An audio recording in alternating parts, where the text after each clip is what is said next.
call to order for a budget work session on Monday, June 17th, 2024. If I could get a motion to approval of the agenda. A motion to approve. Get a second. Second. Okay. All in favor? Aye. All opposed? Motion carries. At this time, we'll go to the special joint budget session with the Board of Education. I want to call to order Stokes County Board of Commissioners special call joint session with the Board of Education Monday, June 17th, 2024. And at this time, I would like to ask everyone to stand as Commissioner Cox gives us the indication. Heavenly Father, as we come to you today, we'd like to thank you for allowing us to be here today to discuss the budget and to get some insight from the Board of Education. We ask that you lead, guide, and direct us in everything that we say and do, and everything we do will be pleasing to you. And we ask this in your name. Amen.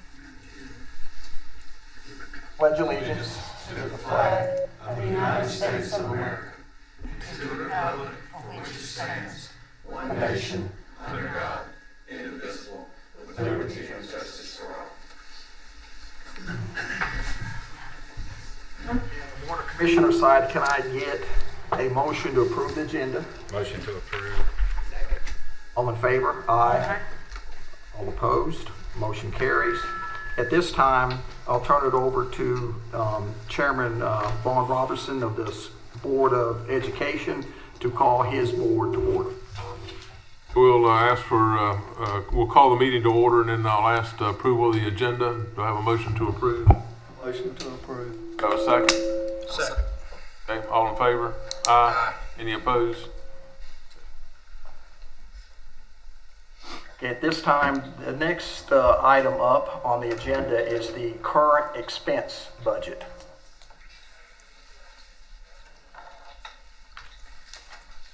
How do you want to work this? Do you want to start it with any kind, or you just want to turn it over to Dr. Rice?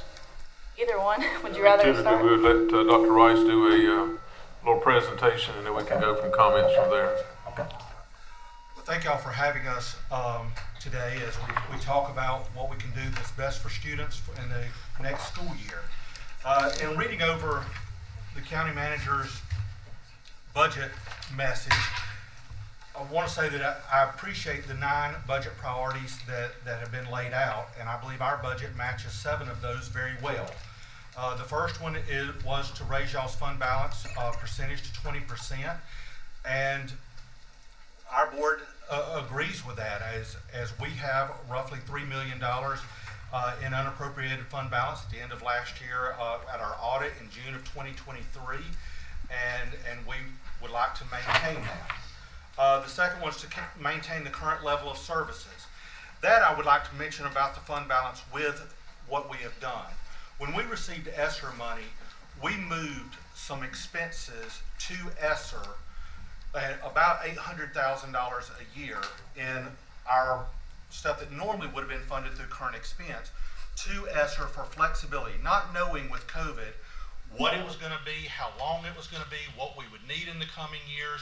So to try to make that money as flexible as possible, we moved about $800,000 a year in salary to ESSER expenses.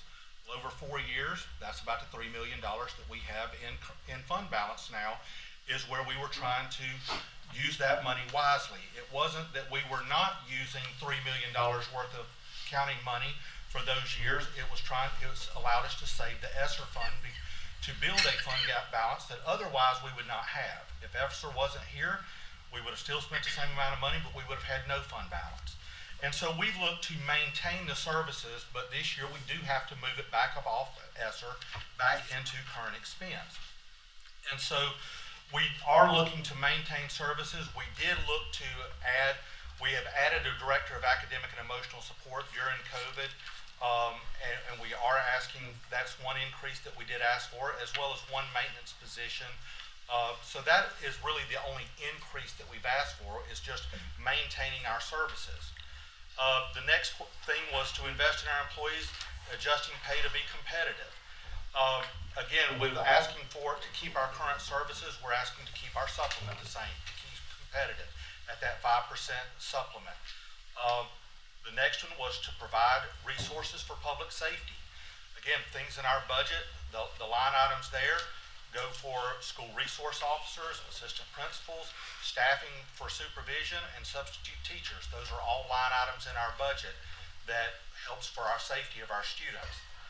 The highlight for mental and behavioral health, again, the Director of Academic and Emotional Support directly addresses that, as well as a social worker that, again, was in our current budget, but we moved to ESSER, but now we're moving back, and that's a social worker for, again, those mental and behavioral health needs.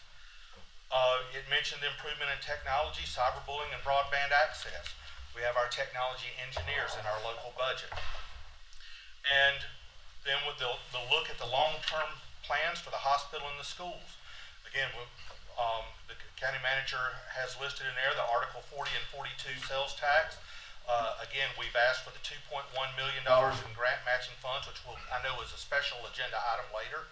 And we've asked for $2,863,000 for current repairs in our building.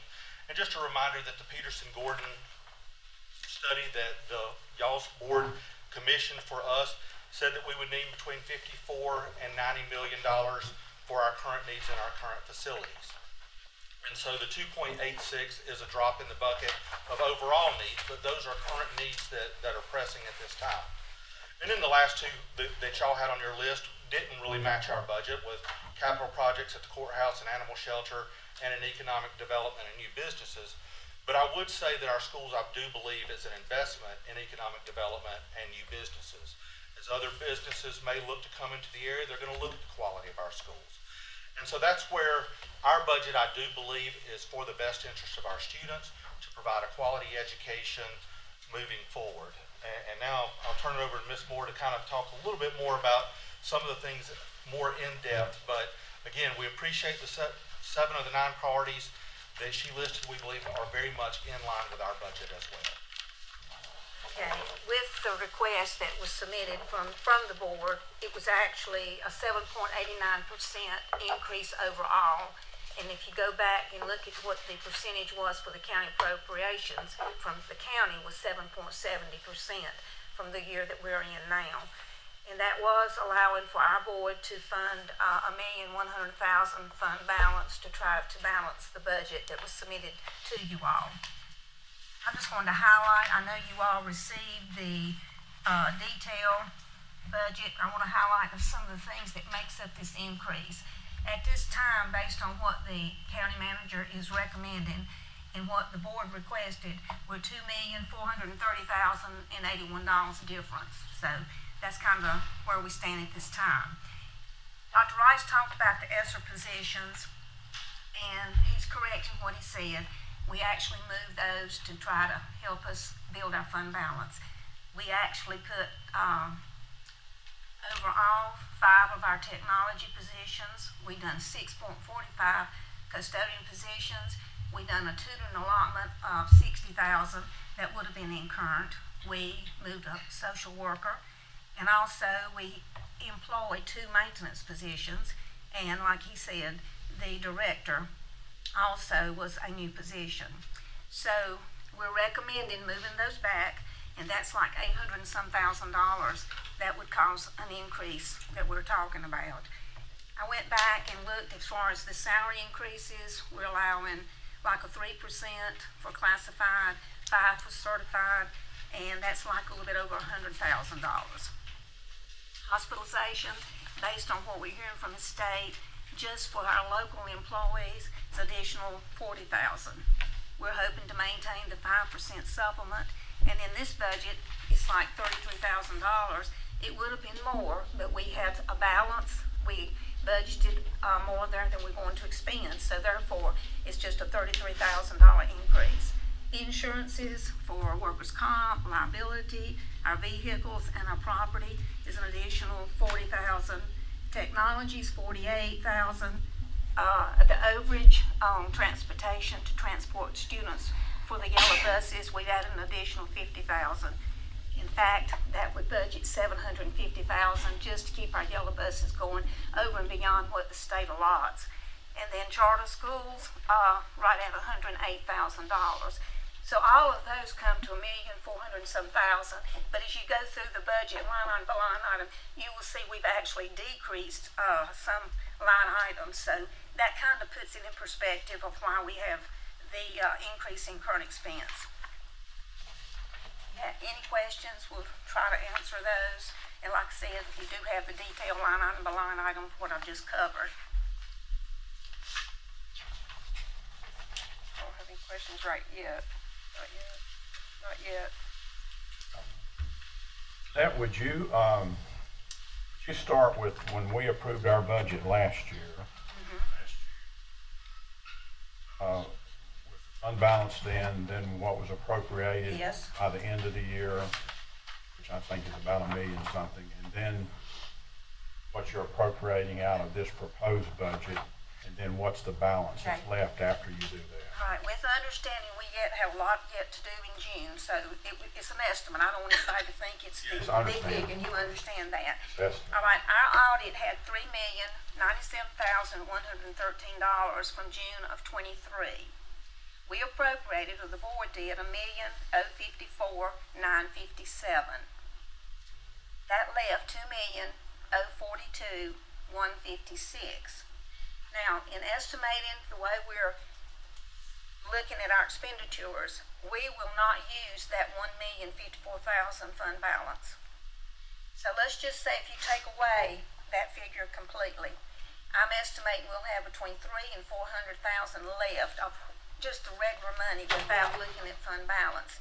So I'm saying we'll probably have like a 3.3 or 3.4 fund balance, hopefully by the end of June. Does that make sense? 4 million? 3.3 or 3.4. So that includes what you proposed Now, to appropriate this You year? need to take away the $1,100,000 Okay. from that, yes, sir. So we're in essence almost back to where we were at the end of June of '23, except for 400. So those last two numbers for 3 million what? 3 million? I'm saying anywhere from 3.3 to 3.4. But then we appropriated. And when we appropriated the $1,100,000, that would come off of that. Appropriate $1,100,000. As of right now, that's the That way would it drop is. it down to a little over 2 million. Yeah, That's my only question for now. okay. Commissioner Mendenhall? Nothing right now. Wood? I'm good. Not yet. Keep going. Comments or from your board or? We can, if our board has comments, I don't know who wants to start. Mr. Duncan, you want to start? Have you got any comments you want to make to the commissioners? Not this time. Mr. Rogers? We're trying to be as stingy as we can and still produce a great product. Mr. Bryant? No, we're working hard, doing everything we can to make our schools the best they can be. We gotta have the funds for it too. And I think, my comments are, I first of all, I want to thank the commissioners for having us over here today. I always think it's a good idea for us to be able to sit down and talk these things out and try to have a better understanding of the school's budget and and really what we are up against. The inflation, I think the inflation costs have hit us exactly like they've hit a lot of the other departments in the county. As I watch some of the former meetings, the budget work sessions, I see department head after department head come in and talk about inflation and things just costing more. And with the schools, with about roughly 900 employees, all the buses and the food cost, I mean, you can imagine that the inflation hits us extra hard. It's I guess we're the biggest employer in the county, and it does take quite the budget to keep us going. And I do think we're operating, and I think we're providing a good education for our students. I think our numbers have showed that. Our testing scores, we keep increasing. Our schools are getting better, and of course we couldn't do that without the county's help. We are funded in 3 different sources, with the state being our biggest source of funding. coming from the state. I think Ms. Moore can correct me if I'm wrong, but I think maybe our local funds are second, federal is third. Is that correct, Ms. Moore? So we do rely heavily on our local funding from the commissioners. And we also, a lot of the funding that we get from commissioners is what I would call non-negotiable, because it's utility cost, it's transportation cost, it's food cost. There's a lot of costs there, insurance costs, that retirement supplements. A lot of those costs are that we really don't have a lot of control over. And the things that we do have some control over would be salaries or personnel. We provide some of our schools don't have enough teachers to properly teach the school and teach the kids, and we have to provide teachers from our local funds. And if our budget is cut, then that is really one of the only places that we can look to try to cut our funding and make it and try to make it up. So and I'll give you an example of that. North Stokes High School, 280 students. I think we've been told that the state supplies teachers to the high schools at one for every 28 and a half students. So that would put North Stokes with about 10 teachers. And there's no way that North Stokes can function with just 10 teachers. So I think we supply about between 6 and 7 extra teachers for that school. And in doing so, we do take teachers away from other schools in order to keep that school fully staffed and to the point where they can provide a good education. So if our funds are cut here, then some of those teachers have to be cut because there's not a lot of room in the budget for other cuts. And Ms. Moore, I don't know if you want to expand on that, what our local funds are paying for, but am I correct in thinking that a lot of this is kind of fixed cost or cost that we don't have a lot of control over, utilities and insurance and retirement and Items I just mentioned in Right. summary. And I will say, if you noticed, I didn't mention utilities as far as an increase on this particular budget, but we have lessened our utilities based on the closing of Pine Hall. I think that was mentioned in the message, but we have tried to consider with the closing to offset any costs that we could. Right.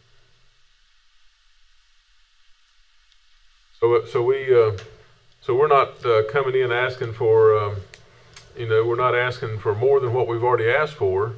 I have seen on the videos where some of the departments come in and will ask, are you happy with your budget? Yeah, we're happy with it. We got $500,000 more than what we asked for.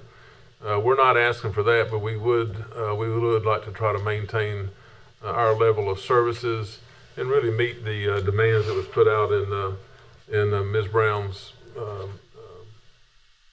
her budget request to the commissioners, and her 9 or 10 items there that she listed that Dr. Rice expressed a while ago. We would like to maintain our same level of services to our people, the same as the county's trying to do for the county employees. So anything that y'all can do to help us, we would appreciate it. I think we've been good stewards of our money. I think because of Ms. Moore, we were able to take a lot of our ESSER funding and save it. We could have spent all of our ESSER funds and all of our local funds and come to y'all here today with no money in the bank. But I don't think that would have been good stewards of our money. And I think Ms. Moore made a mention a while ago. One of the things is like custodians. We moved custodians from our general fund over to ESSER funds. So then we could put the salaries that we would normally pay on back into our fund balance. So we save money.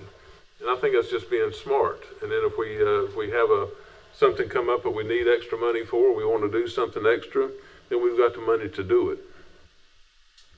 We could have done it a different way, but I don't think that was a good steward. And then to come now and have to take money from our fund balance that we've saved in order to balance our budget, I don't think it's going to be a good idea. I don't think we're going to spend our fund balance down to below an acceptable level just to match funds. I think we'll go probably with the cuts. And I will say on the ESSER funding that we're talking about, it was the one grant that we received from ESSER that you didn't have to worry about supplanting. Now, if it had been a supplanting issue, we would not have been able to have done what we done. So Just wanted to bring that out, and everything had to be COVID related, and we've tried to do that. We've had already 2 major audits with our ESSER funding. So far, we've come out good on that, which is a good thing, but we were tried to be very careful with that. And just to expand on that, we did allowable expenses. We cleared them through the state before we did them, and we've cleared the audit since then. So all of them were perfectly legal, allowable expenses.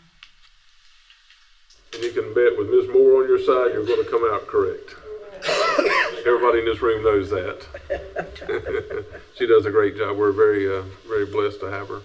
You mentioned the audits. I remember them coming in, there were 0 deficiencies or findings, so, from both audits, so.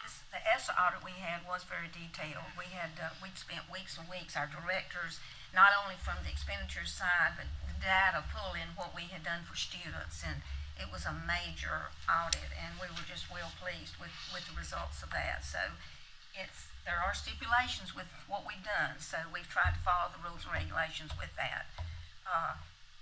When I mentioned a salary increase, just to clear this up, we talked about a 3%. We were trying to follow what the legislation we think they mentioned last year that they thought would happen this year, and 5% for the certified. And the 5% ranges, as you know, on the teacher scale. Some of them might get 5, some of them might get 7. It varies on the step that they are actually paid from. So we've just done an average on that of the 5%. So that will cover the salary increases and what we've projected. Again, when the General Assembly passes salary increases, we try to do the same for our local employees. And we've got probably 80-some folks that's actually paid from local funds. And we have the 2 new positions that were created from ESSER included in this budget, as Dr. Rice referred to earlier. And then the other positions are just transferred back, where we've had like 3 years of most of those moved. So as far as our state allotments, one of the things, another reason I want to mention, and part of that comes back to you all as county commissioners, because our low wealth allotment increased the year we're in now. And that's based on, it's a very complicated formula, but it's including the tax base, a population, reevaluations. So as a result of where we're at on the county level, we did get some additional funding from low wealth. And that was, we were able to, again, pay some things from low wealth off of state dollars that helped us build our fund balance a little bit in local. So that was a plus for us from state. As far as our state allotments, we're looking at like probably $55 million, and we do try to spend all of those that we can to $0 to where we would not refund any back to the state. So we try to watch that as well. And if I may weigh in, the 2 increases, maintenance workers, our buildings, as y'all are aware, aren't getting newer. So it's taking more and more people to maintain them. And Richie's doing an excellent job trying to juggle live chainsaws running wide open. So that's one position in the Director of Health and Mental. It helps our students. We realize coming through COVID, our students are struggling both socially and mentally. And this gives us an avenue to ensure that we're taking care of the kids that are in the greatest need, the homeless population, those with mental illnesses or mental struggles. If we can help ease the burden back into what normal became, it's allowing us to take a lot of the burden off of the classroom teacher so that we can advance the test scores. Another thing Richie and them were doing too, they were doing a lot of stuff in-house. Some of it was actually bid out at one time, but Richie and his staff decided they would do it in-house. So thankful that we got him doing the job that he's doing and our staff's doing what they're doing. I said I sure would hate to lose somebody on the maintenance side. So if we lost a position there, we'd have to go to farming stuff back out, and they'd just take more of our current capital expense away from us. Wouldn't help us at all. So whatever we lose on one side, gain on one side, we may be able to gain on the other. But if we lose it, we're going to lose it on both sides. Rennie, do we have any inkling of, with this scholarship voucher money that, I know I saw a thing, last month where they ran through the total allotment already, and then I know they're in budget negotiations and they're talking about allocating more money. Again, without anything being passed, a lot of it is speculation, but what I've seen as the speculation is, again, those are state dollars that's in their rainy day fund, that they would use that up to pay that. So it shouldn't affect the amount that we get. Now, you will see some people say, well, if that money can be used, it could have been used for schools, but it doesn't necessarily take away from what we are allocated to get from them. It just keeps us from getting an additional allocation. Then, like with the homeless people, well, not people, but the homeless students and the mental illness challenges, I mean, do y'all have an idea? Do you track it? I mean, do you think we're on pace? It's going up, or is it stable? I'm just trying to get a feel of if it's working. Well, we have to increase. Whether it's working or not is required. And so when we have students that are in those type of situations, we're required by law to serve those students, and whether that's transportation to school of origin, from, if they're here in Stokes County, but then they were to move out of the county, we're required to provide transportation from outside the county into the county. So, and those are fluctuating numbers, that a student may be in that situation this year, but not in the next year. And so we have pretty much maintained that funding the last several years, and that money is basically used every year.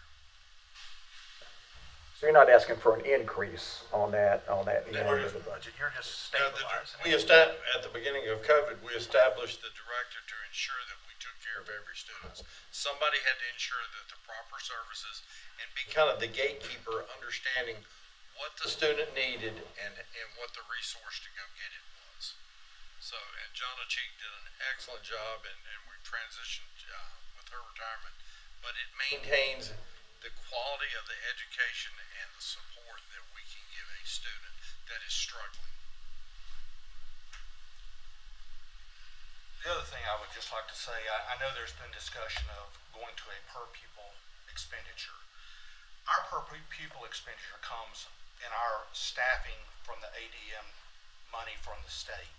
And so that maintains the staffing. The problem is that, again, with 19 schools, if you looked at our report for the number of students of our fifth month PMR of 1 year to the next, we lost 12 students, but over the span of 19 schools. So while we had a decrease in students, the services can't change in the schools, because you take one student out of different schools, that doesn't change the heat and air cost, that doesn't change the insurance cost, that doesn't change any of those type issues. But again, in a per pupil funding model, that's a big portion of the budget that comes out, again, for fixed cost. And so, if that was a great model, I mean, the jail would be the same way. It'd be per prisoner. But, I would assume that there's no difference between 100 prisoners and 95 prisoners in insurance costs, property costs, mortgage costs, all of those type of expenses. And the majority of what we've asked for are fixed costs. And again, the numbers that we lose periodically are so minor in a school, there's not a money impact in that school. Where you may lose one kid in a grade level, that doesn't change, again, anything except maybe just a little bit, one less toilet flush in a day. That's not a major budgetary impact. But with a per pupil model, losing 10 kids is significant money. But it's not when you spread it out. And in a per pupil model, it doesn't account for the variations in the population densities that we see, as Mr. Robertson talked about. Certain high schools have, in order to maintain the services, it takes more per pupil to do so. Where if you go to a heavier, denser population, it takes fewer people to meet the same demands, because your class sizes are larger. The smaller class sizes doesn't, we can't just eliminate teachers without cutting a service. Any other comments, questions, before we move on to the next? Go ahead. Lynette, how are you budgeting for Pine Hall and Lawsonville? You have that, And when you say how budget for what? yeah, the numbers for them sitting there empty, I guess. All right, we've Like, not, the reason I'm asking, because Francisco, okay. Okay. Right now, the school, Dr. Rice might want to respond to that. They're in the process, of course, of moving everything, and that's going to take months. So naturally, our utilities and things will be less just because of the usage there. So, but Lawsonville, we've not actually allowed for any decrease in utilities there. I mean, I know this board's talked about moving Meadowbrook over there. They're in the process of, doing that. There's hopefully by a few months later. Right. So we didn't really look at Lawsonville as much as Pine Hall. I did lessen the utilities about $50,000 there.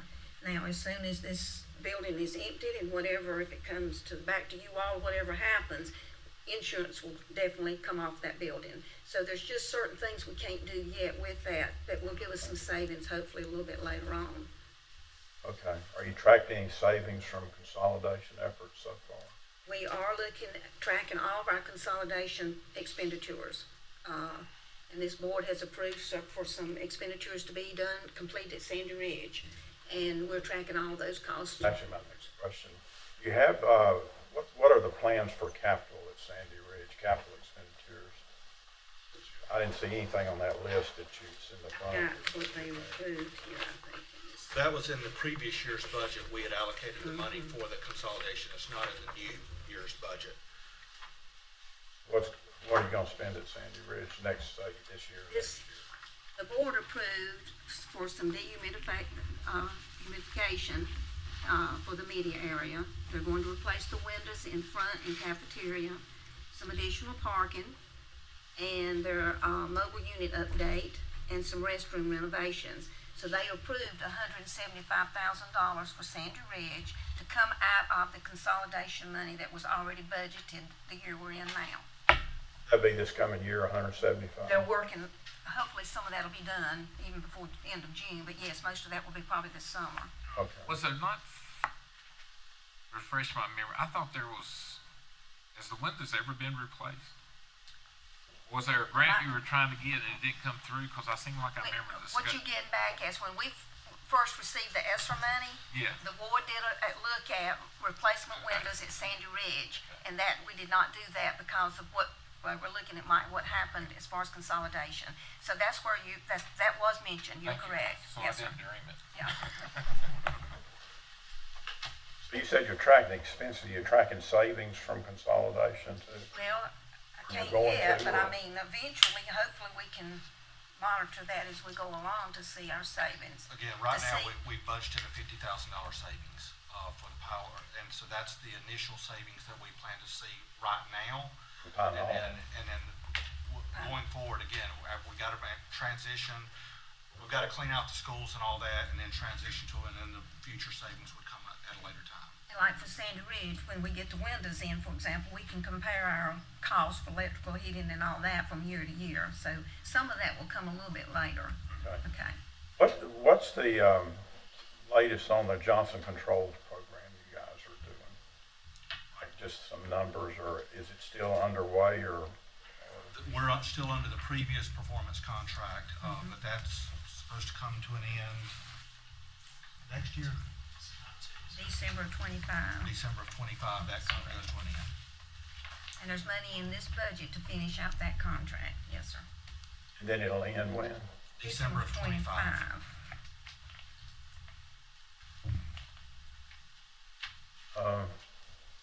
That's all I have right now. Anybody else? I got a question. Will you, have some savings, with the consolidation of principal salaries? Those are state funds, so it's not local funds. Well, yeah. But yes, there will be less. But those are, again, with the different pots of money they Right. come from, that's a state funding. It's a savings, but not out of local. I Correct. got what you're saying.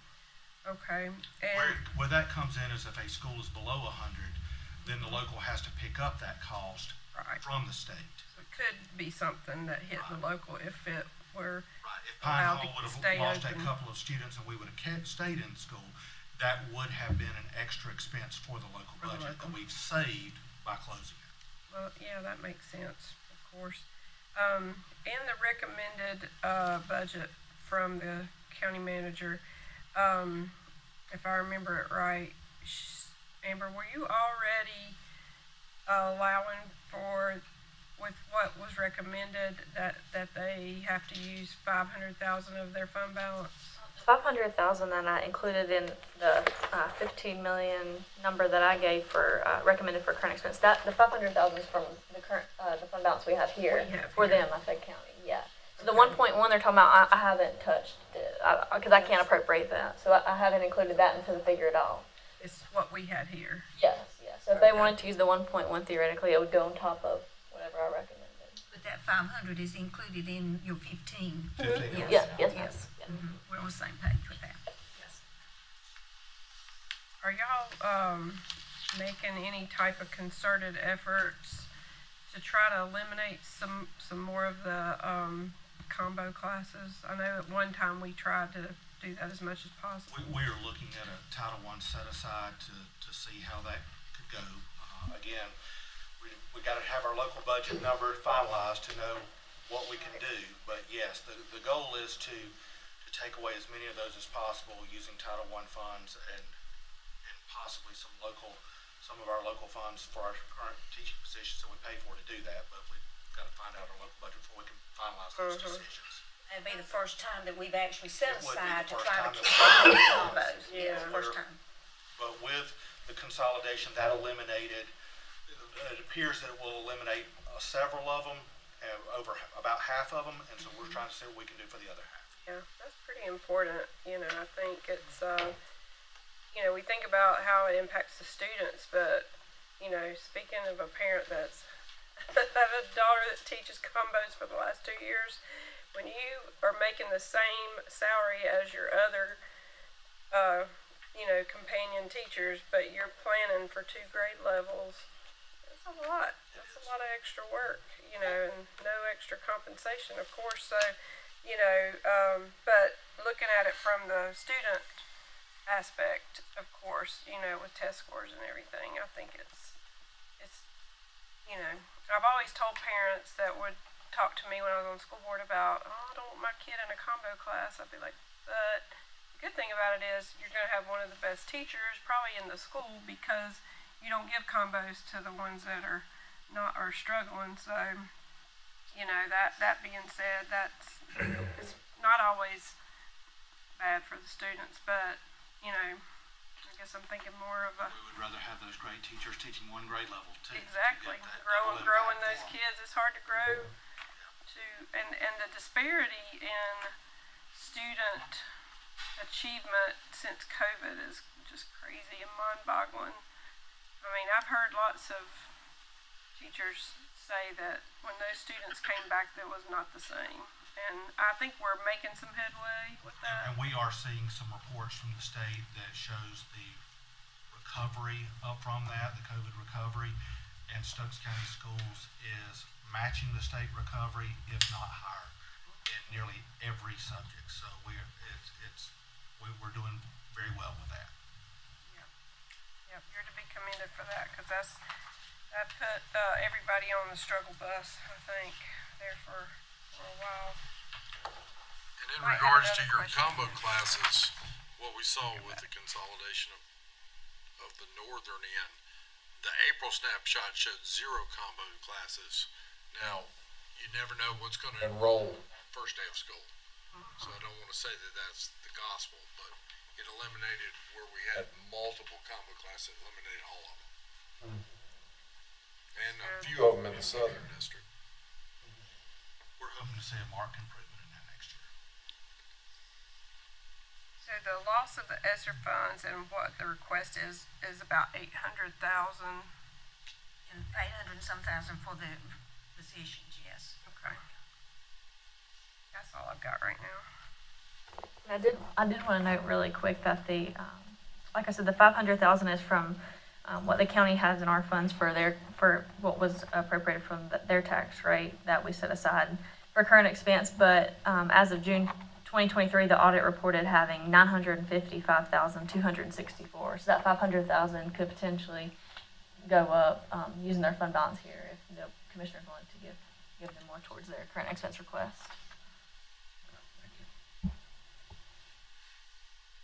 Anybody else got anything before we move on to the next agenda? What's our next agenda? And I'll tell Well, you. the capital outlay budget. Capital Yeah, funding. yeah, capital outlay. Yeah, I better go ahead and ask my questions. Okay, all right. And, y'all have already given me some of this information, but unfortunately, I didn't get it all down, so I'll repeat a question. Don't take offense to it. I wasn't paying attention. My handwriting is getting a little, not quite as good as it is today, so. I'm going to ask just a few questions. And I know that between Dr. Rice and Lynette and Vaughn, that they can answer these questions, or any other the Board of Education members that want to pitch in. Let's go back to the very beginning, if you don't mind, Dr. Rice and Lynette. Let's start back with your fund balance. I know you're going to say, Mr. Binall, we've gone over this, but just so I'm clear. 3.4 million, was that a number I heard? Yes, sir. And we should. I'm going to hit the other part here in a second, and I'll ask you this question. So 3.4 million, but we are taking away how much again? At this point, our It's an board, estimate. at this point, the board's taken $1,100,000 at this point, when they submitted the budget to you all. 1,100,000, which would leave you with 2.2, 2.3. Yeah. two. In that ballpark. Thank you. That's my first question. I just want to make sure I get this right. So I apologize for going back over some of this. I know Commissioner Morris asked some of these questions, but looking over your ESSER movements, you got your social worker, 5 technology engineers. You got highlighted in red your director of academic and emotional support, which I think is a very important position the way things are right now. And that's in red because that's one that was created. That's right. Okay, I got, okay. I still got that. Hadn't lost all that yet. And I think what Richie is getting, one maintenance position that's highlighted in red. 6.45 12-month custodians, and then your tutoring. And that's what you're moving off of ESSER. Yes, sir. Got you on that one. 5%, you want to keep your 5% supplement. Correct. And hoping for a 5% salary increase, so dependent upon the steps that it's in. Based on certified. Yes. Classified, we project 3. 3. Right. 3 classified, 5 certified. Okay. As I move along here, what I know that there was some questions back and forth about I do remember very well about the per pupil expenditure funding model. And I know a certain amount of money goes with each student, is that correct? Based on your ADM, yes. A lot of your state allotments are based on your number of students. That's correct. So at this point, since I was superintendent, I've been out since 2016, so 8 years. What is the amount now per pupil? What we're actually doing for, and this is just what we pay charter, but now I can go back to that statistical report that's at DPI. But right now per student, based on local funds only, for the last month, and this varies a few dollars each month based on the number of charter students we have. It was, in a year, $2,776 that we would pay for each charter school, and that's based on the allotments that we receive only on local.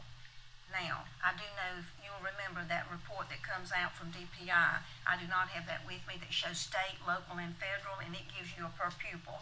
So that's something I can get to you. That's not been published for this year, but it would be last year's. So, and I do not have I that. saw your charter numbers, I just wanted to Yeah. know the other number if you had it, Yeah. but I can certainly wait on that.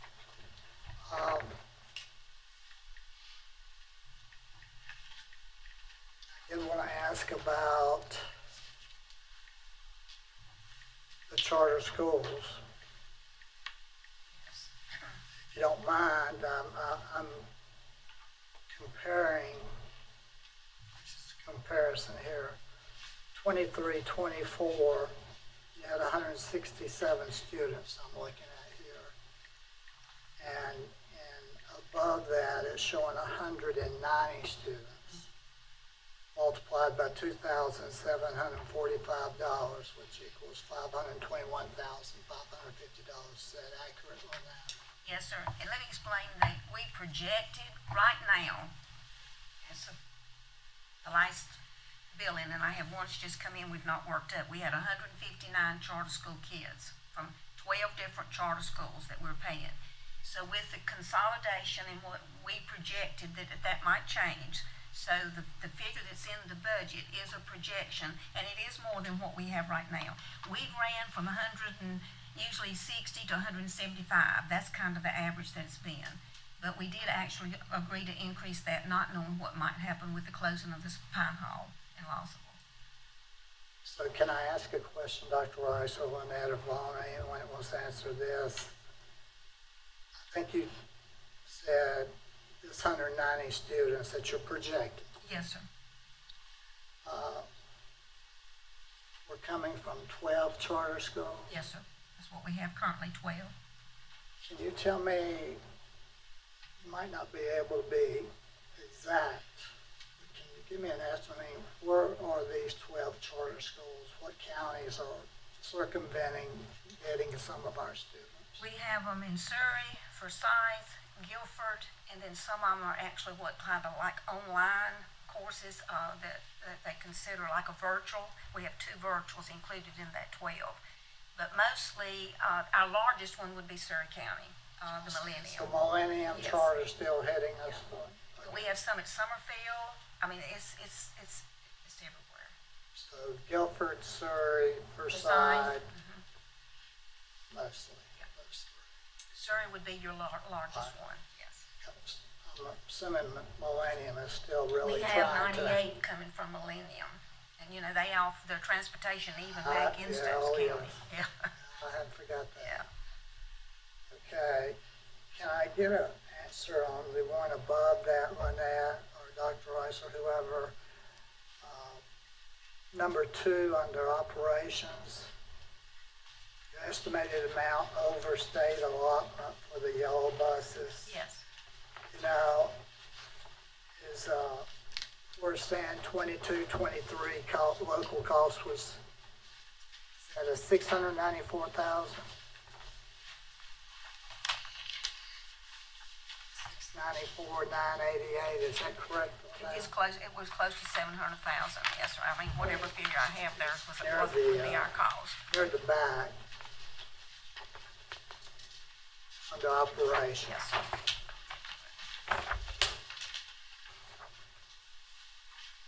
$694,988.98 is what we actually expended in 22-23. And then the estimated cost, which is probably not finalized at this point, is $745,000 for this. It is, and we received an additional allotment probably 2 weeks ago that will probably come down a little bit. We were not expecting, they gave us an additional allotment in fuel, which we told we would not receive. So finalizing this budget, the figure that possibly can come down from the 750, because I don't think that we will actually do 745 this year. It'll probably be more like the 600 range, So, based on the revised allotment that we did receive from the state. is that, remind me, it's been a little while, but does that come, Dr. Rice or Lynette, does that come because of fuel cost increase, or does that come as a result of route efficiency, or? Route efficiency plays the major role in that if we have a cost and then the efficiency model is less than that, then we don't receive full funding for that. And so, and again, based off of our county's geography, the mountain in the middle, all of that, to fill up a bus, sometimes a bus would need to run for, more than 2 hours, to fill up. And so, knowing that we don't need to put kids on a bus at 4 a.m., some of our buses are not full. Most of our buses are not full in the north, in the Pine Hall area, in those other parts of the county, so that hurts our efficiency rating, so we don't get 100% reimbursement for that because our efficiency rating is less.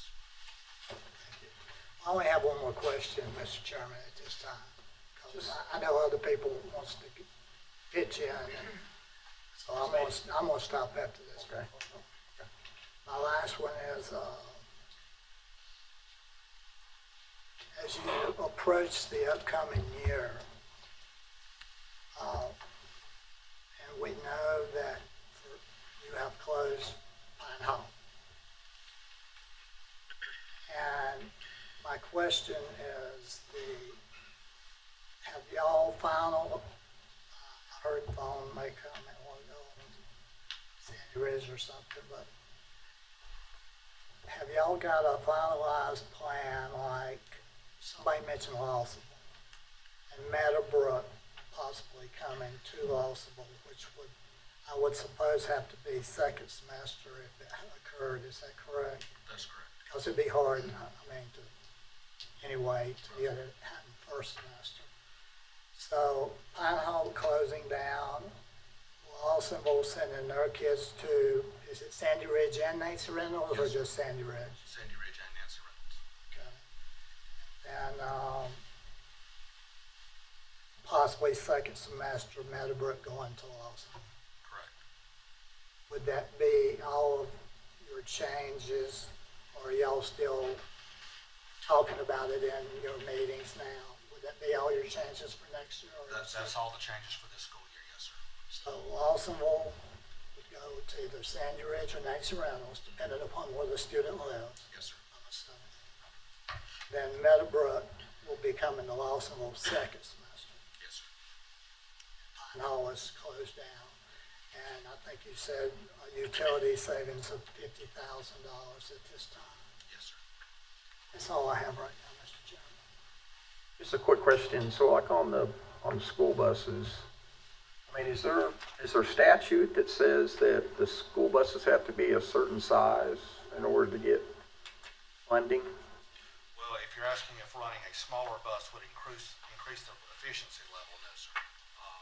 That whether you run a 72 passenger bus or a 54 passenger bus, that doesn't affect the efficiency rate. What about the insurance rating though? The reason I'm asking is I sit on a board of directors for a nonprofit, and one of the things that we got hit hard on that budget was the number of students when it got to, not students, but passengers. When it hit 18, it was in a different classification for insurance. It was quite strikingly large increase. So what we're looking at doing is kind of putting in motion that as, and I'm sure leave the school system, your buses turn over. There's, you plan for replacing budgets once, the mileage or the maintenance repair, add up. So I guess my question would be if we're getting some buses, if it is by insurance. I mean, if it's a higher insurance rating, I just wonder if we could go to a smaller bus, if it would save money insurance-wise, as long as the state would still provide the same level of funding. I'm just trying to figure out, because with this board I'm on, it's going to be worthwhile to shrink the bus size by a little bit. And the insurance for the yellow buses is actually picked up by the state. We do not pay any insurance Okay. from local. So we don't, so we don't give a dime for, That's- okay, that's not all right, I got correct. you. Okay, good. All right, thank you. Anybody else? Follow-up comments? I'm curious, are you having any trouble staffing, keeping people like we are?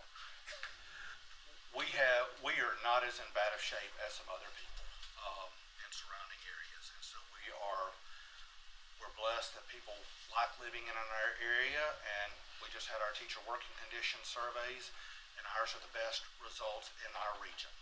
And so our people think very highly of Stokes County schools, and that does help us.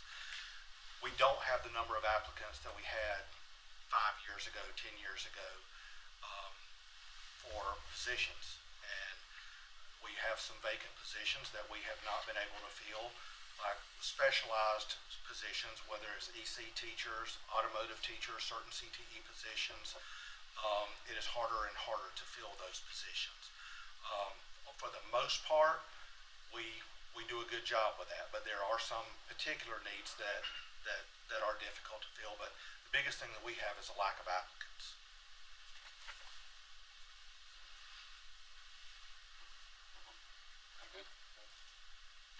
Anybody else? Anybody from this side of the house? Any additional comments before we move on to? Any other comments? Anybody have any other comments about anything we spoke about?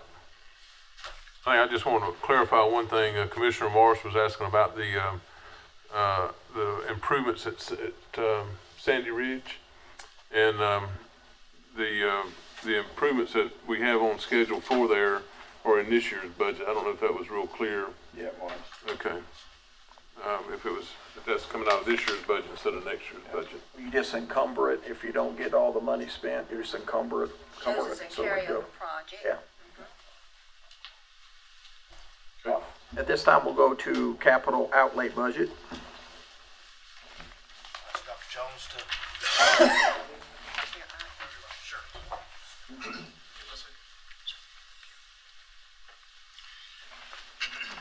You want to pull that microphone around a little bit for you there too. Thank you. Good afternoon, Commissioners. Thanks for allowing us to come and speak to you this afternoon regarding our current expense and capital outlay fund. Dr. Rice had mentioned many of the items that I had planned to, but I'll re-emphasize those and then summarize those briefly.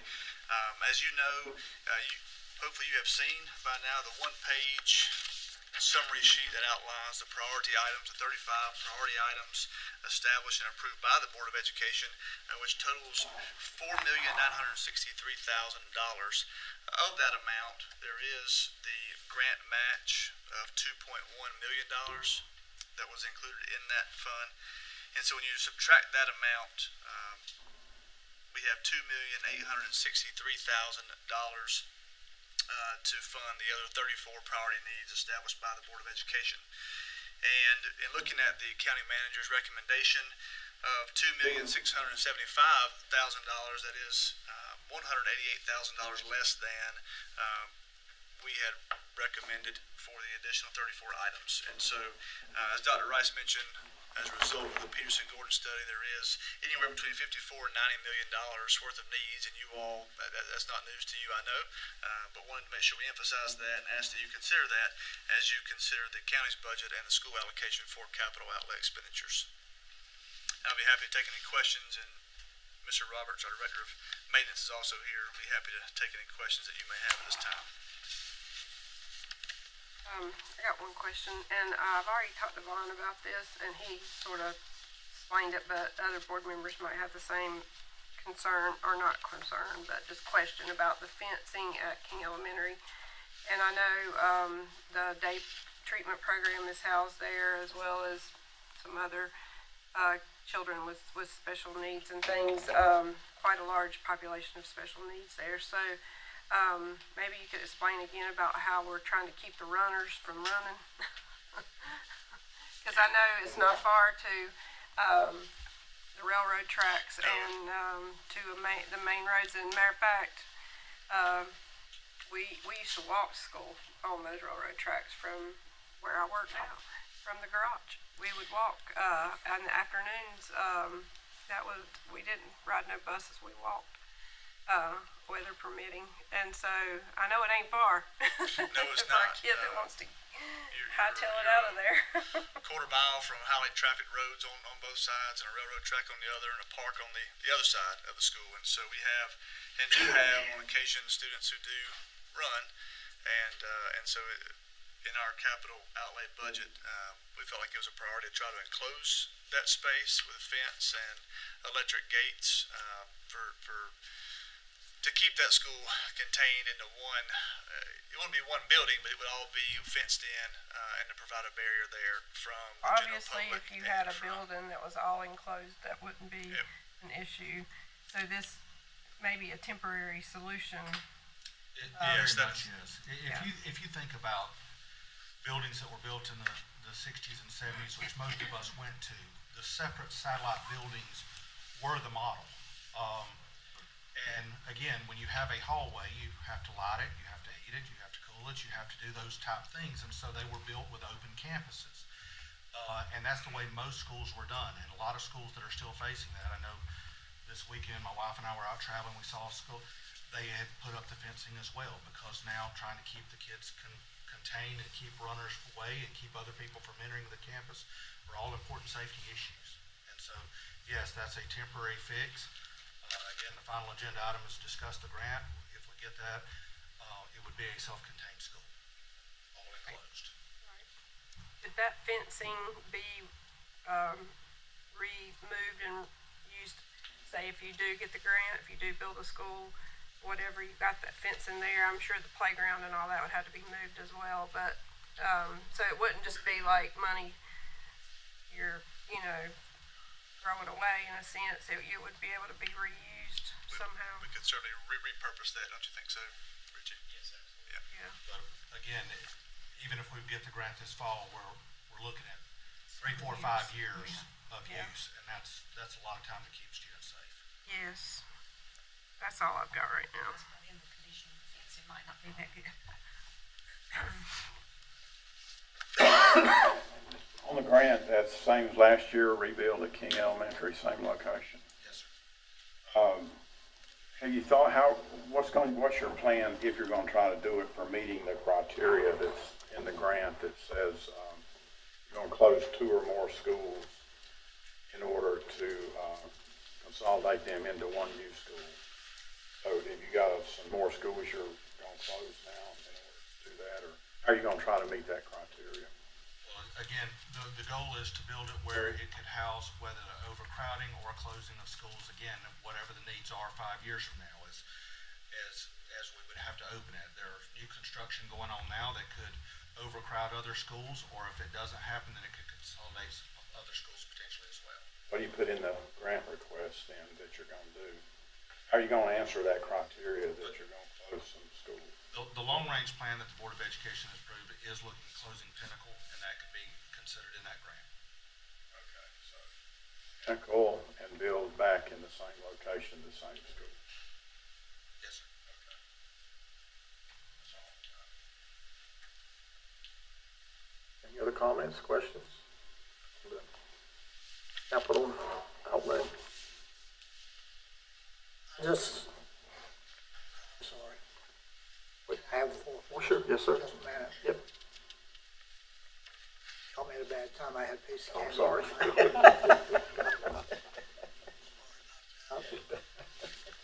Lisa's done It was going, didn't know it was going to come my way that quick.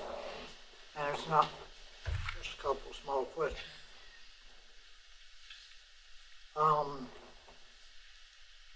I know back when I was principal at North Stokes, this was when the hardwood gym floor refinishing started for the high schools. Every year, each high school would get their gym floors refinished. Is the system-wide carpet cleaning, is that something, how long have y'all had that in effect? or is it just new, or have you had it in effect 2 or 3 years, or? Jared, Yeah, somebody so we can- have, so we are beginning that this year, as we do our hardwood floor refinishing, to put that on a rotation to meet the demands of some of our schools that need carpet, and we can't afford to replace all of it at one time. So we're putting that on a rotation to keep those carpets clean each year. So therefore, if you go down to number 19 on your list, you got replacing the carpet in the media center at Chestnut Grove. Number 20 is replacing carpet in media center at Mount Olive. 21 is replacing carpet in media center main office at London. And 22 is replacing carpet in media center at North Stokes. So what you're saying is, to me, is all the schools that are not going to have replacement carpet are going to have carpet cleaning. Where there are severe stains in some places, we're gonna look to try to clean those to keep those in use. But places where the carpet is torn and a safety hazard, a trip hazard, we are looking at replacing. So we're looking at cleaning what we can clean and replace what we need to replace. Why are you going back with carpet? Because it's gotta be clean and it don't stand up.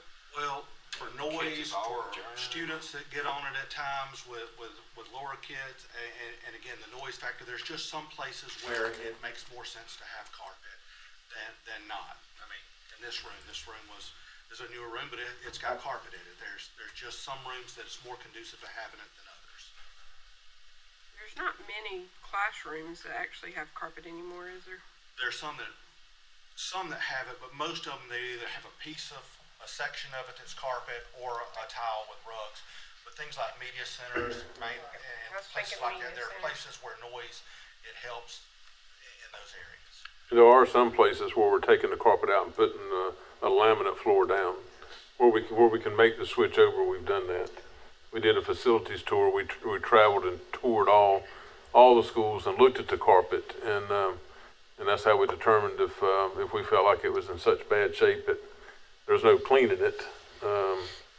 And in that case, we replaced it. But if we could clean it, we could, and if we could replace it with some laminate, we did that in a few places as well. And we're also looking, when we are going back with carpet, we're going to the carpet tiles, so that if you have one area that gets messed up, you just replace one square instead of a whole room.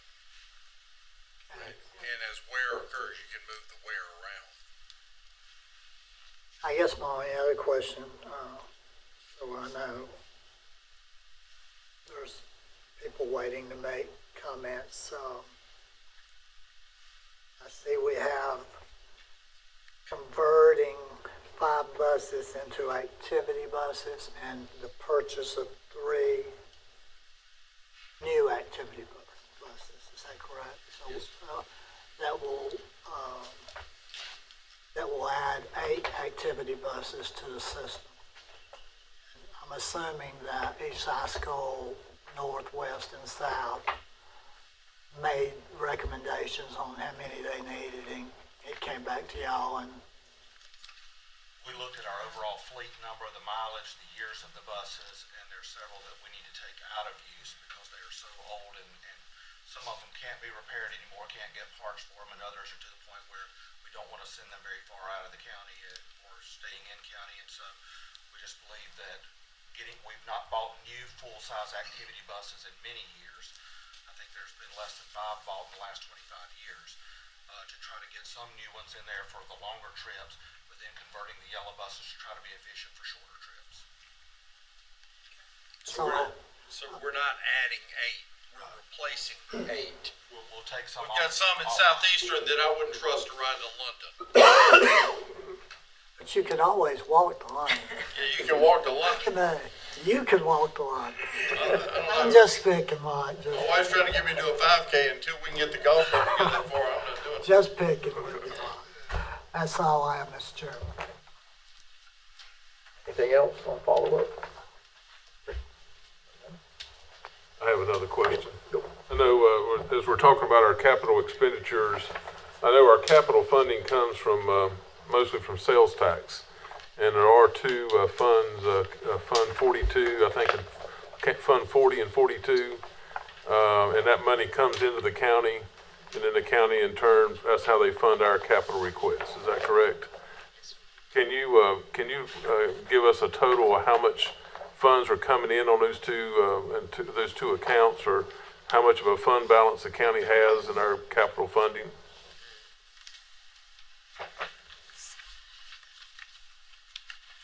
I can get that other figure for you. I don't have it with me as far as how much has come in so far.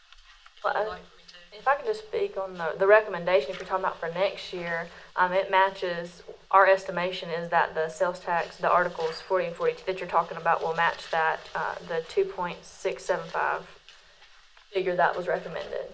We've estimated as close as we can, but and if more comes, that's how the fund balance here gets built with that sales tax Right. that we currently have. And I think that the Fund 40 and 42 had an increase this year of 4.6 or 4.9% or something like that. Is that correct? Did I read that in your? There was a little, yeah, there was an increase, yep, 4.9%. It goes up somewhat I guess, with new business open, it goes a little bit, but A little bit, and it's slowing down now that, it saw a spike with COVID, right after COVID, of course, and went up, but now we're seeing a slow, but it's still a little bit of an increase is what we're estimating this year. and can we get a total on their fund balance, or what our fund balance is on that capital funding? Yeah, it's, is in the budget message, as of June 2023, it's approximately $1,214,645. $1.2 million. That's a fund balance above and beyond what's allocated to us in capital funding. That's like our fund balance, our rainy day fund, right? Yeah. If we need something we've got $1.2 million sitting there. Yeah, if what we estimated what we actually received came over what we estimated, it goes into that, yeah. Okay. You have to appropriate it for them.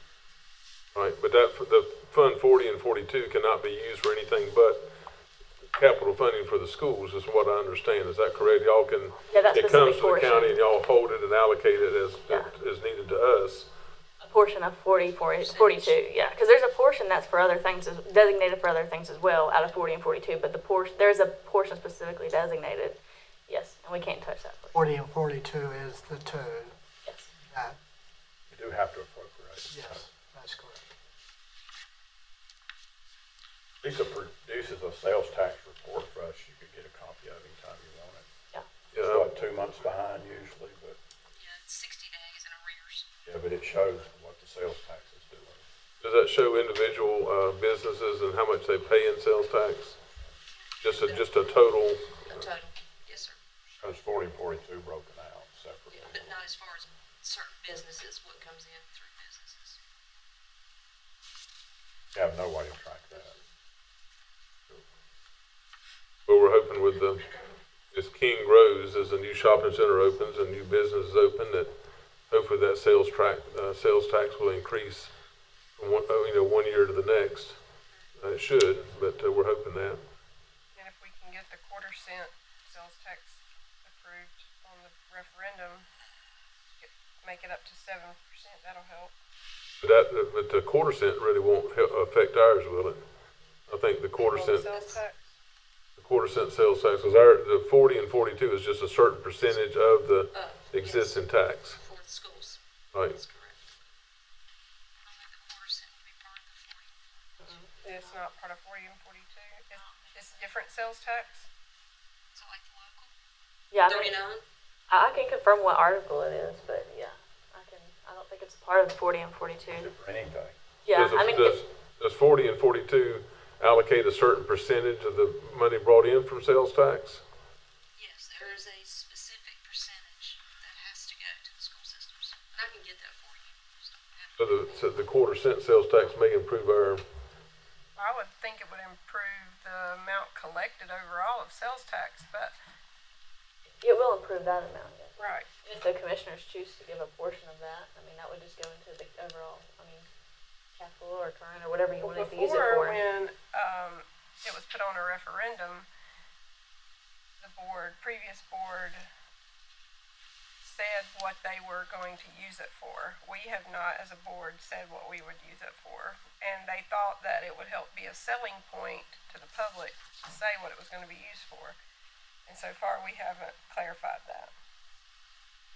And what the estimate was, I think, Commissioner Cox was, from Amber, was, and Commissioner Morris, who used to be our county manager, is that, we're looking at something, if that passes in November on the ballot,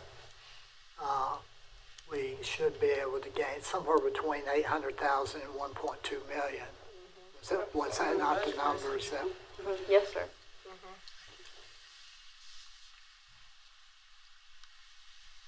Well, maybe what we need to look at, just a future note for us, is a breakdown of the sales tax and the funds, so we have a clear picture of where they go and what they can be used for. For sure. You can say you're gonna use sales tax for something, but you can't bind a future board to do that. Right. They can change their mind when they get elected. Exactly, yep, that's what I thought. But statutorily, we can look at, see what it says, that we, where our flexibility is. On that. And speaking of that, if I could ask this, and I know Lynette may not know this, or Lisa right now, but I remember when I was on the school board that we talked about the county tax rate and how it figured into the lottery money, and how that if a county was not doing as much as the state thought they should be doing to support local education, then the lottery money was allocated based on, I guess, the ability of the county to provide. And so with this budget message asking for a tax increase, do we know, or can we find out how that would impact the lottery money? So if we did vote for a sales tax increase, is that gonna? Idea on that now. Yeah. I can ask.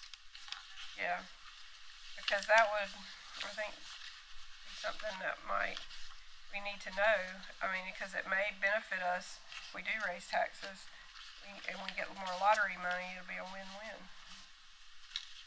But I don't know, because the formula seems to change, and it always favors those bigger counties. Usually not the smaller counties that try to keep the tax rates low. I have a report from school planning, but it doesn't show that information. It just shows, like the total allotment, but it doesn't give you the breakdown like you're asking. How they figure the funding. I think that's a top secret. Well, They don't want us to know. we can just stay out of what Bill's having to go through in Almount's Burlington right now. Show on the news every night. ABSS school system. Yep. Having a time. I have to know him personally, and I know he's made it for them right now. Any other comments? That's all I have right now. Any other comments from our board? Mr. Duncan? Yeah, just, I know it was mentioned about consolidation savings, and I think you'll see the biggest amount from capital. It was nice to go around as a board for a couple days and look at the schools based on the request. That's to Mr. Mendenhall's point about the carpet. And we saw, we kind of looked at that because there were some requests, and maybe that could be cleaned instead of replaced. And so let's start that process of scheduling it. So I think from that 2-day campus or county campus tour, I think we definitely cut some items out of that capital. But the less facilities we have, the less those individual needs are. But there were some eye-opening things that I saw throughout the schools. Specifically, I know King Elementary was a hot priority, which obviously it's nothing new to y'all. And Mr. Morris, I know you'd ask about the grant. I think what the board has talked about, put it on the same campus, but I don't want that to be confused with the same location like physical. It would be same. Okay, I just because we looked through that while we were there. But again, I do think that the biggest savings we'll see is from a capital piece, which is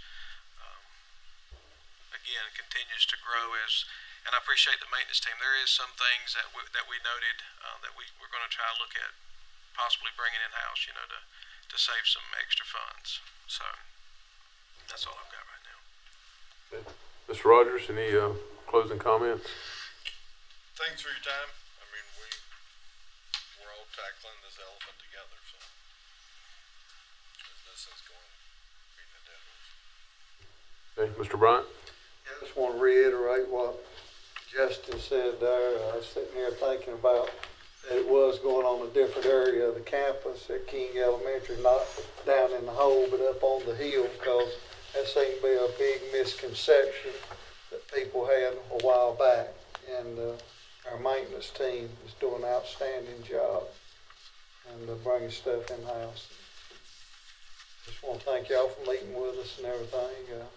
Enjoyed it. Yeah. Don't leave yet, we still got the special needs. One more item. Get that foot back in there. Okay. So let's go to, unless you got something else. No, that's okay. We'll conclude here in a second. Go ahead and do your. So if we just, we'll go to the needs-based public school capital fund grant. And it is our intention to apply for that this year. And so, you know, we would like to plan for that $2.1 million match for a $42 million grant to be able to build a $44 million building. We have talked with people. We do believe those numbers are in line to take care of that with not having to buy property and those type of extra expenses. So placing it back on that campus, we've been told that is a doable budget number in 2024. And 2026, maybe not. And so, again, time is of the essence because cost can only go up. But we hope to be able to apply for that this year and would require the match.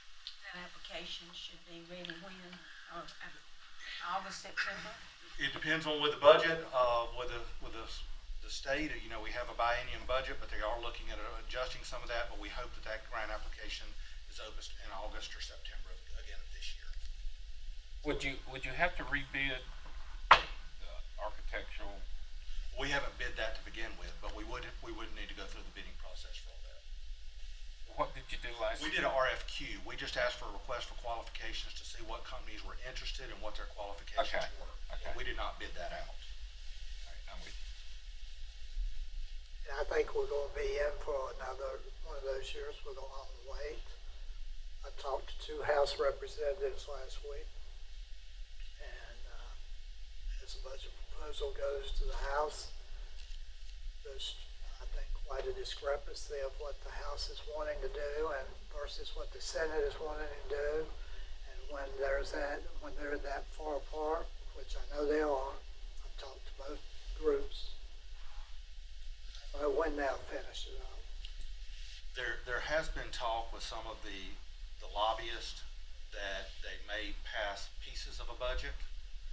And so we will see how that goes. That some things may go through and this grant process may be one of those and it may not.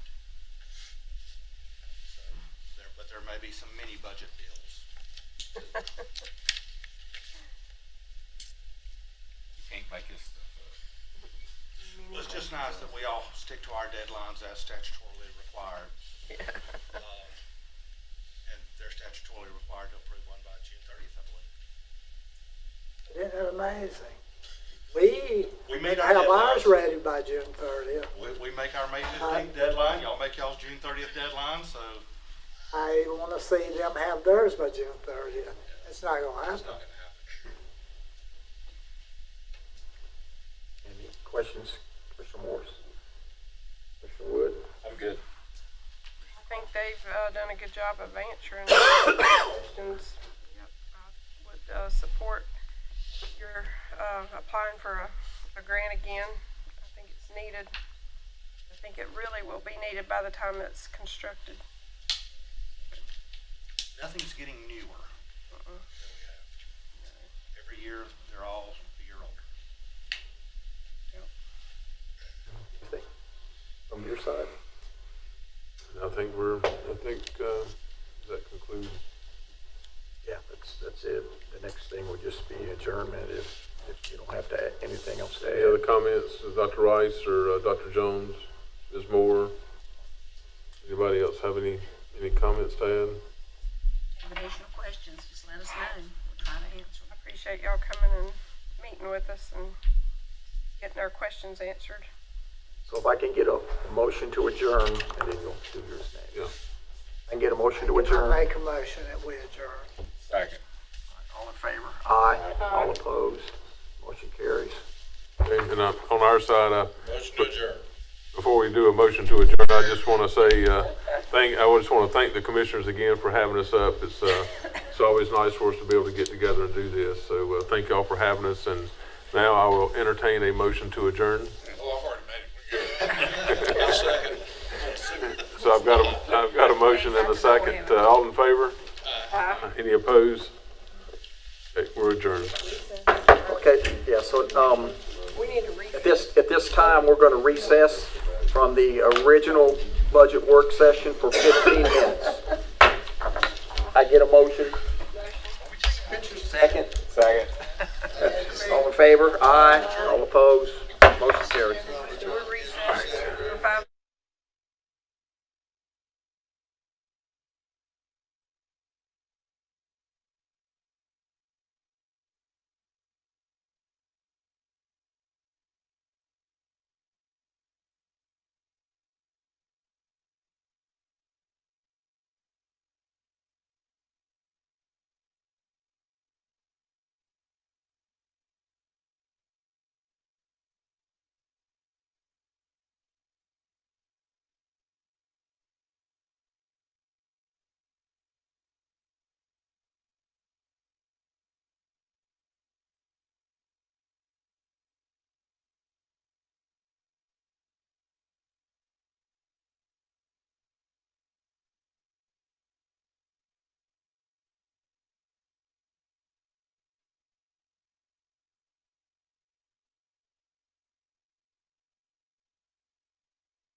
It's called to order. We're back from a recess, and we're resuming our continued general budget discussion.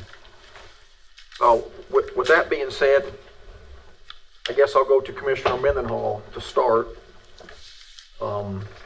with some positions, if you don't mind. If you want someone else to go, Can you, yeah, let me Okay. get my stuff together, if you don't mind. Does anybody else want to go, or? Well, I'll go do my tax thing real quick, tell me to get started. yeah, that's good. It wasn't my point. I'll give you the bottom line up front. My point for doing this little calculation was, and it's kind of an exaggerated version of what Amber just handed out, is that we need to factor, when we're thinking about what we're going to do with the tax rate this year, we need to factor in next year. And maybe even make some commitments toward next year. So I did a little calculation, and basically, like, if you have a $100,000 house, and we put the full recommended tax up increase this year, and next year the value goes up 40%, so that house becomes a $140,000 house. This is all worst case scenario that Richard projects will happen.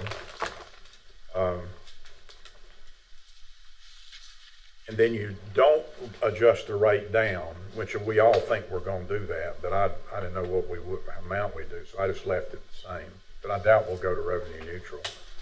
But if you left the tax rate the same, then that person, that $100,000 person gets a $408 increase in their annual property tax. If you got a $200,000 house, you have an $816 increase. And then the one that Amber put on there, the 167, that was Richard's average residential. It'd be somewhere in between that. Did a $300,000 house, which there's a bunch of them around. That's about a $1,224 increase. $400,000 property would be a $1,632 increase. And a $500,000 house would be $2,040 Now, like I said, we're definitely going to look at the tax rate next year, especially if we have a revow where stuff goes up that much. So my numbers are worst case, but they do give you an idea of what the impact will be on our citizens if we, over the next 2 years. So I guess we kind of need to think about what we've got to spend the next 2 years, and then how this will impact our residents as best we can. One note I would add to it: if the 1/4-cent sales tax passes, then that adds another $1 million or so that we would definitely factor into whatever tax rate we set next year. So that would help the problem if the sales tax passes.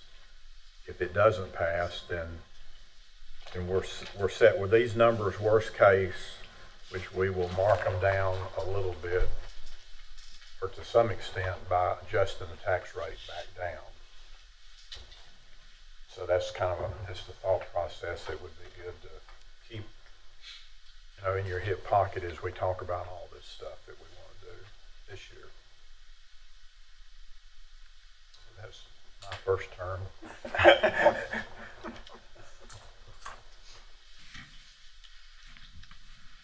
So I'm trying to remember on the property reevaluation assessment that Richard and his staff have been doing. So as the new houses are being built, are they making I know they're taking it on the current tax rate, but aren't they valuing that property? Because they're looking at the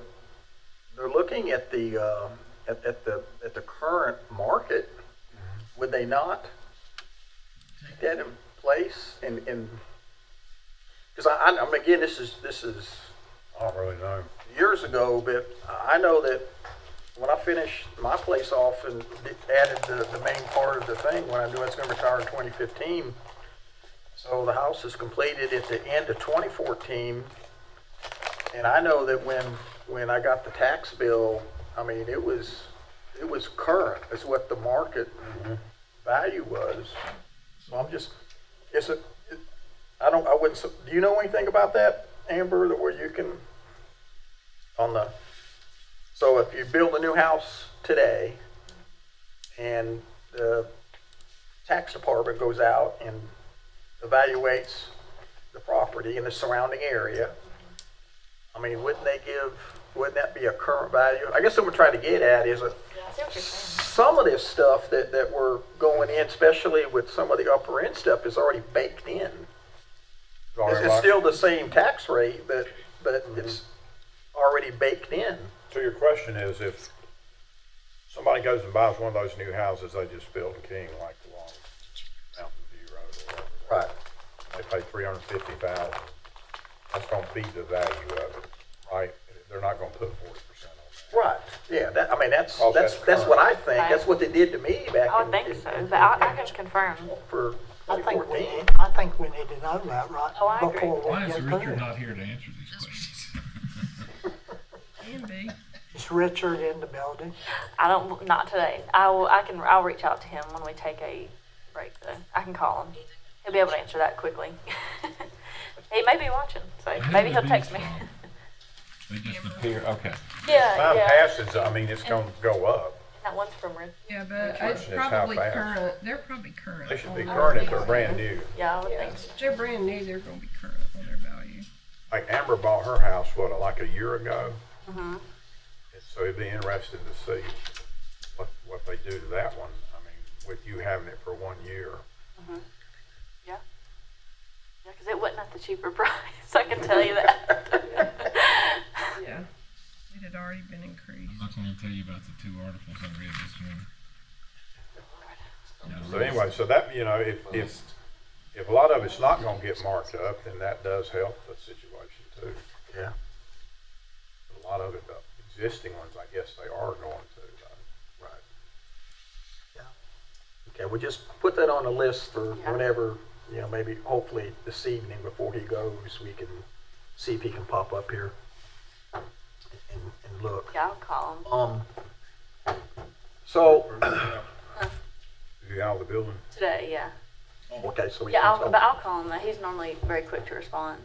And that will be an easy question for him, Okay. I would think. Do you want to go, or do you want some more time to? No, I'm just gonna go over a couple, Okay. few things, start with.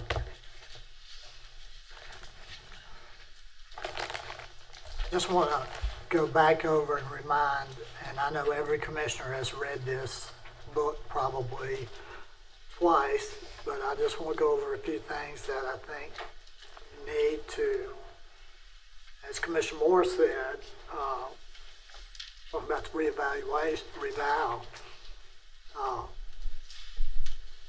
I know where that's going to stick me, but it's not about me. It's about the citizens of Stokes County. I know where I'm going to wind up.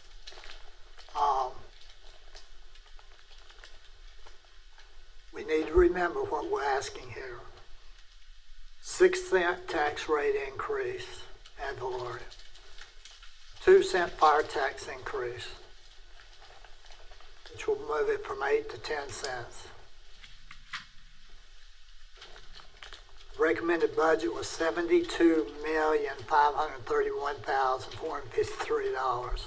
That's a 2.3% increase of over $1 million,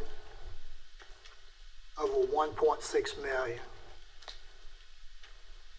When, as Commissioner Morris and I and others discussed it as it went along, in the beginning everybody thought, oh, that's just 62 cents to 68 cents per 100. However, we started getting down to the nitty gritty of everything. I don't think anybody in this room that's sitting up here ran on, I'm going to raise, my goal is to get in and raise taxes. Anybody put that on a card, or if anybody told somebody that's how they were running, raise your hand. I told them I'd do it as a last resort. But as a last resort. You didn't tell them that was gonna be your first resort. No, Okay, thank you. So as we go through this, people might think, oh, 62 to 68, that's 6 cents. Fire tax, 8 cents to 10 cents. The last time the fire tax was touched was in 2017. And it went from 7.5, I think, to 8 cents.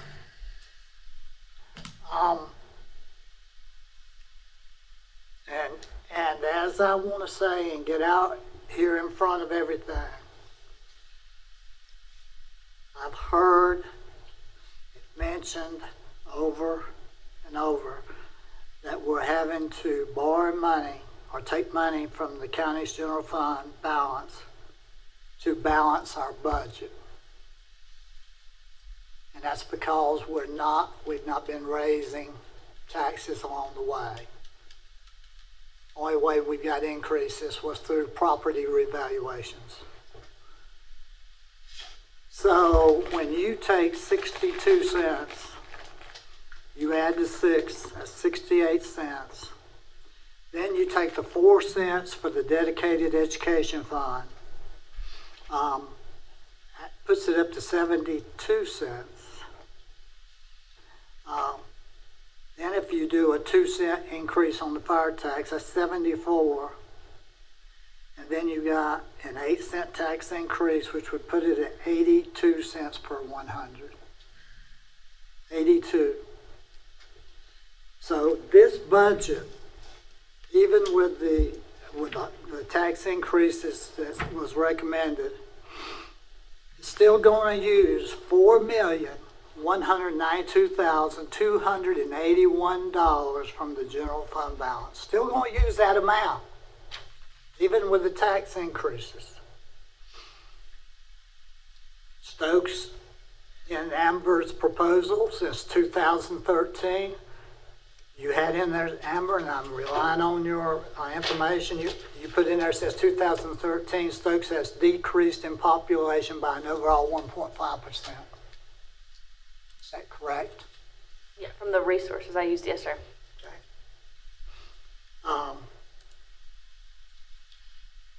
And I'm going to hit inflation. Yeah, inflation is hurting everybody. Inflation's hurting our employees.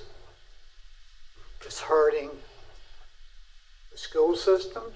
It's hurting everybody right now. And we know, I think we all agree on why inflation has occurred. It's a political situation, but we got to deal with it. In the most recent national poll, and I took this off of a very conservative channel, in the most recent national poll, 59% of Americans are living paycheck to paycheck. That's 6 out of every 10. Just making it to the next paycheck, barely. Paycheck to paycheck, 59%. And there's really only 2 conservative channels out there, Newsmax and Fox, basically, so you know I got off one of those 2. I look at this and I read, I made myself a note to read page 2 on the budget guidance. We said we wanted to get the fund balance to 20, and then we said, okay, we know we can't get it to 20 all in 1 year, but unless somebody can tell me different, the way I calculated it, if we went by this budget, we're back down to 12%. Now, is that right along, Lisa? About 12 and a half, yes, sir. Okay. Maintain the current level of services. Well, I agree, we've got to maintain. How much we can increase, I don't know. We need to invest in our employees. And I think that's something that we're not really thinking about right now. we've got a list of equipment that's needed and a list of different things. But one reason I wanted Brandon here was to answer a few questions. I might not say it right now, but I want to ask him some things later on the EMS and things. Public safety, yeah, it's important. I agree with you there. There's no doubt that we need public safety. Mental and behavioral health, you know, you just had the school system up here saying they want the director of behavioral health, which was a $107,000 position if you look at. And then our long-term plans for the hospital, well, we don't know where we're at on that. Not right now. Not this minute. We can't say what's going to happen there. I mean, something's going to occur. But, and then the schools. And we just got what they said. They closed Pine Hall School. They shutting Lawsonville down. They're bringing Meadowbrook to Lawsonville second semester. They're sending Lawsonville kids to Nancy Reynolds and Sandy Ridge, depending on where they live. And Lynette said the savings would be the utilities at Pine Hall, which would be $50,000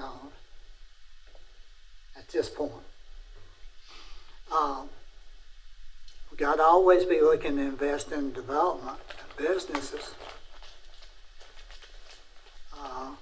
But I'm sure a lot of people that moves in here is not moving in here to want to see big pay raises, but they want services. I mean, don't get me wrong, services are needed. But where do we cut the edge on services versus how much we're going to raise taxes? And I highlighted this, and you know, because I've talked to Richard also, and it shows in here, and a lot of people are not really aware that this is going to happen next July, but that's when our reevaluation comes in. And he's also told me 40% range, maybe could even be a little more than that, 40 to 50%. If that happens, you're talking about, I know what I'm paying now, and I heard Commissioner Morris, and I know what I'm paying, which, like I say, everybody's different. Everybody's values is different. So, do we want to stay on, I'll just use EMS as, Brandon, I'm going to use your department right now as an example. In the proposal, it was recommended, well, I've got one in front of that, 2 telecommunication positions. We know the importance of that. But I don't know if anybody else got an email from somebody this morning on a retiree from that position, and I did. I got one shot to me from somebody that has retired from the system. But according to what Amber put in the proposal, we're waiting on 3 ambulances that we have ordered. Is that correct? We should be receiving 1 ambulance this year with the others 90 weeks out. Is that correct? It should be starting in December this year, January 25. Right. Yeah. Okay.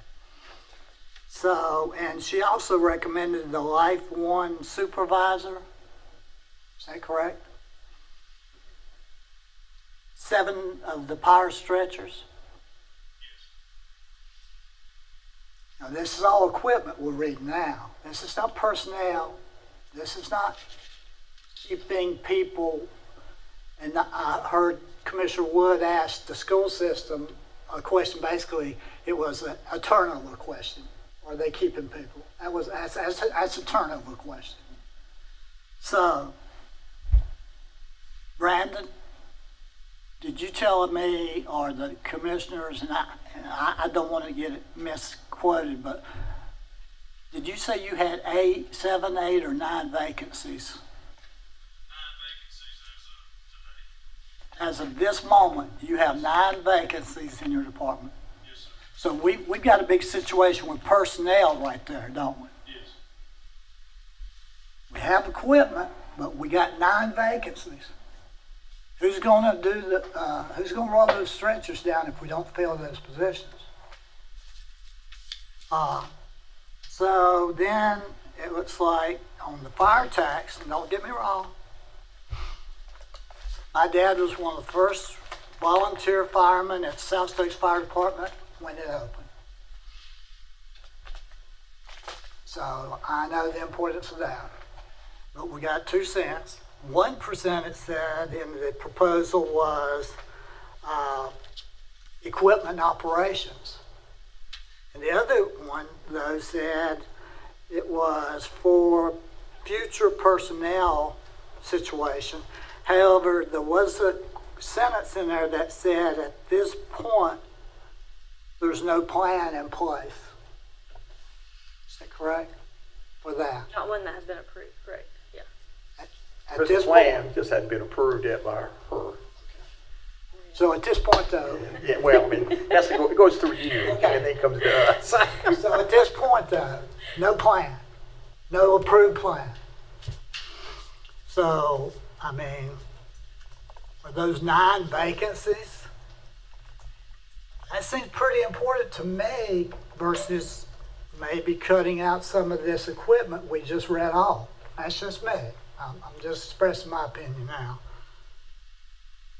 But I know I can look back at Brandon and I could say, Brandon, would you rather have those 9 vacancies filled and maybe lose some of this? Or would you rather get all your equipment and be stuck with 9 vacancies?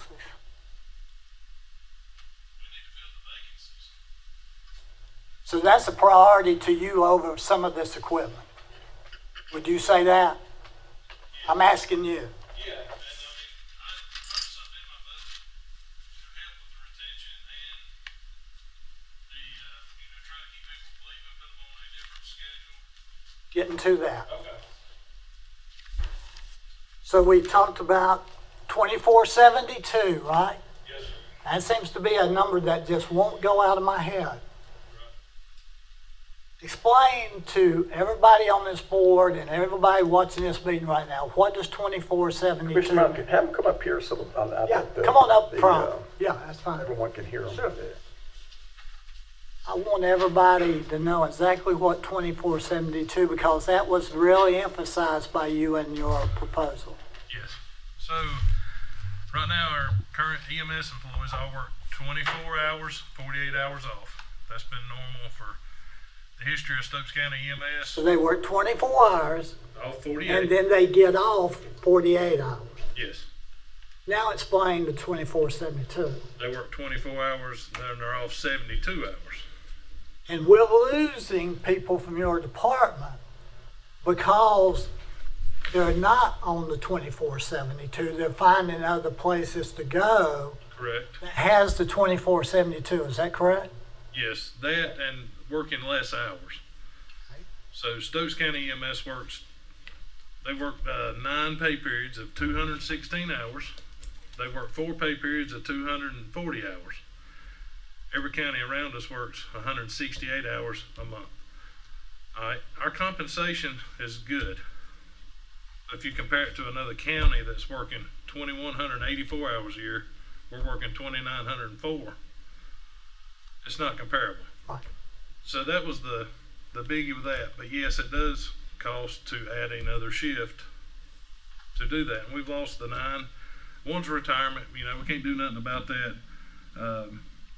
One of them was stay at home, or 3 of them stay at home after they had children. One of them went to the PD for a different job. One of them went to the emergency department. One went to an urgent care. And one went back to school to go to the cath lab and work after she gets certified in that, because they'll set paramedics to work in the cath lab. All them jobs there are 168 hours a month, very similar in pay. And the urgent care, she may have to do a holiday every now and then if they're open, but they don't work nights, weekends. It's just a better schedule, same compensation. So therefore, what would you say then is the solution? You could only have one thing out of all you just mentioned. Would it be 24/72 shift? Yeah, absolutely. I mean, I really think. I'm just asking, Yeah, the I number mean- one thing, if we've mentioned several things, you're Right. saying 24/72 shift would probably eliminate some of these vacancies we have, Well, don't you think? per talking to everybody, we did a shift survey with all everybody that's full time, and everybody knows this one here that I'm gonna come if y'all go 24/72. It's hearsay. I can't guarantee it. Right. But just from hearing everyone speak, talk about it. I mean, we got to do something, or I think we're going to be looking at different avenues of, we're going to be holding routine calls up to an hour, hour and a half. I mean, we're running 5 trucks most days now. I've thought of everything we can do. We've tried incentive pay, that's working. Amber's been letting us do that some, just to staff the minimum. The community paramedic program, we're still trying to operate it because it costs from MOE money, the opiate settlement money, but that may need to be looked at. We're going to stop that program, put them back on the ambulance. Our shift supervisor could go back on the truck. If we do that, we need to stop our rapid sequence intubation. We're going to quit carrying blood. We'll turn it back into VAB, just quit providing blood to the citizens if they need it. Then the day-to-day operations, myself and Renee have to pick up. Then that just puts us behind, to where we were 10 years ago, and we're catching up, and we're a lot busier now. We added the 6th truck to new ambulance station in Walnut Cove. We was talking, hadn't added one since 05 or whenever it was, and we really need to be adding on to the station in King, or because it's coming. We're going to have to add a 7th truck.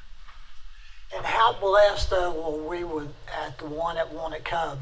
Wasn't the EMS station at Walnut Cove, where it was put, wasn't the land donated to the county? Donated. Yes. Land didn't cost us one penny, they Correct. did. And then we went to work with the architectures, and y'all Right. designed everything that you felt like you needed. Yes. We saved money there by the donation of the land. That came Yes. from David Meekum. Yes. Okay. Can I just a quick follow-up, because it'll get lost. Yes, sir. So I just want to understand what you're recommending, or asking him what he's I'm recommending. just asking. Yeah, well, he's recommending, you said the number one thing. Yep. So that means that if that's your number one thing, then, because obviously Commissioner Mendenhall is trying to cut the budget, to come down on the tax rate. So therefore, if your number one thing is to get that shift, then EMS will not be part of the new salary plan that comes in play. Is that okay? The new salary plan that was in the budget. Yes, you won't be part of it. Right. And right now, the salary plan that's in effect does not affect one EMS employee on the salary plan. There was a 13-cent increase from initial. I They don't know get if the it's COLA, changed. everybody will get the COLA. Yeah, the that's COLA, here, yeah. the COLA Yeah. and the longevities. That part was great to help for. But that's part of the new salary plan. That's not currently in play. Yeah, now. See what I'm saying? I look at COLA and the salary plan differently. The starting rate. The COLA should be based You on. can't pick and choose. I mean, I know we're talking what ifs, Right. about, what is your number one priority. But I just hope you understand that, as things go through here, if, you're agreeing to something that I really hope you're thinking of all the ramifications that it's getting to be for your department. Can I ask a question too? If you did the 24/72, did your email say that you would have to add 22 positions? 13. 13 plus They have the current current vacancies, 9. So you got 9 current 9 vacancies. current, and it'd be 13. And This then would you would not, need 13 more positions. yes, and it would not happen July 2nd. It's gonna be something that probably, time you advertise, get people trained. Orientation, you're looking at November, December. But I wanna go back to Brad's, because the pay plan, and so you're saying if we'd done this, they wouldn't be part of the pay plan, Right. no COLAs, no Right, longevity? exactly. I disagree with that. So, Just, I'm trying to figure out. I want to say this. Can you just, Can you go to page 10? some people. Can you go to page 10? When it's not, Can everybody go to page 10? it's not against FLSA. It's page X in the beginning of your book. 10, okay, we're getting there, give us a second. X. X, I'm on X, okay. All right. First paragraph. Over the last few months, HR Director Jamie Clucker and I have looked and worked on ways to better improve our pay system, including options for adjusting salaries for inflation, which everybody has. During this time, we worked with a consultant from the County Commissioners Association who assisted us in the recommendation that we're presenting as part of the FY 24-25 budget. There were three things addressed: the COLA, cost of living, and when I was chairman, the 2 years I was chairman, we gave COLAs. I've got it right here on the minutes. I was chairman in 17-18 and 18-19. Employees now receive a 2% increase off their current salary annually. Before 23-24, employees were granted 2% off starting salary for their respective pay grade on the scale.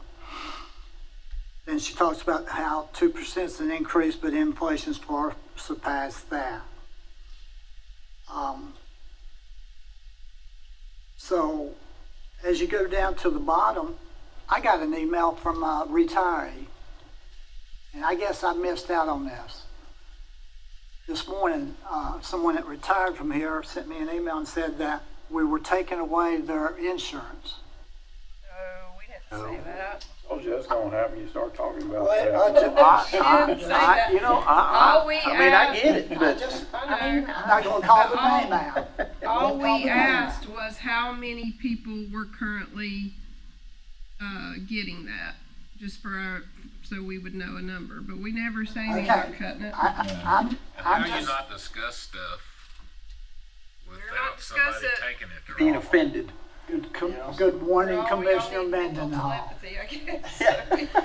Good morning, Commissioner Mendenhall. Hope things are going well. I know y'all have a hard job, but I'd like to give you my 2 cents worth. I've been listening to the board meetings virtually. I heard you all are considering not paying for the retirees' Nobody health said insurance. that. Just right there. I mean, it's, Well, I'll say it, one day it's gonna go away, cause it's no way you can afford it. but I'm just reading you what I got this morning. Okay. Now, so we're going to, with this new plan, y'all have sort of a different pay schedule now, don't you? It's an hourly rate, Right. And how much is it per hour? $16.20 an hour for a brand new paramedic. That's what they make. Yakin County starts them out at $20.67. It's the same money. If we change our guys over, they're gonna get like a $4 an hour raise to make what they're making now. And it's not changing the budget. The only budget number it's changing is adding the additional 13 people. It's the same because they're working less hours. So I'm gonna hold off and not ask Brandon anything else at this moment, but y'all are welcome to ask any questions. I have a question for clarification. So they'll be working less hours, which was that, will it reduce your overtime? It reduces the overtime line item, yes. So you can add 13 positions, but it won't add, but it will add more to the budget, but not a lot, is what you're saying. Wasn't it like $1.5 million? No, the salary and wages, if we go 2472, it'll be 2.7 million. All right, overtime would be 700,000. Last year's budget, now that's not doing the fringe because I don't have a way to calculate that, but it'd be a $721,000 increase from last year's budget, what we paid. What was budgeted for the shift we're on now. But right now, you're telling us we have 9 vacancies. Yes. Well, I'm just gonna be real simple with this. I've had 2 massive heart attacks. Barely lived up through both of them. Ambulance was there within 5 to 6 minutes both times. What's your time right now with 9 vacancies? What if you got a call in Francisco and you got a call in Wanacue? Same time. You may be a few minutes longer. I mean, just, if I could schedule the calls, if I could schedule the 911 calls, we could do it with 3 trucks. Yeah. But I can't. Wouldn't that be nice? That'd be real nice. Yeah. When I was laying in the floor about to die, I was glad to see them roll in there and get me in that ambulance. That's,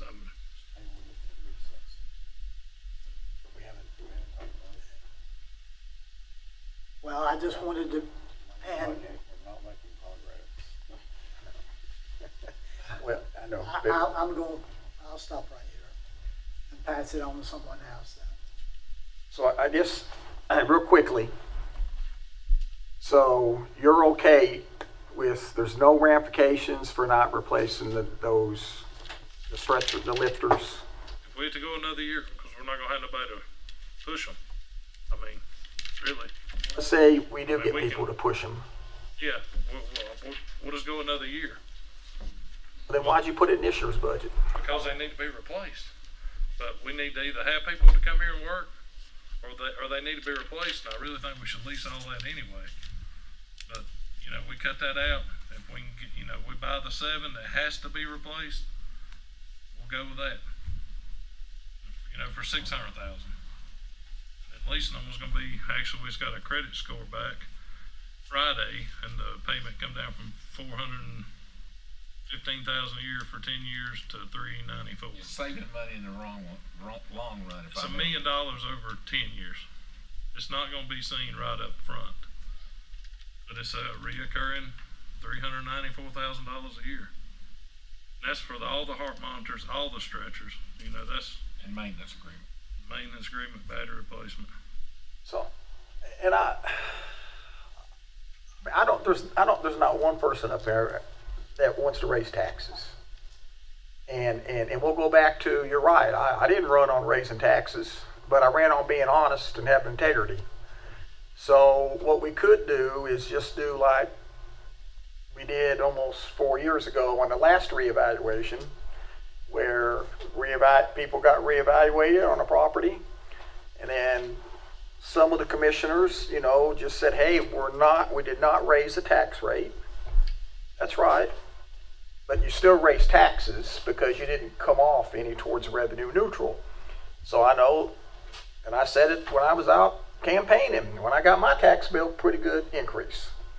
But when I got elected to this, because obviously when I'm sitting out there and talking or looking, I don't have access to stuff like what we have access to stuff.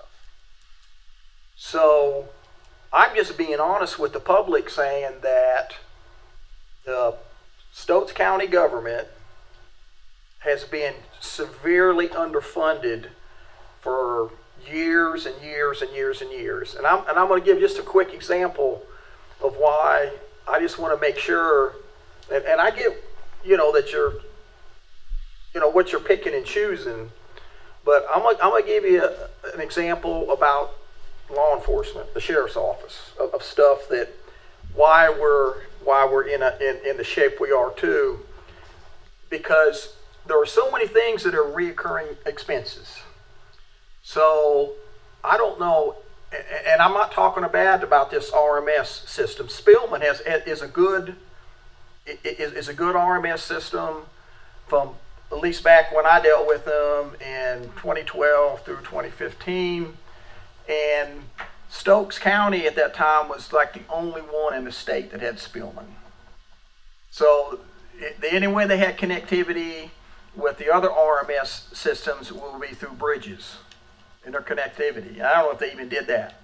But the problem is, so when I come in and then you start looking at the CAD reports and you look at Spillman, this is just one example, is that the reason that it got so outdated and it couldn't function in 2023 is because you didn't get the updates, because it's always too expensive. And it does cost money. When you get a system, you gotta budget every 3 or 4 or 5 years to stay up to speed.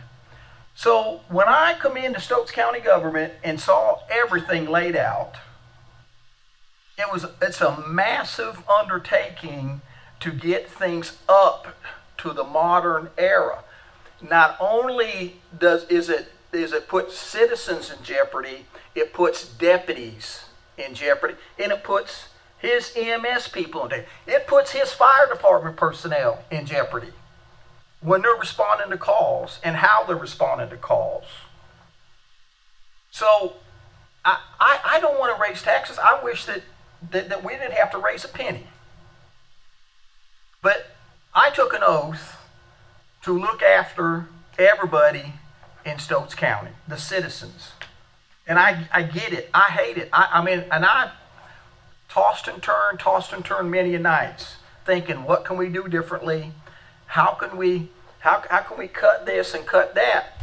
But we have been so lean and so far behind all these years that there is no fat. Now, you can call the lifters fat if you want, but it's just a matter of time before one breaks or snaps or we get, you know what I'm saying? You can't. Lawsuit. It's like with computers.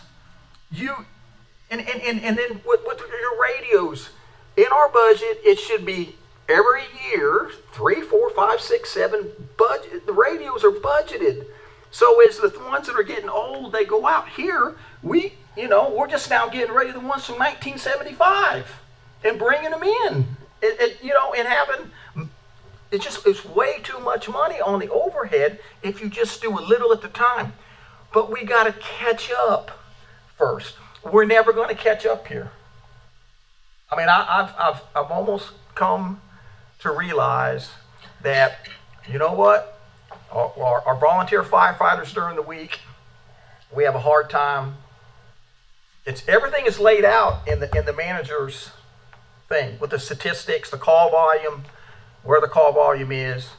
We got our sheriff's office personnel. They're having a hard time recruiting. They're having a hard time retaining. In the state of North Carolina, the state mandates a lot of programs that we have to do. So we could look at a department that the state says you don't have to do and just lay everybody off. There ain't any of them except economic development. That's all we want. Well, no, we got a couple of others. Not many. Well, no, not many. I don't know what the others are. Well, we got the resource, the district court resource. Yeah. We got that. And I'm not trying to say that we're laying off anybody. I'm just giving an example that we, I don't want Commissioner Minnie get an email. If you don't believe this, email. No, I believe you. I believe you. I'll be glad to show it to you. That sounds pretty So, typical. we have to provide those things. I come from city government. The only thing the city has to provide is a zoning. That's it. That's it. The issue though, Brad, is what degree do you provide it? Like for instance, I was in the Saturday morning men's club. I made a comment that we were taking ambulances offline for personnel for various reasons. Did anybody jump up and say, oh, we can't do that? Not one. We got blood on ambulances. We're one of the few that have that probably in the state, right? People rather pay taxes so they'll have that blood on the ambulance, or would they rather have a It's not a problem until they need it. That's right. That's what I was yeah, thinking. but then, well, you could put a medical doctor on every truck if you want to fund it. Yeah. If you pay enough, you could get them. Do we need that? There's got to be. You got to. pick a degree that fits your populations. I don't know how you survey them to know this, but we got to make a judgment about affordability and to what degree and to what response time is acceptable versus not acceptable. There's a whole lot of people that will blow it off, you know. It's like, keep the taxes low. I don't care how long it takes them to get there. So, I mean, not everybody's like us that thinks we want it like it is now. You're right. I mean, you're absolutely right. That's, you know, that's the problem here. I mean, trying to figure how out many to what minutes degree. and you wouldn't be here? Oh, I 1 or know. 2 more minutes? Well, my cardiologist said 2 minutes. 2 minutes.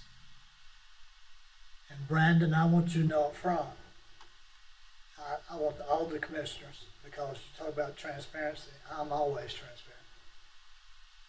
I had a note. I talked to Amber this morning. Information.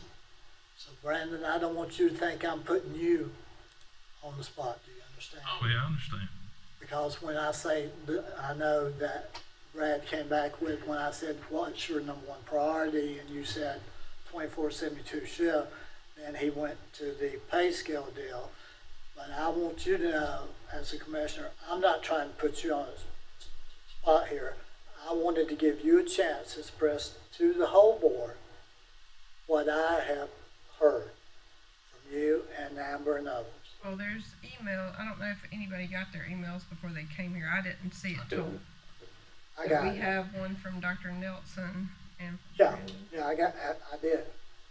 And Yeah, I sent something to Amber on Thursday or Friday, just about the situation with staffing and stuff. And I don't want to see taxes go up. I live here. I don't like paying them, but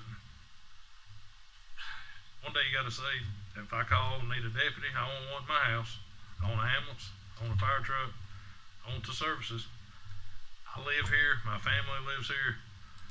I want everybody taken care of. You know, I've been here all my life. Just want to and- make sure you understand, I'm not trying to put you on the spot. What's the definition of being taken care of, though? Well, a good provider, an ambulance would. You got to kind of understand that, because you got to pick a funding level that matches it. I don't know how you do that exactly. How many miles are on the EMS supervisor truck? About 260,000 Diesel? diesel. Brandon said you know what it costs for benefits. I did a little check on the personnel sheet that you guys handed out. So stick 46% on top of that salary. So 40,000 becomes 60,000. Just FYI for other, you're talking. And I thought it was like 30. Brad, there's nothing I tested here. 3 of them, it It's was all no, 46. look at me. Not trying to be hard-nosed. No, here. no, I just am no. trying to present some of my feelings. Yeah, Everybody's got I different understand. ones I on this understand. board. We understand that. I understand. We're all not going to agree on every single Yeah. thing. Oh, I agree 100%. So I'm going to stop with this because I know you need to move on. But Brandon, I appreciate you coming and expressing to, I think the commissioners understand where you're at. Have we solved anything? Nope. That's why I'm asking when we're going to recess to, which day. Well, I told y'all I'm good Thursday. And Commissioner Cox said, what, maybe 2 hours around lunch for Thursday, if we have to? Yeah, I could. well, what the heck, Sonia? Friday's my birthday. I can come all day on Friday. Well, I can't. Yeah. Have at it. I do have a day. Don't worry, my wife doesn't have to come up and get her hair cut with you Friday. I'll put her on another day. Oh, man. Y'all can do whatever you want. We need another day. I'm here till we finish it tonight, but whatever. Well, I mean, we still got time ahead of us. Yeah, we got 7 or 8 more hours. Yeah. Thanks, Brandon. Brandon, I appreciate it. Steve. I'm just gonna cut right now and not say nothing else. I'm gonna Well, let you them can, go. no, this is part of the process. I know, I do, I like to hear. No, we want to hear, You had I thought 8 you had ways to cut cuts. meetings. Now that's one. Oh, yeah. I mean, But we I have saw to hear it. where And I got cut off pretty quick with this proposal. I'll just come out and say, I can't support this proposal. Oh, I understand. And that way you can understand Yeah, at least. yeah, I'm not yeah. gonna sit here and waste y'all's time Right. if you don't wanna hear. Well, I do. I mean, I mean, I don't, I do too. I feel like I'm hurting You're your not. time frame. no. There's no time frame. We've There's got some- to. You might reveal something that we're overlooking. I don't care how Well, we already know that's the treasurer's. What'd you say, Ray? I said, I don't care how many days we reach that. Take that note.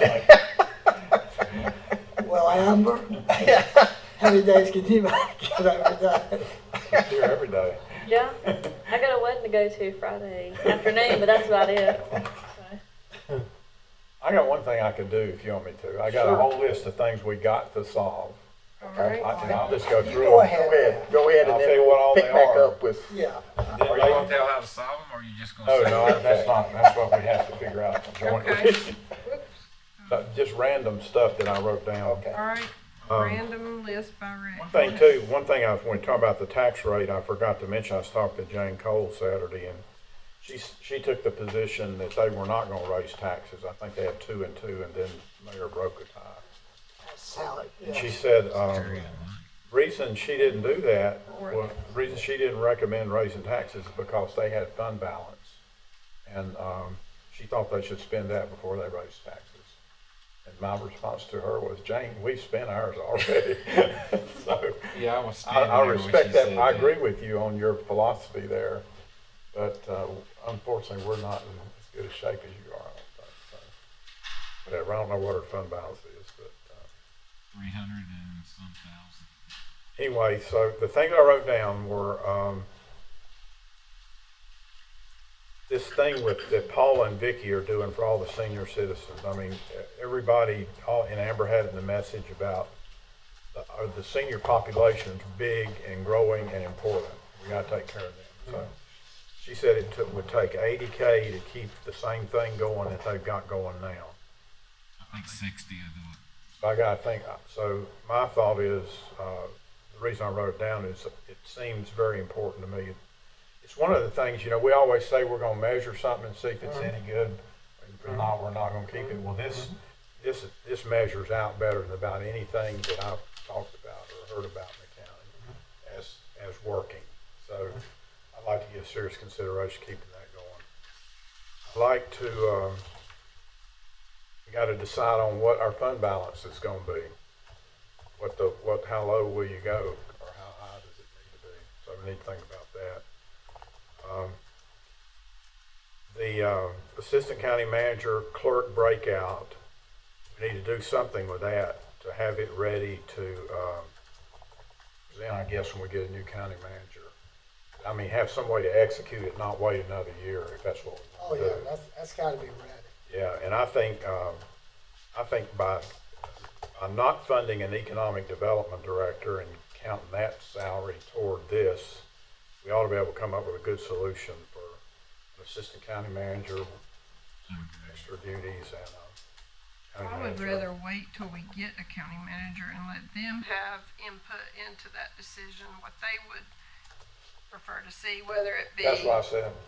Yeah, but you mean just have money in the budget in case we do Yeah, decide just be to break it prepared, out? yeah, just have some preparation to execute it if that's what we decide to do. Right. Not have to go do a budget amendment or something. May have to, whatever. Right. But, I think that's one logical approach that can keep from doing economic development director. And, of course, we have nothing figured out on economic development, on what the structure should be or anything. We're just floating.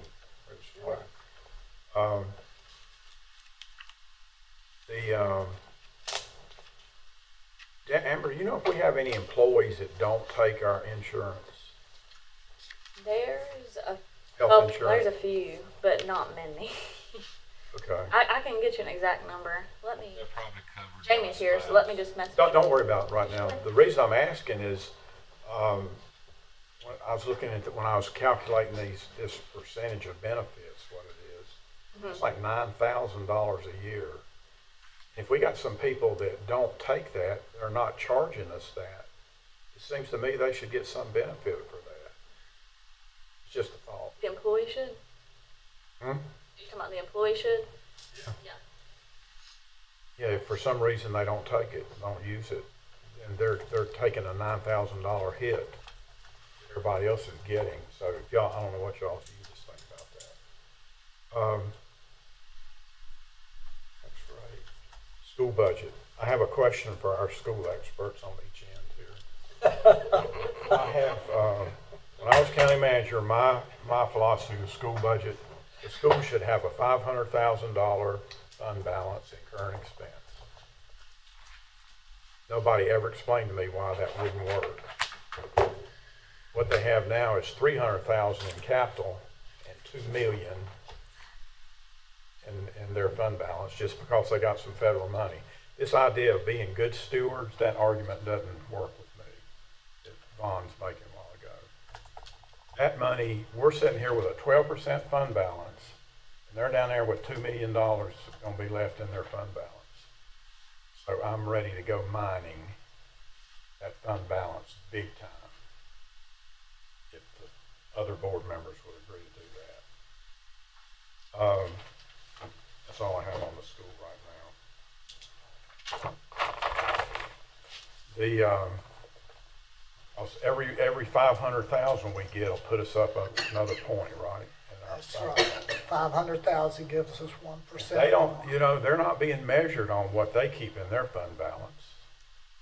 And if we take it and put it up here where we get credit for it, if they have an emergency, they can still come and ask for it, for help.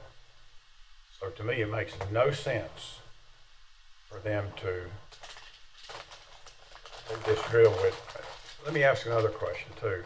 This ESSER money, is that money that should have been spent for non-recurring expenses by definition? They have a deadline, they haven't spent it. It didn't have to be non-recurring, it just had to be something. One-time money. But it's not wrong. One-time money?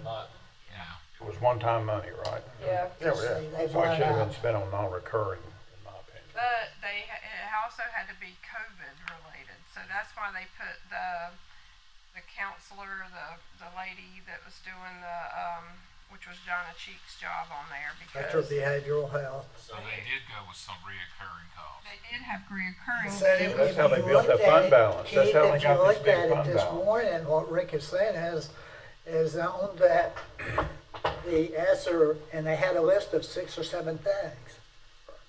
And the first one that was highlighted in red was Director of Emotional Behavioral Support for $107,000. Is that not right, I think that Commissioner was Cox? right, yeah. If they're hoping it's gonna be in the new That- tweak budget, Mr. Berger, or Mr. Moore, it was one of the two. Moore, yeah. He said it will not happen. Anything that you got from COVID or the federal government will not be covered by the state. End of discussion. That tells us right there that you know where it's gotta come from. If it doesn't come from the state, where's it gotta come from? Yeah, thank you. That's Yeah, it. so what they did, there's nothing wrong, I'm saying nothing wrong with, they took their ESSER and they spent it on recurring expenses, and that way they're able to build up this big fund balance. But now we need to equalize that fund balance and get it back where it should be, and get it back up here where we get credit, because we're being measured on what we got in our fund balance. So I take $1.5 million of it right now. What I do, but that's something for y'all to think We're about. probably gonna have to, if we go with the county manager's recommended, they'll have to put more of their fund balance in to balance their budget. Even just with what we've recommended. So, that's a given, I think they're gonna have I to. don't know, whatever Lynette give, whatever number Lynette says, will kill her, but otherwise I'd take all the rest of it. Put it up here where it needs to be. That's my philosophy. Okay, next subject. Unfunded mandates. I think we need to raise taxes for every unfunded mandate we have in this budget. And we need to redo the courthouse because the numbers don't match anymore. Right, Amber? You didn't use the earlier For the courthouse? what the Yeah. bids came in. Yeah, we need to match it to what's come in now with the actual bid. Yeah, we're working with DEC Associates to get an updated, Okay. I guess, debt service payment based off the new number. Things like that, things like the retirement we have to increase for each employee, whatever other, I think our board ought to clearly define every unfunded mandate we got in this year and fund them in tax increase. We can't absorb any mandates. That's my philosophy.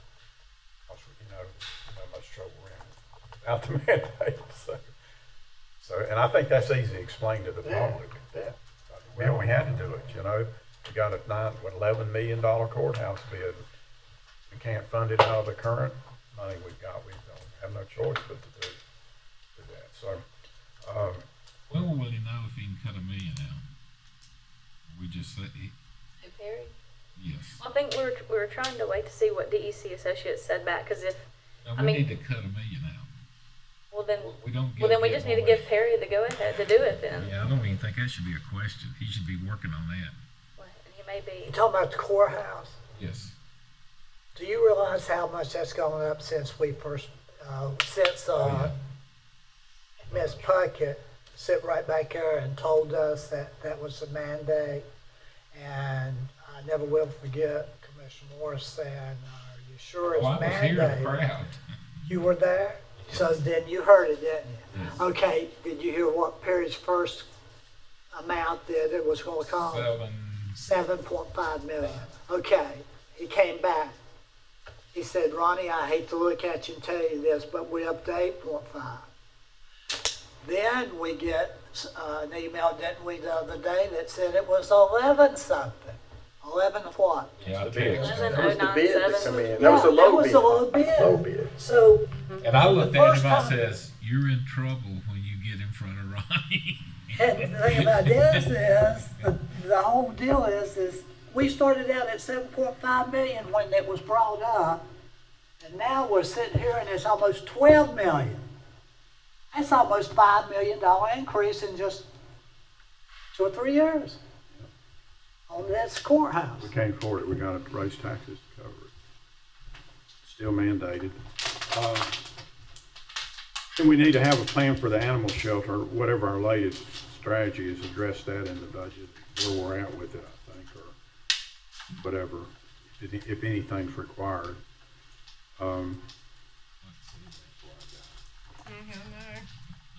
Another thing we need to do, is this is just normal budget stuff, but go through the personnel and equipment sheets. That's one thing we could do to accomplish something fairly quickly, is go through those 2 sheets and check off what we're supporting or not. The ones that Amber gave us. You still have copies of those, because I left mine at home. If not, I'll make you a copy. And the next subject is broadband. I don't think we need to do anything else on broadband. I think we've got that covered, don't we, Amber? Right now, yeah. For right now. Yeah, So, we should be no, good. we're doing everything we can do for broadband expansion. I don't think we need to do anything for the hospital transition budget-wise. I put lease or purchase the EMS stretchers. Without further explanation, I like the idea of leasing them, doing the lease program, but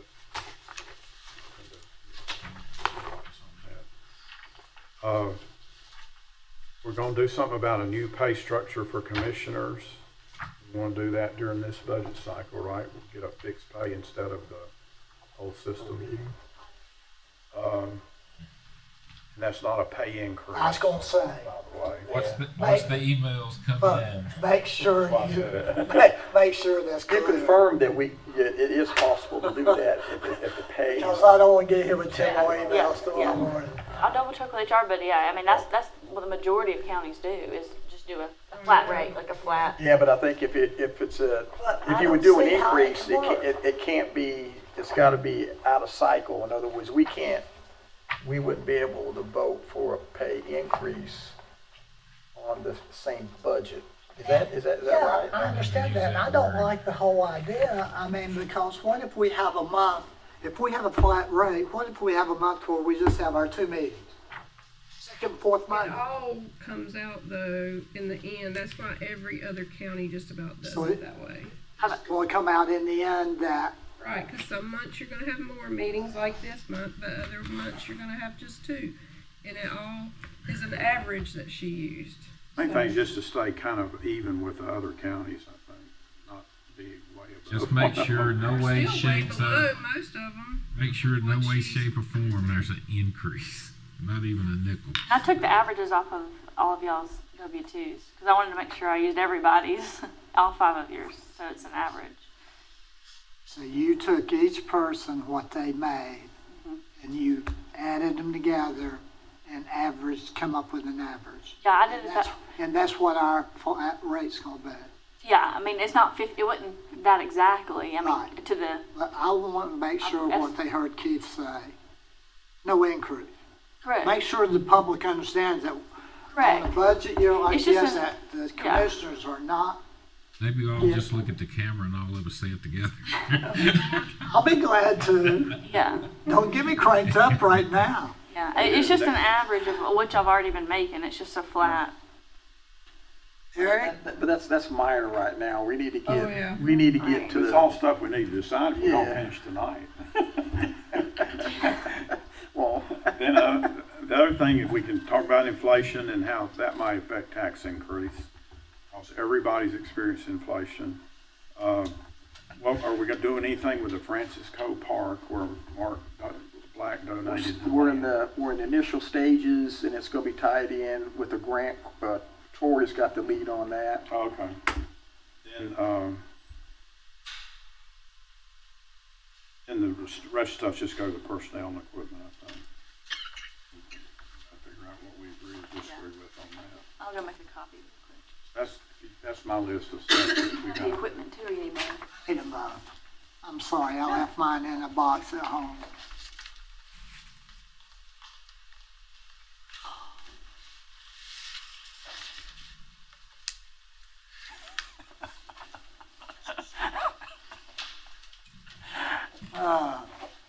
See better. Anybody else got any, priorities or what y'all are looking at? I got something. I have one thing I think we need to discuss. It ain't gonna help our cause. The part-time finance person, I think it ought to be full-time. I agree with you. With all the audits and the craps required and the stuff we asked. That gonna be a deal breaker or? I would agree with that. I mean, all you have to do is look at that list Lisa gave us one time. 5 or 6 or 7 pages of crap she has to do.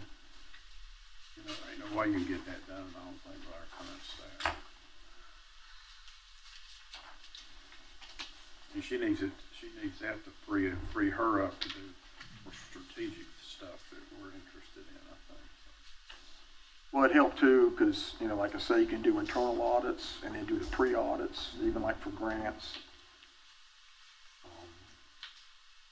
And it's another layer of checks and balances too.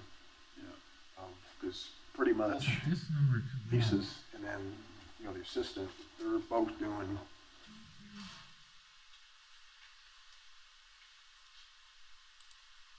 I would agree with Keith on that. My 2 cents worth.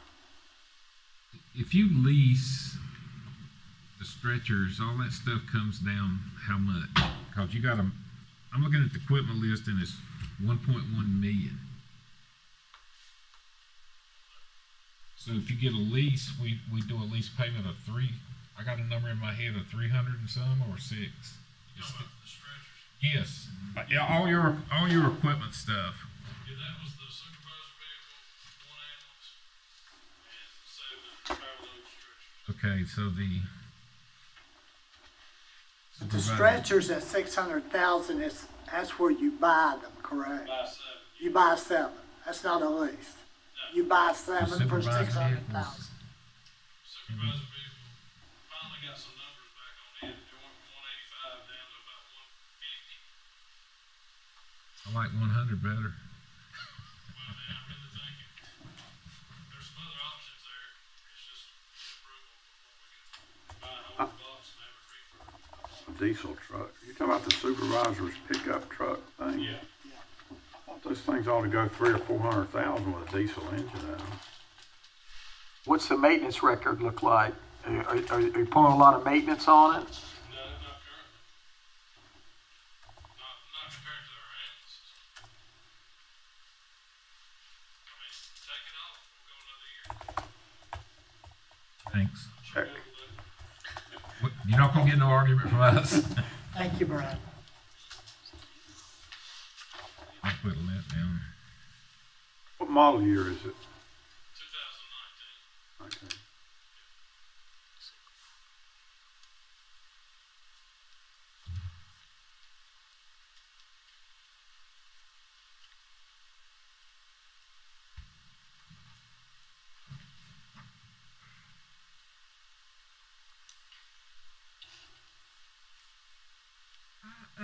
Have one thing I would like to mention, and I talked about this when I was campaigning this last time, and the thing that I was talking about is some counties, some states have what they call, and we may have some form of this, but it might not be called this, maybe something different, but it's like a circuit breaker program that allows qualifying individuals the option to defer a portion of their property tax, on it, just their permanent residence, not like if they own other property. This is just talking about their primary personal residence, but it's, they can defer, or the portion of the property taxes that exceeds 4% of the owner's income.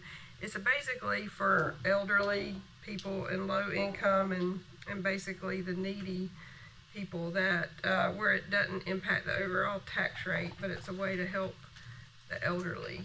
And I would just like more information on that. I know it's too late to incorporate it in this year's budget, but maybe with the reval coming and everything, Richard could look at a program like that so that when we do have, if we do have the reval, we do have a tax increase, that the elderly and those, needy people are not as disproportionately affected by it. If we had something in place, and I know people can come and, when we have our meetings and what's it called, when they come to what's that meeting called? ENR. ENR, yeah.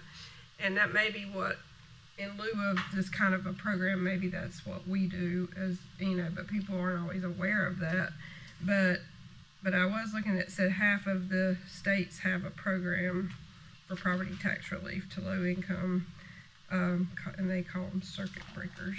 I just think it's something we I think can. there is something in the state statute, if it's your age and income driven, that it's percentage off of the Right. taxes. And Richard probably can explain that to us better, but, and like I said, it probably is not gonna affect us this year, with all of this, but maybe moving forward, it would help in my mind to approve a tax increase if I knew we had something like that, because I know lots of people can't afford to pay an extra, 6 cents, but a lot of people can't, so that way, you just feel a little bit better about it if you know the elderly and the needy population is being considered, as there's a way for them to appeal it, or that they are not.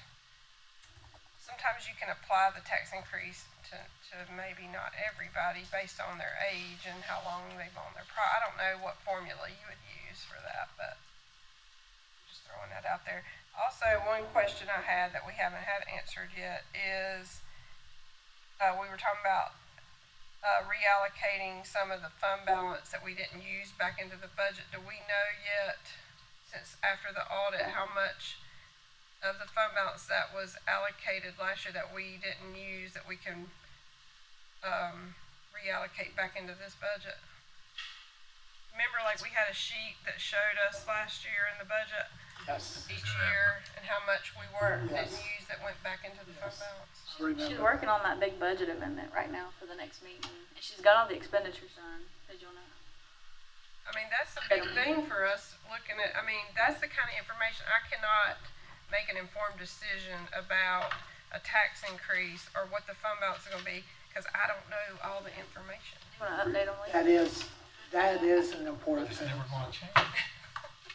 Right? I don't know. Is that what I see? And that said, they didn't spend any of theirs last year that they, on that, what they appropriated from fund balance. Revenue side, if there was any that went over budget. Some are still. I guess it's the timing of the audit and everything comes into play with that, you Be know? going with the schools, What? $5 million capital outlay budget.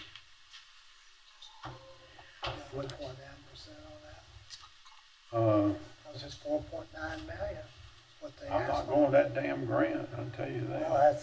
that's 2.1 Take million. that out of it. Look, that was 2.1 million of the 4.9. Yeah. Then the other, Well, Amber said she was gonna hold that here anyway, see if the grant got approved. So, Right, but we've done gone through this one time. And we took Nothing's a changed vote, for me and it's since last 3-2 vote, so if nothing changes, it's still gonna be a 3-2 vote. We're gonna, And we need to know, hey, that's one thing we we'll see need. if we can get you some help, Ronnie, to do it. Okay. I go with the board. If we vote 3-2, I'm part of the 3-2 vote, but I'm just saying, that's something that we gotta know. Because that's agree. $5 million on capital versus 2-point-some million. I'm good with the rest of it except for that grant. They blew us off, didn't give us a consolidation plan, don't have any idea.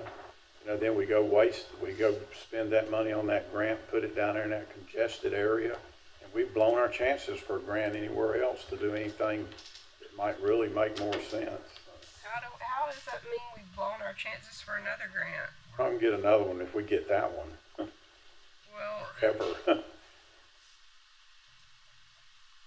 But anyway, y'all do whatever you want to. You I'm understand, firm saying on it's that. gotta be, Nothing's changed for me it's since gotta last be, we gotta make a decision.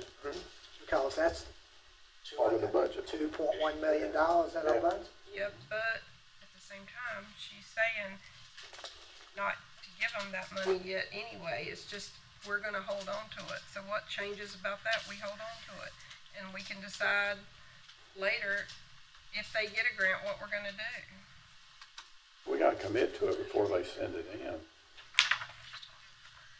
You know how I It's voted gonna be last time, approved. so, It'll I be mean, approved it's, based on sending it in. Well, to me, that's part of it, but there's still a lot more to figure out. One grant criteria out of that whole list that we could almost meet, and that's close 3 schools and put them into one new one. That's what they're doing with Pinnacle and King, doesn't even approach meeting that criteria. And then the rest of them, most of them are tier stuff, we can't even meet that period, and there's nothing we can do to meet it, so.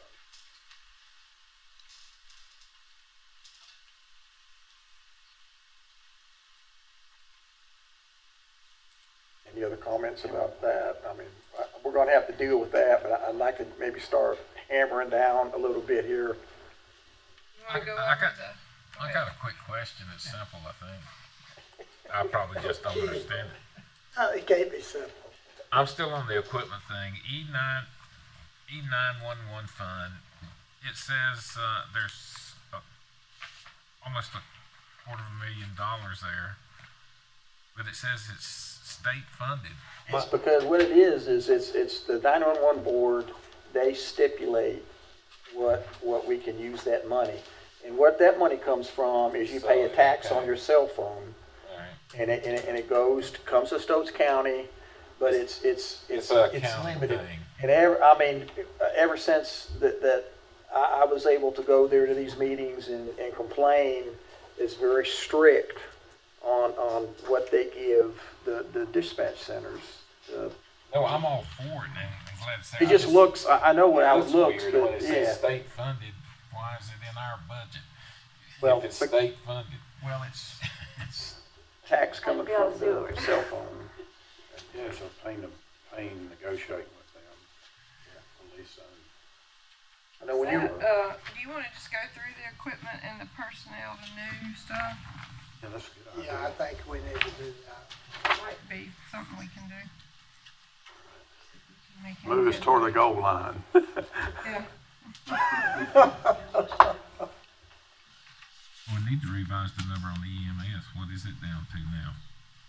So, let's just start at the top and go down. All right. What list? Yeah, that's fine. Where are we at? What list? Equipment sheet, where it starts at emergency communications. What page, Bill? You had to punch holes and put it in your. No, I don't have it, I don't think. Tab one. Tab 1 at the right corner. Mine was handed out separately. We did. It's supposed to go under It this. says No, tab 1 no, at the right corner. I don't have it. It's empty. You need the personnel too? Huh? You need the personnel sheets too? Yeah.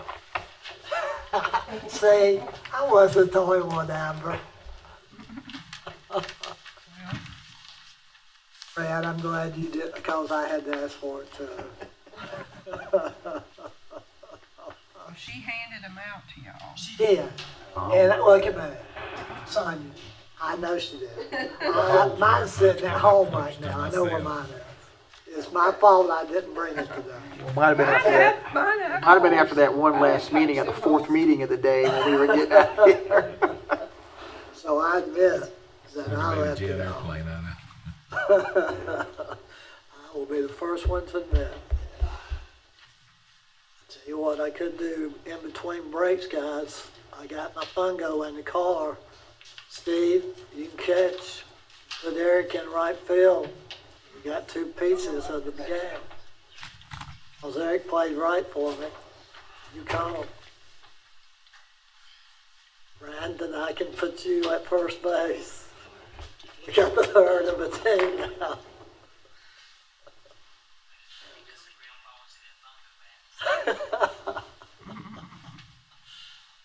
So we starting on equipment or personnel? Starting on equipment. Okay, all right. Emergency communications 911, just start going down the list. Okay.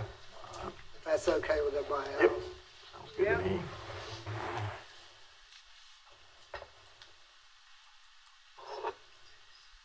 Brad, you want to lead it since you're the chair? You want to lead it? No, I can do it, yeah. So 4 laptops for CAD at backup for the PSAP, $4,000. I didn't recommend anything for Yeah, there's nothing E911. blank there. They've already replaced the, those laptops.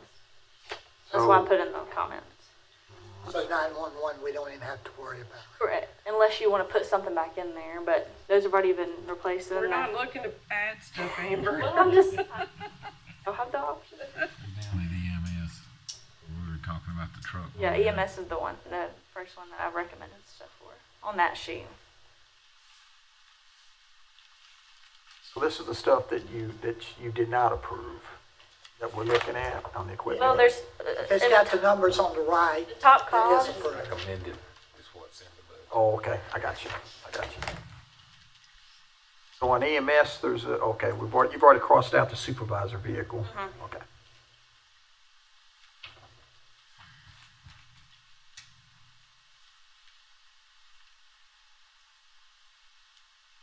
So is that 2 computers for ambulances? Is that 12.3? So I guess that's the first one we need to tackle and go from there. Because IT's recommended on that is to cycle out old laptops on the ambulances.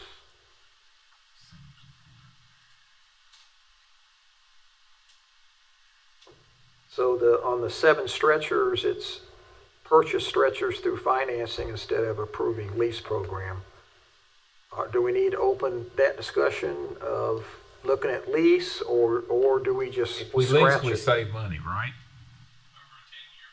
Over a 10-year period. Okay. I'll give you a little more information if you want. How much money will we save any this year?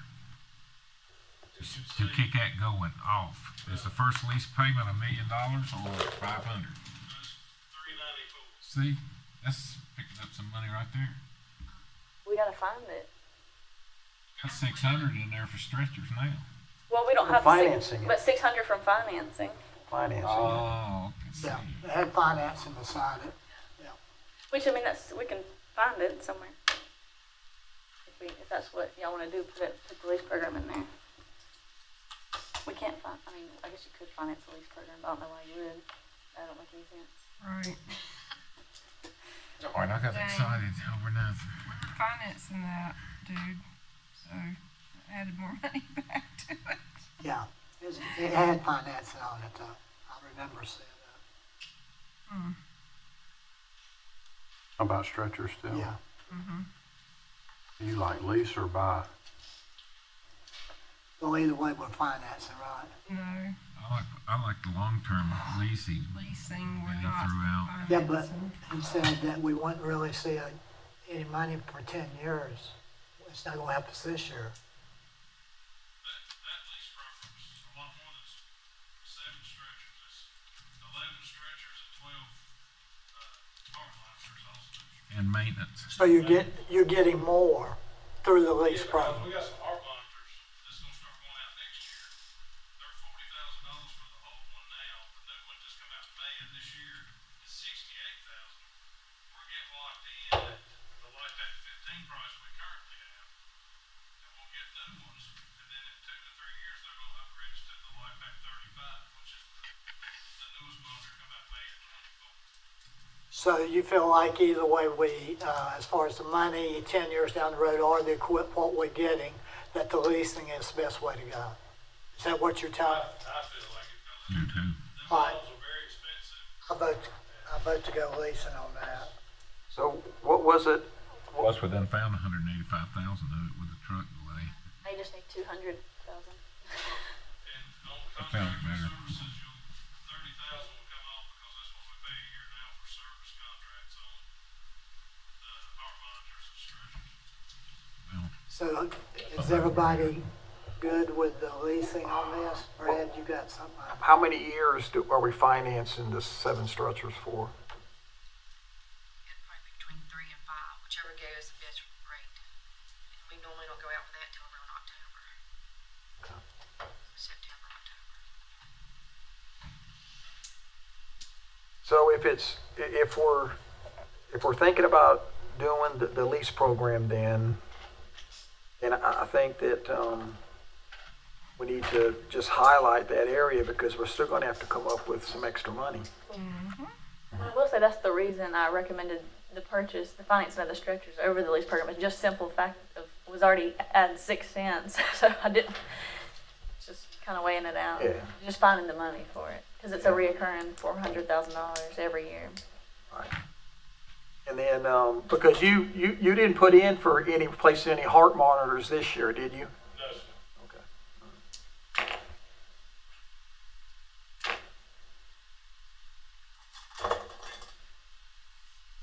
It makes sense over the long term to do it. So can we make, like, Amber, can you make a note, a question mark? We need to come up, if we end up being able to find the money to lease, that we have to, come up with subtract out, what the lease payment was a year, or what we paid, for leasing a year. what do you think, Lisa?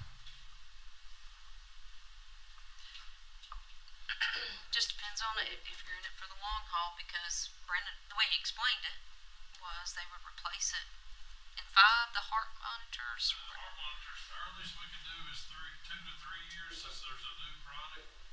The stretchers, 5 years, no questions asked. They come in, take the old ones, replace them with new. And they do upgrades. Yes, and if some new technology comes out in year 4, we will get that technology, not what's currently being. Just, The county is in it for the long haul. well, I would hope so. Just don't have the money right now. I guess, and I'll just say this as we go down the thing with this in mind. If the idea is that we wanna cut back the taxes somehow or other, I don't see how. And I'm not saying that the lease program, is long term. I think it's fine to get the heart monitors, get the stretchers, but. So I asked him if he had any heart monitors that was in the budget that maybe we could offset, both the difference. But we just got to keep in mind that if the goal is we're trying to cut back on the tax increase, we can't continue to add in this year's budget. So just remember that as we go and we start, as we start going through things. If we don't cut back the tax increase, it's easy to explain that you did it over 10 years to save the taxpayers money over 10 years. That's what we're doing, plus the maintenance, and plus the upgrades. I mean, that's what I would tell them. Why don't you do that? It's up to big money. Saving you money over the long term, we're getting a lot more equipment to do it. I can probably go, just off her budget message, I could go in there, she explains it very well, on why we need what she recommended that we need, and we can tell our citizens that. It's obvious. We've been underfunded for 10 years. And to your thing with the 2-year budget, I mean, I get that. And of course, we don't really know for sure, based on what. Economy's worst case. Yeah, but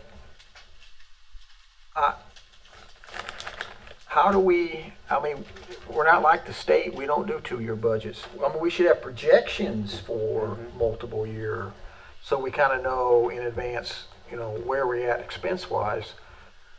But I'm just mostly saying, think of it in terms of 2 years when it comes to the tax stuff, because of reval being in there. right.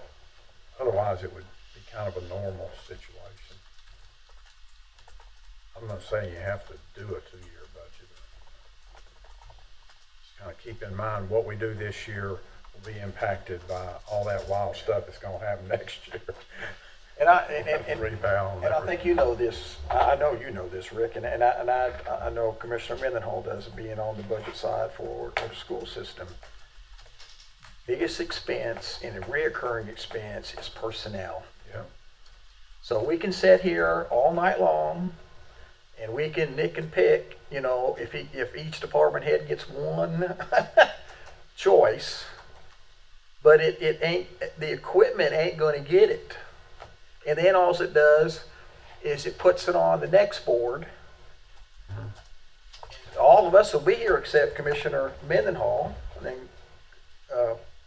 Commissioner Barneycastle will be here.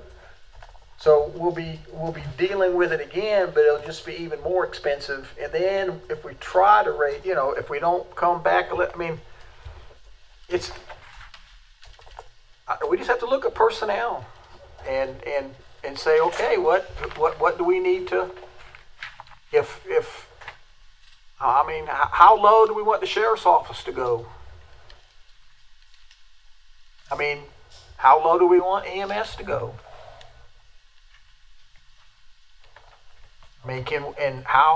Should we cut so many positions out of each department? That's where the money's at. It wouldn't take long. Done it before. Yeah. I know.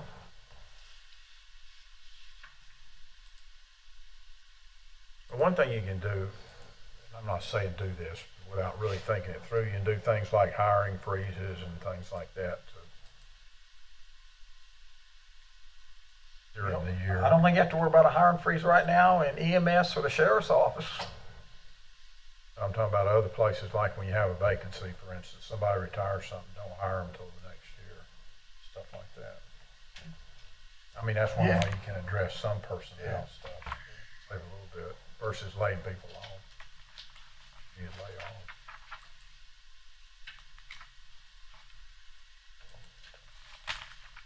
I don't really have any issues with the equipment list other than 1 or 2 questions I had. I had that EMS truck on there that we should weigh on it based on how many miles he told me he was going to tell me was on it. And then I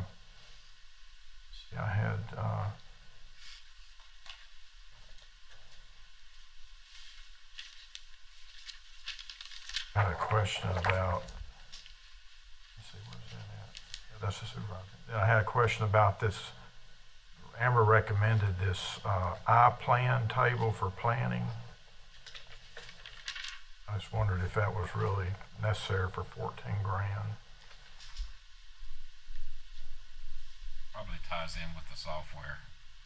It'll be very, very beneficial for the plan review they do of construction and building. I thought there was some conversation that, I think that may be able to be purchased in conversation I've had with Glenda, or heard with Glenda this year.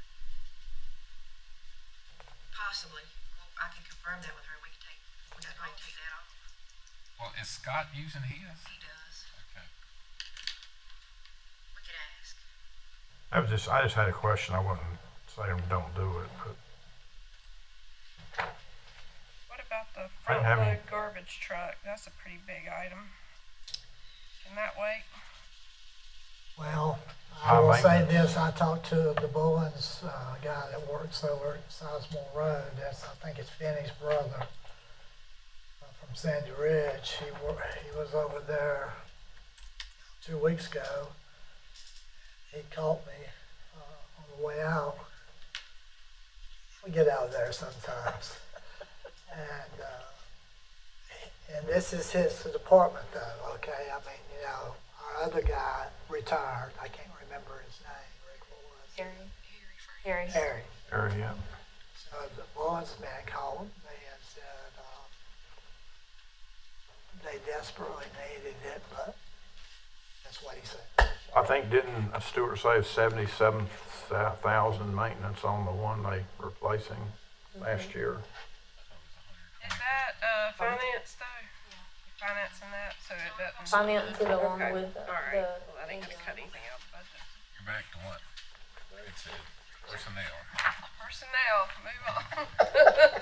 There's nothing big enough in here to make a big difference. All the little pennies add up to big pennies. What's I the didn't penny, have Dolly. $500,000? Is that what it is? Which one, the truck? Sorry, wait. He was talking about, you know, pennies add up on the cuts. I said, well, for us, it's what, for each penny that we can lop off the tax thing, it saves us $500,000, right?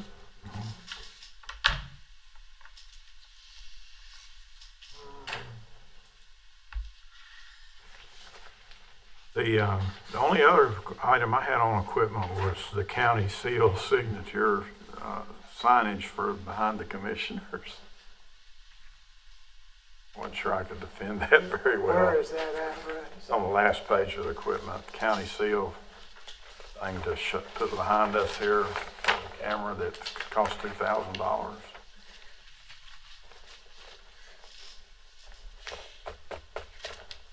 I didn't realize it cost Yeah, that we much. can cut it. I mean, it's. I didn't know it cost that much. That's the only question I had. I ain't against having it. It may be less than that. I just tried to estimate how from what, after talking to Stewart, what some of the signs they got. I mean, maybe at least be a sign of, you know, we're trying. We're not, you know. I don't mind doing it. I'd just like to try to find it cheaper than $2,000. Yeah. Okay. And cut it out. Cut it out. Got it out this year. It's the third one from the bottom on the last page. There you go. Then we got a thing for doing a security door for the judge. Is that what that is? A $4,000 door or lockable door?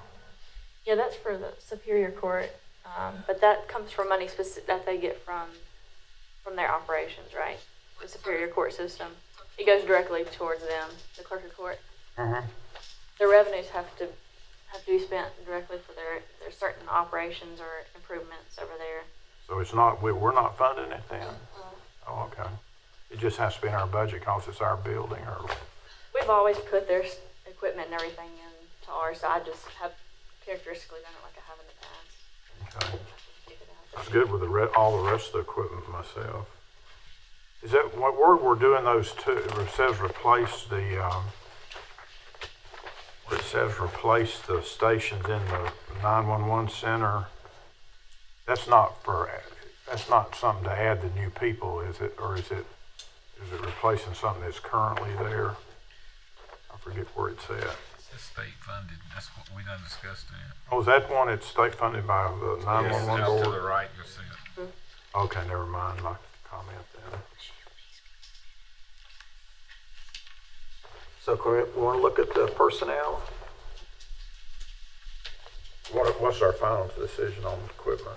Do we cut anything? We cut the supervisor Vehicle? supervisor vehicle, we cut this, the $2,000 Well, we just say get it cheaper. for that. But, I mean, we can probably do a consensus on that. Is there a consensus just to wait till next year? Yes. I say so. I mean, Okay. just, we can reevaluate that. Or if we have a better budget year than we expect, then we can, do a budget amendment or something, or maybe we can get someone to make it for us. Other than that, it's, Before we leave, we are with the EMS saying that we're gonna get the computers, stretchers. Did we ever finalize the stretchers with the leasing? Is that what we found? yeah, we're looking at the lease, but we gotta, we're gonna say that's possibly doable, but we have to go through the list and try to Find some money. find some extra, Okay. find some money. I just want to know before we moved on. So under the, start with the income maintenance worker 2 in DSS, 2 new positions, 35,500 each. And so the total with all the stuff that, the fringe benefits and what we've got to kick into retirement and so forth, insurance, $107,000, 663 and 46 cents. And that's But for only the 26,915 is the county portion of that. This year, that's the pay for too by the state. 75% is. No, the whole thing is, right? But this year, Two positions, yeah. this, for the income maintenance caseworkers, we have state funding to cover it, the county portion this year. For the next one also, right? Yes, any of the income maintenance caseworkers, that's for Medicaid. Problem is, that they may not do it next year, so then we'll have a recurring expense. But this year they're paying everything, the state is, so. So it's consensus to keep it on since it's being paid. It's already paid. I would. That's part of Medicaid expansion stuff, isn't it? So then telecommunicator 2 positions, 126. Oh, you skip one there. Skip the social worker. Social, I'm sorry. Yeah, social worker 3, 6 to 3,000 and $98. Is that our half, the 63, Amber? or is No, I that- think it's 31. It's 31, 31. it looks like. Okay. Yeah. What's 31,000? It's a 50-50 position. 31,000 for us. All right.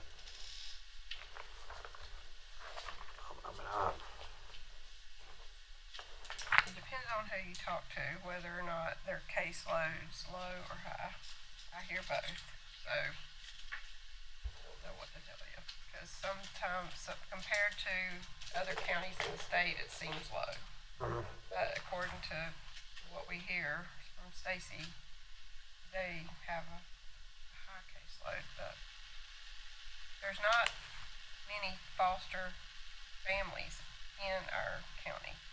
So that doesn't mean there's not kids in foster care, but as far as families that they work with in our county, I think there's only 12 families. There's only 12 foster parents. Is that what you're saying? Yeah. And do you remember her justification for that, roughly what it was, or is it written down somewhere?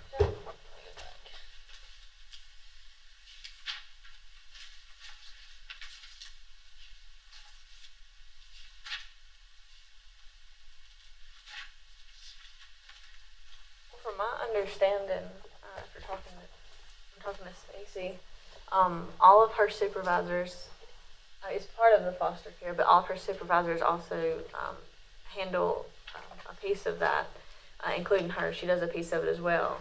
Now, I don't know how much time that takes from their supervisory duties, but that was one of the main reasons, is because they've never had a position to cover that, and so their supervisors have always been doing their there's supervisor duties plus the other duties associated with a social worker 3, including her, from what she told me. So when they're doing caseloads, they're taking away from their supervisory things that they're supposed to be doing. Yeah, it says adoption assistance, programming, link services, extended foster care cases, adoptions from other states, and other duties. So basically all of those positions, all of those duties that the supervisors are doing now that would go to this one position as extra duties, including the whatever part of it she's doing for the foster care thing. But I can, more information from her if you need to. Yeah, why don't you do that? We can put a little question mark on that. Now, I think she made a pretty good justification when she was up here. I just can't remember the details of it.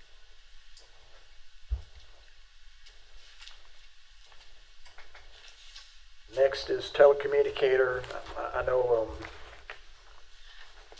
the recommended from the department head was 4 positions, and then the manager recommended 2. It'd be $126,000.96.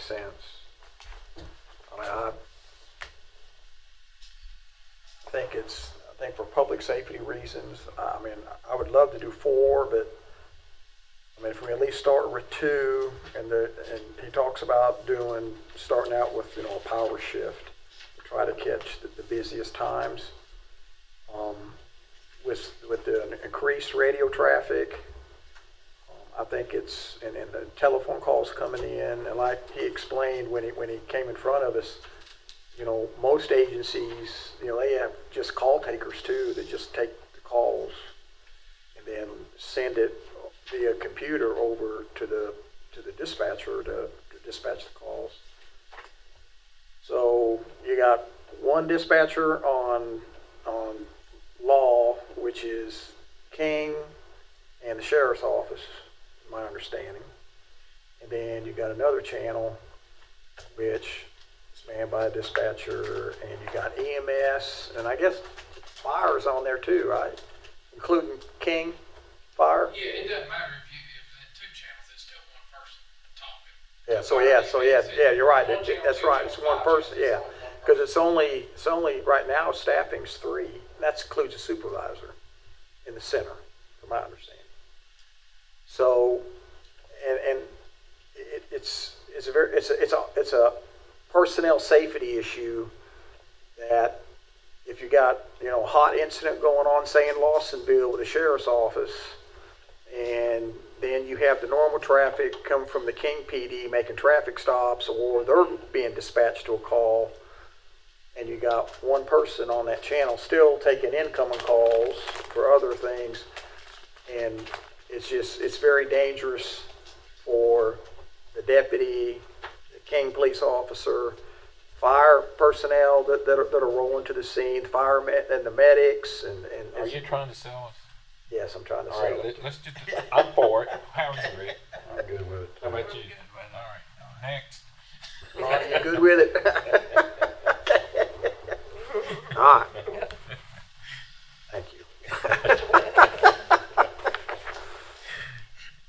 All right.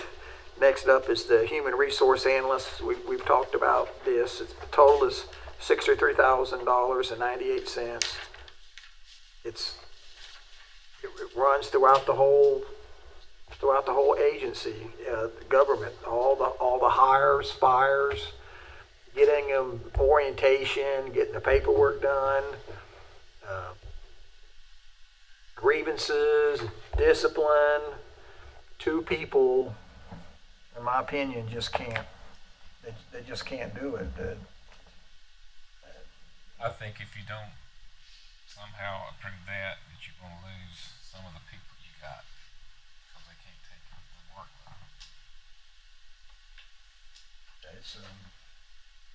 It's a lot. I know the workload is a lot. Is there any other opinion? If you have other. I think we ought to do it. It is probably really hard too if one of them's out for reason, sickness, kids being sick, or, you know, vacations, whatever, and that just leaves one person there. That's really, And they can be sick or something. yeah, I mean, they could have a family emergency or become sick or. How about you, Commissioner Mendenhall? Are you okay with it, or you want to put it in limbo to see?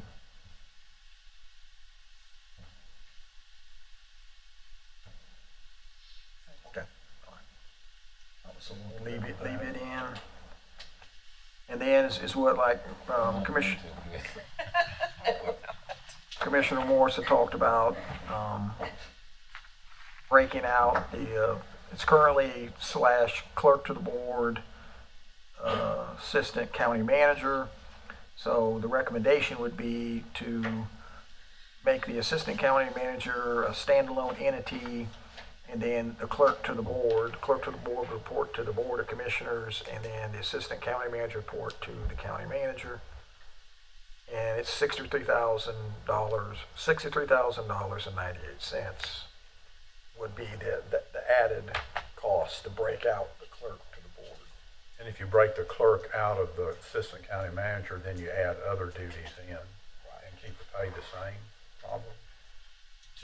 For the clerk, No, for the assistant county manager.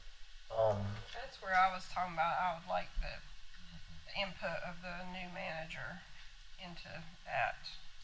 I think we got to at least put some money in the budget, unless you want to do a budget amendment, whenever we Just do do a it. budget amendment. Okay. Yeah, I'd rather just wait and do a budget amendment. I'm not We opposed don't to know doing we're it gonna that do it. way, but Since we don't know get for that, sure. I'm cool with that. yeah. All right. Just get him or That her wasn't in the input. original budget anyway, was it? Yeah. Alright, alright. So that's about, the clerk by itself would be 63. Yeah. With the fringes and benefits, yeah. And then what's assistant county manager with, what's the current assistant county manager? What's on the current scale? Or is that something y'all adjusted with any of that stuff you did on the salary scale?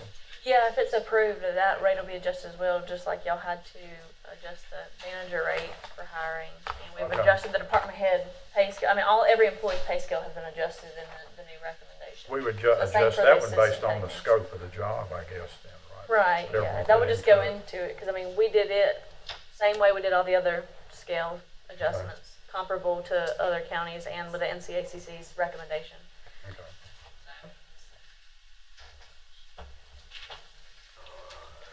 And then the only other one, and I don't think I gave it on Commissioner Mendenhall or Commissioner Chandler's sheet. I think I copied, not the last one. I put the finance technician part-time position on this one that I Okay. have. So I don't think it's on y'all's. It's on mine.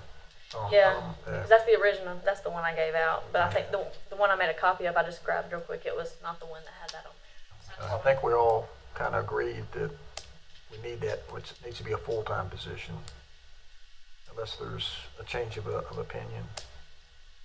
You live with that? How many people are in finance right now? It's Tracy, Michelle, myself, then for AP and purchasing, Deborah, and payroll specialist is Lisa.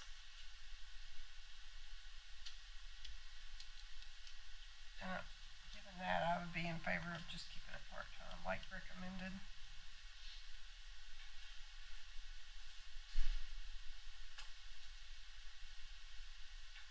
At least for this year, just to see how it goes.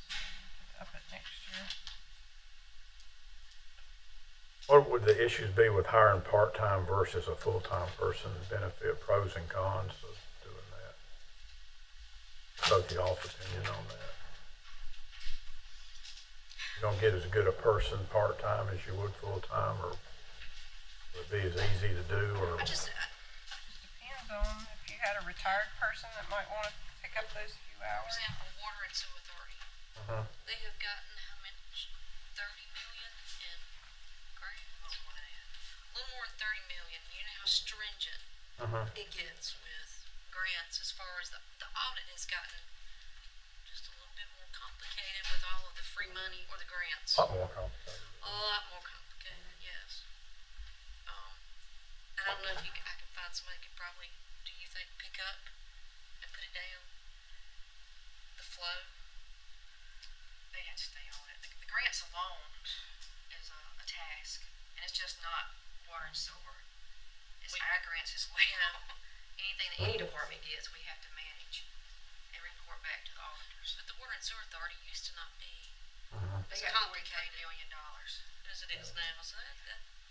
Plus, part of they the lost audit. a key employee recently, right? I'm sorry, sir. And they lose one of the ladies working there. That's what I was told. At water and sewer, upstate? No, not water and sewer, I'm sorry. Soil and water. Oh, I don't know. I didn't mean to scare y'all.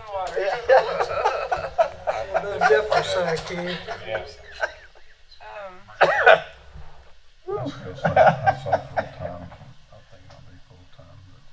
I think it should be full-time too. I'm going part-time. Thank you. I wouldn't recommend it. I ain't no use for you to look around here then. I'm right there.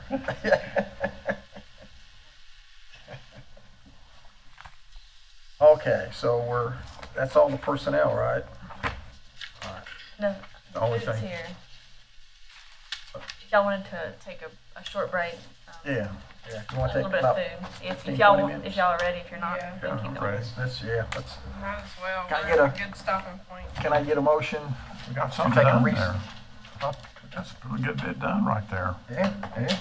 Can I get a motion to take a 20-minute recess? I'll make a motion. Second. All right, all in favor? Aye. Aye. All opposed, motion carries. We're in recess for 20 minutes.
We're now back in session. Do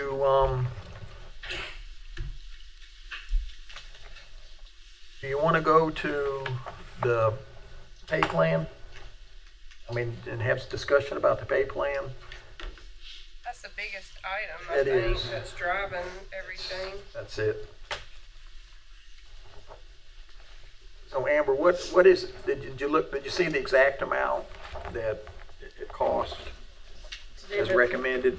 Yeah, it's about, and I'm gonna, the reason I'm gonna estimate it is because we've made a few tweaks and changes since then, just with people coming into the county and people retiring, so we've had to change the individual position, but about $773,000 to do both of the salary scale adjustment and then the COLA. Then I think in part, in context, you know, it's a result of, it takes care of several issues with starting pay for all employees, including public safety. And it also hits at compression pay, because over the years, and like in a lot of organizations, it's everywhere, is people that are brought in with the higher rate of pay that start, and we have county employees that have been here several years, more than that, and then the salary gets compressed. Either it's very slight difference, or in fact, in some cases, it maybe they're making a little bit more than our seasoned or veteran employees that have stayed with us. So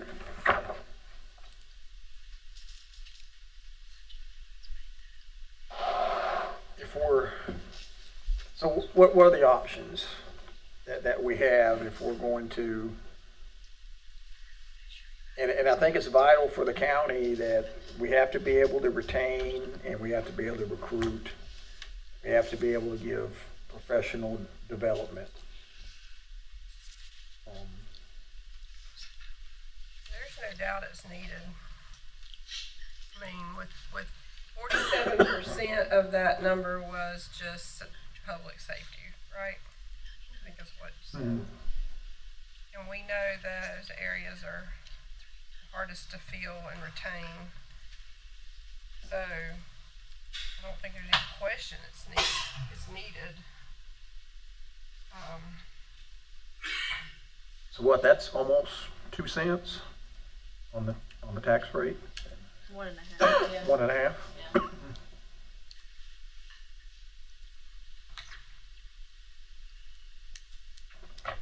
2 cents on the courthouse, so that's 3.5. It's more than 2 cents now, isn't it, courthouse? Well, I hadn't heard back from DEC associates. We're trying to, like I said, work with them on getting an updated debt service.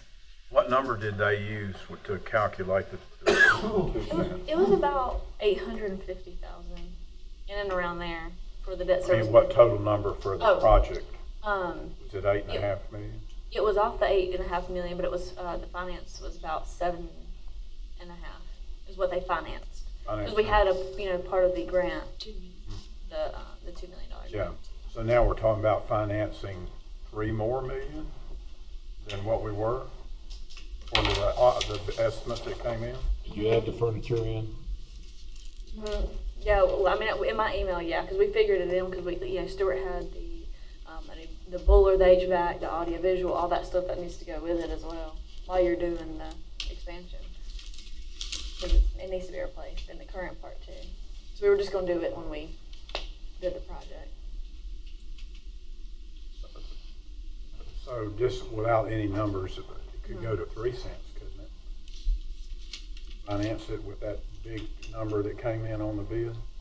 Maybe. I mean, I know that the debt service payment was calculated off of 15 years. So, I mean, it has room to absorb a little bit more. The 2 cents does, because it was like 850,000 was estimated, but we knew we didn't know. It might cover it. It may cover, yeah, or at least part of it. it. That's why I'm trying to get with him, because the 2 pennies may cover the unabsorbed price increase. That's kind of why we went a little high, because we didn't know. But it could easily go 2.5 cents probably. I'm good with that tax increase already. just one little building block. Right. Did I interrupt you? I'm sorry. What were we talking about? So, is there any appetite to, I mean, I feel there's at least a consensus that we don't want to mess with the pay plan. That we want to implement pay plan.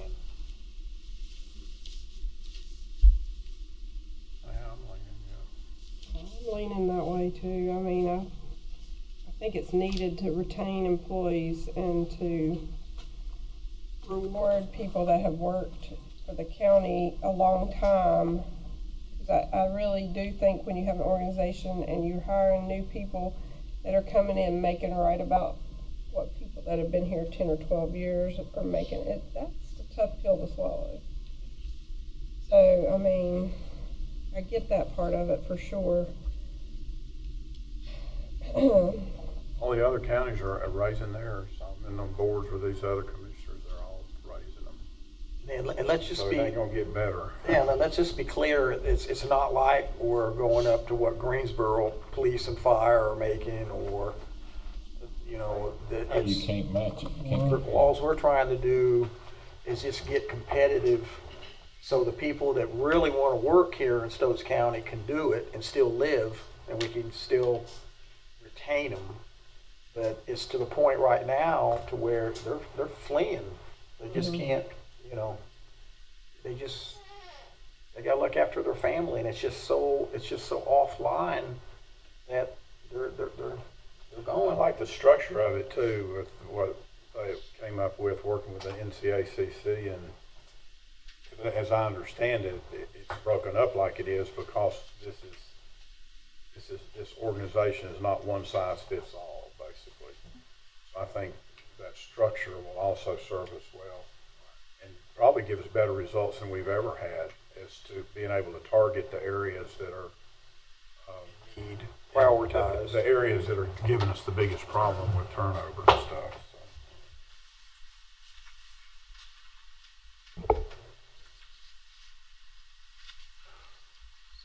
How much tax that adds? 1.5. Do that. Oh, yeah. If we got 770. 2.5 for the courthouse. That's 4 cents. Question I have too, which I don't think anybody knows the answer. I don't. If we raise the fire tax a certain amount, and then we want to go toward in the direction of revenue neutral next year based on a really high eval, and reducing the fire tax count toward going to revenue neutral, or does it have to be general fund? I would think it'd have to be general fund. They're both property tax though. That's why I'm saying I don't know. Yeah, I'd be more inclined to raise it 2 cents if I knew I could reduce But it's it a not- cent next but- year. like when you get your, Why don't we just raise it 1 just in case? See how that goes till the next year, and then see, since we're banking that money. I don't know that you could, because it doesn't tax everybody. The fire tax depends on what district you're in. That's a good point. If you're in the town of Walnut Cove or City of King, Yeah, in that's the limits, probably, you don't get taxed for fire tax. yep, you're probably right about that. We probably can't get credit for it then.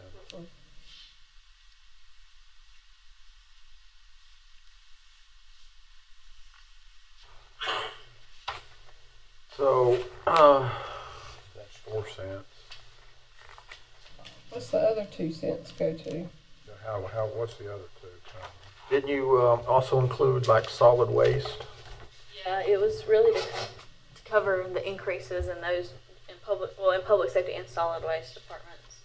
Because, we had planned to finance the ambulance originally in the supervisor vehicle and the stretchers, and then also the front loader garbage truck. So it was really just to cover inflation increases in those departments, but also to finance those. Because you'll have to pay debt service on the financing of the equipment as well. We knew how much we were gonna, that's unencumbered now, that could go back into the fund balance. That would pay for some of this stuff, like the front load and garbage truck. We did about $100,000. I can get that whole budget amendment finished, which it's 95% done, we can have that tomorrow. Estimated, how much is going back.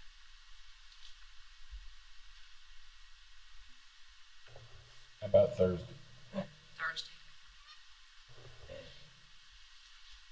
And there's no way you can give us like a ballpark?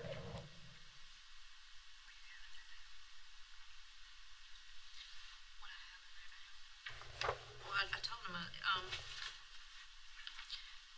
just doing Fund 100, just the expenditures, I need to find about 110 because I took away lap salaries and all the benefits and put it towards anything that was over budget. And I also had to include 77% pullback for the July paycheck because there's 23 days of June and budget for that. But I haven't worked on the revenue side yet to see if there was any money overstayed, maybe more, or went over their budgets and the revenues. But I've done the expenditure part. So I guess I didn't have to use any fund balance to balance all of the departments. I just need to find 110,000, which I could probably squeak that out somewhere, just in between departments.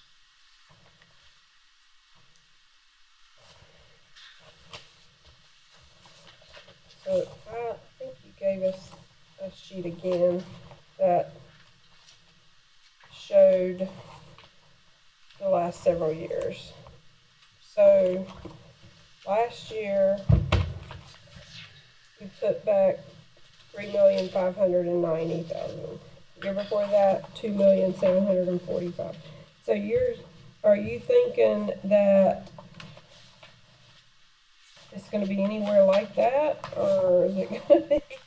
As in putting some back. If I we went mean- over budget in the revenues, we should put some back. Then there were some people's revenues that didn't make budget, so you have to make up for that too. I can't tell you right off the cuff right now, no. So when they finished the audit, they didn't have a number that, That would be that 3.6 that was in the audit. There's all our financials. I haven't finished the 23-24 audit. No. The one they just presented was the 22-24. okay. And that was The one they're working on now is It's the 23-24. I gotcha. No problem. That's right. There was a little bit. Thinking about going down to 20% with what we're using.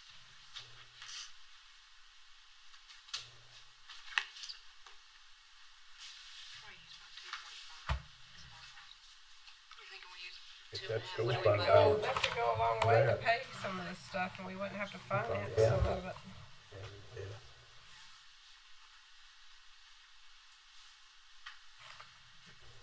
So with solid waste, and I think sometimes this gets overlooked, but I mean, we spend a lot of money in solid waste. And the one thing that I've asked the manager and Stewart to look into is getting an exact estimate on how much it cost us to pick up trash for the school system, 19 schools, and then the other facilities as well. I know it's a lot of man hours. I know it's a lot of wear and tear on our vehicles, but that's another cost that we give the school system. Even though we're not putting it in a budget, we're paying for that to happen. So and of course, it's not going to help us immediately, but I think once we get the numbers fixed and we know exactly how much that we're spending out of our county budget to do that, I would like the Board of Commissioners to consider looking at bidding out the trash service for the schools if we can get it cheaper for a private company or companies to take the trash and dump it. And if we can do it cheaper, private company, and I think we take bids and we contract that out, and that will give us whatever the cost savings would be for that. But the one thing I want to point out under the report here with solid waste, it says, you know, we got over 80,000 visits across all green box sites in the first quarter alone for 2024. And of course, they're saying that the cost of providing this service is going to continue to increase. And it just goes down, you know, to say solid waste collects approximately 635 tons of household garbage across all green box sites. And then it's the hauling of all the garbage and recyclables across the county into locations outside the county lines puts an immense amount of strain and mileage on our garbage trucks.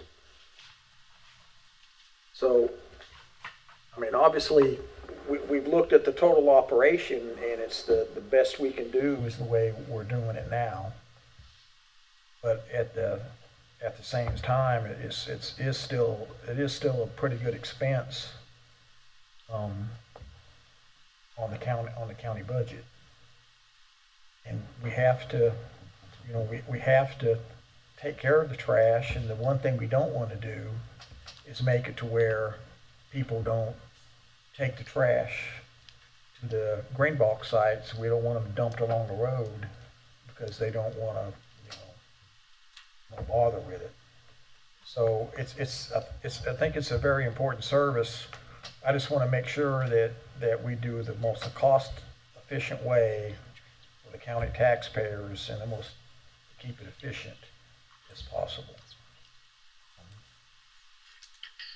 We don't have the exact numbers referenced to pick up for the schools, but hopefully, you know, we will in the next couple months, and we can kind of look into that and hopefully save some money.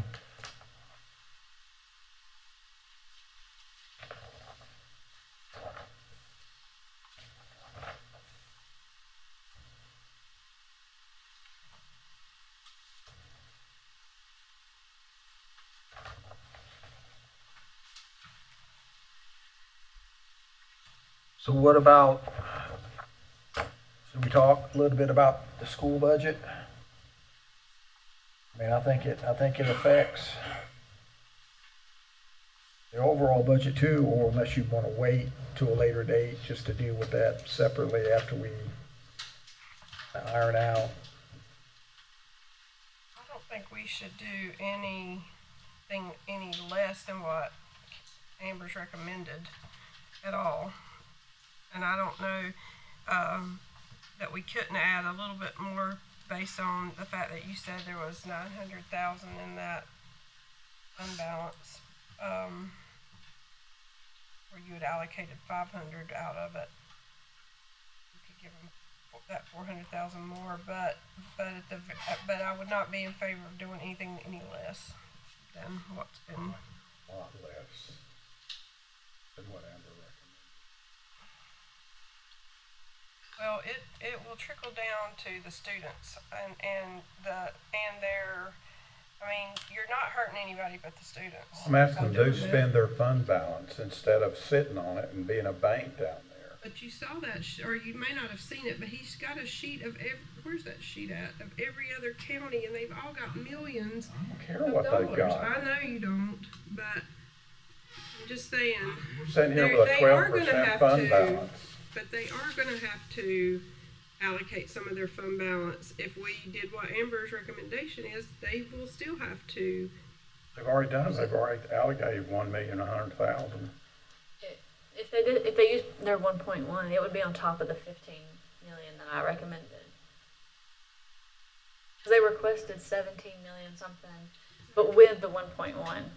So the 15 million I recommended does not include any of their fund balance down there, because I can't say whether they're going to use it or not, because it's not my place to say that they're going to appropriate their fund balance down there, because we've already appropriated it last year, year before, whenever that was. Got $500,000 fund balance, and they did just fine. Now they got 2 million sitting down there, and we're at 12%. Well, that's not their fault. Yeah, it is too. Deliberate effort, they took the money that should have been spent on non-recurring stuff. But they spent it couldn't on spend recurring it on stuff. anything else but COVID-related stuff. So there's That's no- fine, I don't care, that's good if they did that. But now get the money back up here where it belongs, not in their fund balance, in our fund balance. I'm telling you, they will have to use it. Didn't use much last year. Well, we don't even know how much we Last used. year, we should have took another 700,000 last year, and they'd have been fine right now. If you look at what they've got on hand.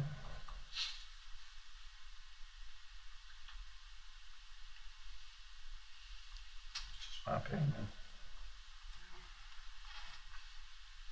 Pretty sure, I mean, we're sucking wind on our fund balance up here. We got no way to fix it other than something like this to improve Well, it. Novant said they were gonna give us $5 million. That can go in the fund balance.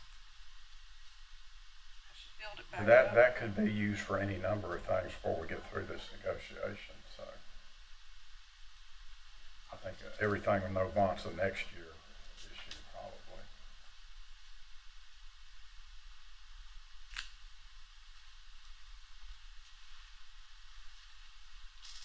Well, there's no way I will vote for a budget that raises taxes 6 cents, uses over $4 million from our fund balance, and cuts more from the school's budget. There's no way I'm doing that. So, if you want me to vote for your tax increase, you need to keep the schools like they are. Just saying. Not vote for anything, it leaves $2 million out to school in the fund balance. That. What are the rest of y'all three gonna do? Have two opinions on the table. Yeah, exactly. I'm in the middle. I am too. So I think that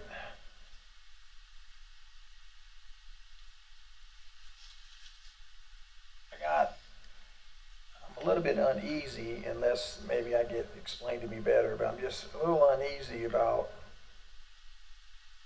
the ESSER funds, you know, whether they're now wanting us to replenish the business of what the needs are based on them moving around the funds, you know, to put it in their fund balance and then bringing it out.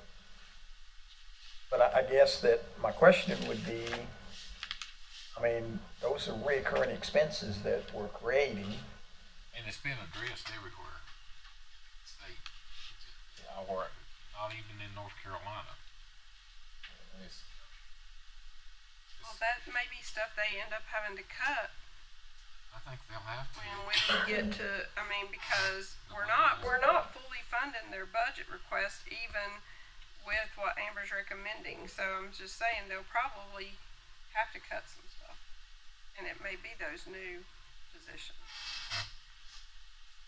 Be nice if they put a consolidation plan together and start saving some money on 19 schools and 5,000 students. They're not going there either, it appears, so. I think that They don't have any idea what's gonna happen with a consolidation. Their long-range plan.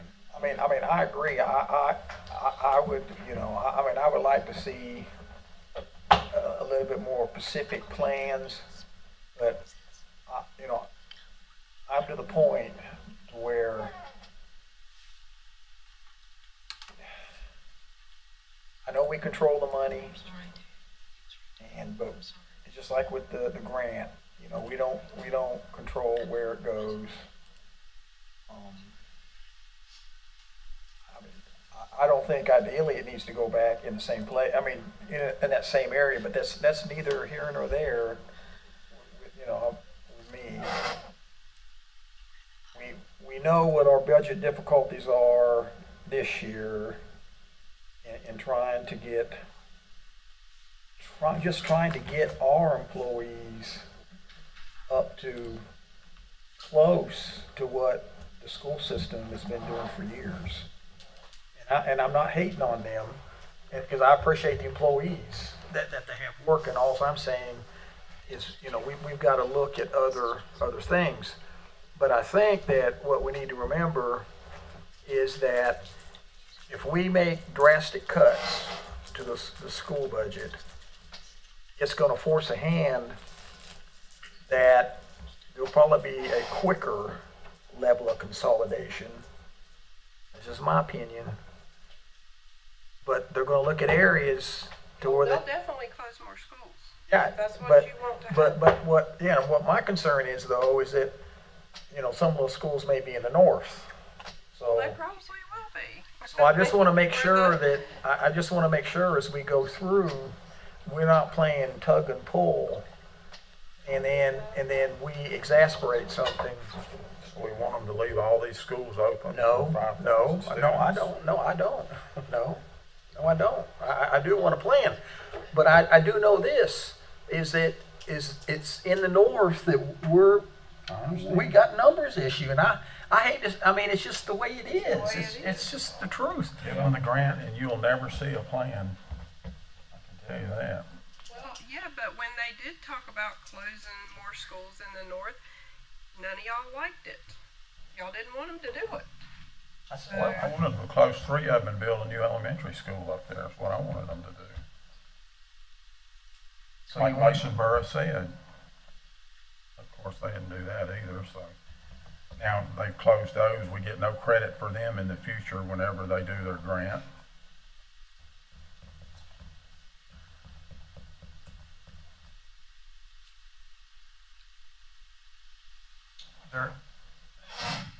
We're not gonna solve the consolidation problem with this budget right here now. You can drastically give up cut on- them and force their hand to close more schools, but I don't think you're gonna like the result of that. But Just gonna give up our leverage with them, is what we're gonna do. Well, I think that, And then wait and see what they do. my thing is that, I don't want to close North Stokes. I want to keep a high school in the north and a middle school in the north. I want to do that. But if we just do drastic cuts, then you're going to see. You're going to see I don't some. think they're drastic. Well, They'll tell you they're drastic. okay. Well, we'll go on their opinion then. It's on their end. It's drastic cuts. I want to be able. I want to be able to work, and so that we can still have a high school and a middle school, and hopefully we can get a consolidation plan that looks at, the 3 to 5 year plan of where we need to go. That's what it's got. This 10-year or down the road, it ain't gonna work. right, I agree with You that. gotta have 5 years. You gotta update it. Nobody knows how to do a forecast, including us. You got to work at it slowly and together. I'll go right now and say, when I told them they couldn't build that school up there in elementary, I took a class right here. School boards decide where new buildings are to go. It's none of my. If they want to stick it in that hole, knock themselves out. Who that they decide. Statute. Court case, Wake County Board of Education and planner case, so it's right there. It is. But we have to approve all that. We have leverage. We have a check and balance. And we're not taking advantage of it. That's a pissing match that I don't want to get in. I'm from this county. Give in to them, that's fine. I'm not going to give in to them. I want to work with them to better this county. Good luck. There is one thing that you noticed I've kept my mouth shut on. So, I've been waiting on you to speak up. well, I mean, Taking it all in down there. I was going to check see if you're awake. hey, I'm soaking it in, baby. But I'm not, I'm to the point that I'm not gonna sit here and Just give us some can't bullet get points. into a yelling match with my, I mean, everybody's got their own opinion about everything. There was one thing though that I forgot to ask, that I wanted to ask them while I had them here, and it was my fault that I forgot it. Because I had looked over their capital and current expense budget twice this morning before I came over here, so I knew what questions, basically, the ones I brought up, you know. I asked them about 7 or 8 questions. And there was one I was going to ask that I didn't. And Amber, you can find this out. They can give you this, you know, because you know, I asked them what was the ADM per pupil, and it was 190 charter schools. And it was 2,700 or? 27 something. something, yeah. Right here it is. I was asked about the yellow school bus. I asked about that intentionally. You know, sometimes, I was taught a long time ago, sometimes don't ask a question that you don't already know the answer to. I don't know if you've ever heard that saying, but I've been told that many times. I knew the answer when I asked them. Knew the answer before I asked them. Because I gave them the 2 choices to respond. I said, I'm looking at your 22, 23 local cost on your estimated amount over state allotment. The state gives each county so much money to operate their buses.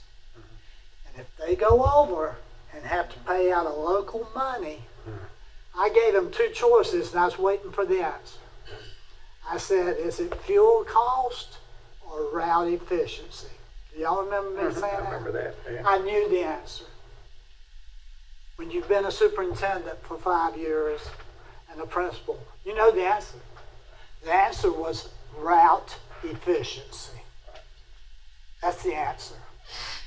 Which means that their route efficiency, what they're doing with their bus routes, is not coinciding with what the state thinks they need to do.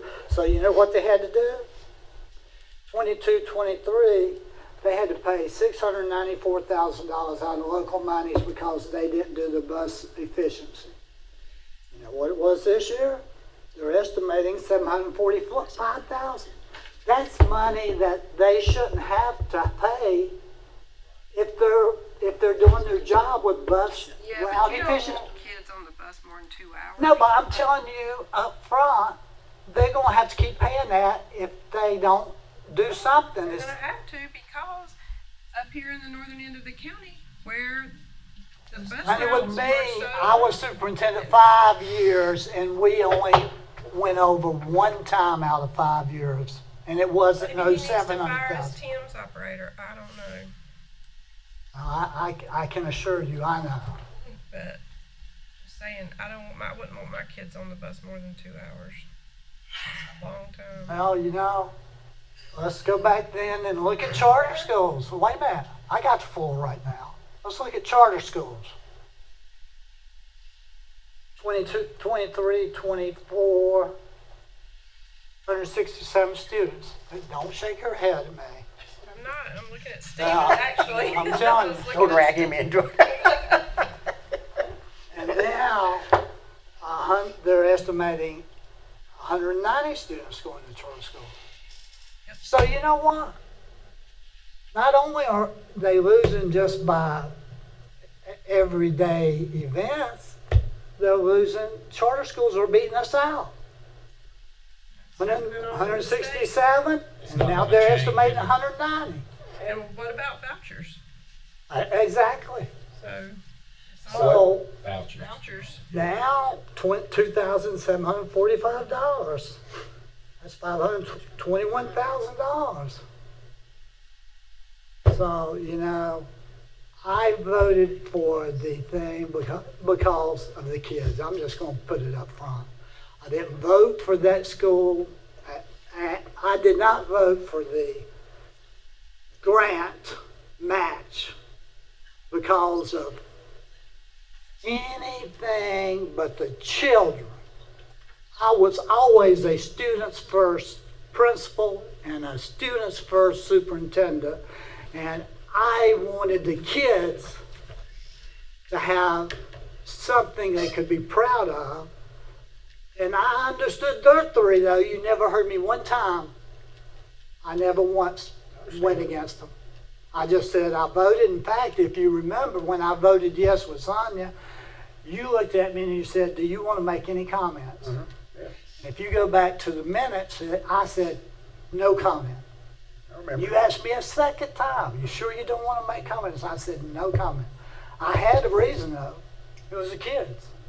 I wasn't voting for because the board, their board came down here to ask. I was voting for those kids to have a good school. But I do know that I know this because that's what I was trained in. I do happen to have. Maybe some people think I'm a just good old country bumpkin, but I do happen to have a bachelor's degree from Carolina, and I have 2 master's degrees in administration and counseling. But I know this. I know when they're trying to pull the wool over our eyes, and I know when they're up front. Never question them. You saw how nice I was to them today.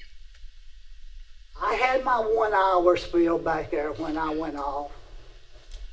You know what? I had school employees come up the next day to me and say, that was everything you said in that speech that day for 1 hour was true. School employees, people that get paid to work for the system. So I've kept my mouth shut, and now I'm going to shut it again.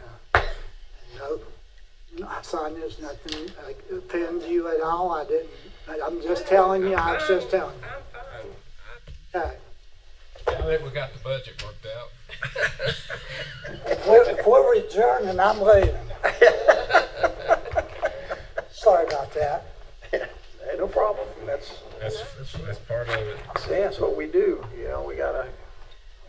I want to hear The everyone. best way to describe this, it's like wrestling. I mean the fake stuff. We all shake hands and leave together.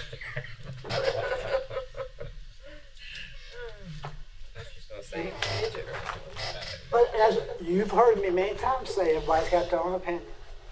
And when if y'all vote 3-2 or 2-3, or 4-1, when I walk out of here, it's over. Because we're bored. Same way, definitely. Same way. I'm not going to we sit all- around and argue. We all. You I will have our express my opinions. opinion sometimes. And Sonia knows that. I mean, we've discussed things before. I mean, not here, but back when she was on the Board of Education, I was superintendent, we had some discussion.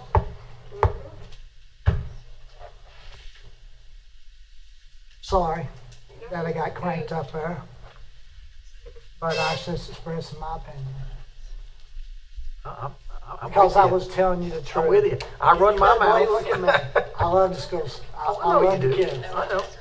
And I'm not going to misinterpret something I know. so they can go either way. All y'all want to vote, y'all have the right to vote that way. If all 3 of you want to vote to take that money, that's fine. I mean, you got the right to vote that way. Rick's got an opinion he's come out with, and Sonia's got one she's come out with. They're different. I tell you what, Rick's asked some tough questions. I wouldn't want to be on the other side where Rick asking me questions. So with the school budget, I think if it takes a little bit more homework, I guess each of us to figure out. I mean, I'm not. I don't want to devastate the budget, the school budget, but if there's ways that we can, some ways that we can give them a workable budget. And if there's any way that, that if we can agree or look at what the consequences would be if we did take some money just to bring it back to our fund balance with the understanding, and I'm not saying what that would be, But just think of, but with the main thing is, and I'm just one vote, but I'm not looking to devastate the school budget. Basically, just go with what Amber recommended, and then, maybe some tweaks. And then, I think, then we can revisit the grant.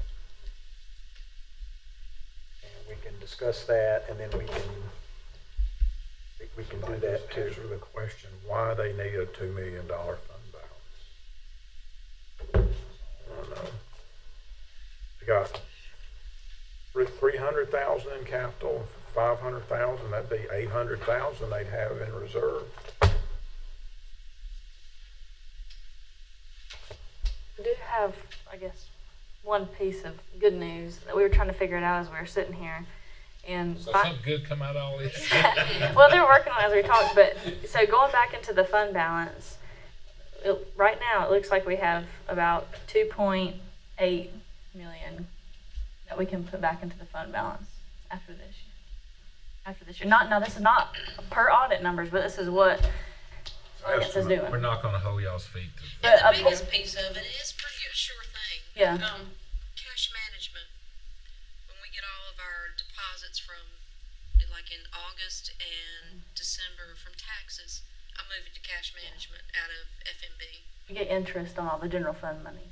And we've earned 1.2 million so far since April. And I'd only budgeted 170,000. And John Fry comes and talks to us from cash management, and he talked to us, I think it was the end of the summer last year, and said that he would keep us updated on what the interest rates were going to do, which of course they went up with everything going on.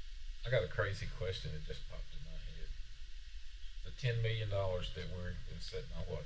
That's totally in a whole different account, making its own interest. The interest, okay, Getting goes interest. where? Back to the courthouse. That account. To the No, courthouse Account, project. not- No. Okay. Yeah, you can't spend on anything else but what that grant's for. The opioid's got its own account, the hospital and the courthouse, all three How have many their own accounts y'all got? A lot. She needs a full-time person. Exactly. That's it. That's good The good news, yeah. Does that make y'all friends again? Do what? I hope I've got 4 friends here. I mean, it's not. You didn't make any assumption on that amount when you did the whole budget, did you? No, it's not included in my budget at all because we weren't sure because we were still in the middle of the fiscal year when I did the recommended. And the 1.2, the interest she's talking about, I didn't include it as part of the revenues because we weren't sure how much we were going to have to use to balance if we went over in the expenditures. You know, the big budget amendment she's doing, if we went way over in expenditures and we didn't have enough revenues, we'd have to use a part of that, like a honey pot almost. Yeah. You haven't really gone over in expenditures much on anything, have you? That's what I'm saying. So now we do have it to use, but I didn't know before where we were going to end up. So.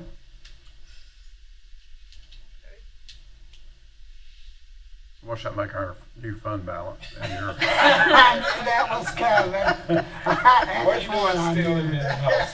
I knew that was coming. This would be what, 15, a little over 15? that plus the school get us heading toward 20. When now? That plus saving some from school got us toward 20. It's 16, Yeah, 16 and a half. 1% for every 500, that's, you got 2 Yeah. million right here. Almost 2 Yes, so probably 17. It'll be up to 20 by midnight. We keep working on it here, yeah. All right, so we'll move on a little bit, just so we can kind of cover all the major obstacles in terms of, what's is in the recommended budget. So let's go to fire. So the request is for a 2-cent fire district tax. And then the manager recommended 1 cent go to the fire service districts, and then 1 cent come to the county for, well, I guess, well, she said future, but it's near future in terms of, we've got a plan. We can't fully fund the phase one plan. It's in 4 phases, but there is a need, an immediate need for us to start and very soon to look at the rapid response truck philosophy plan.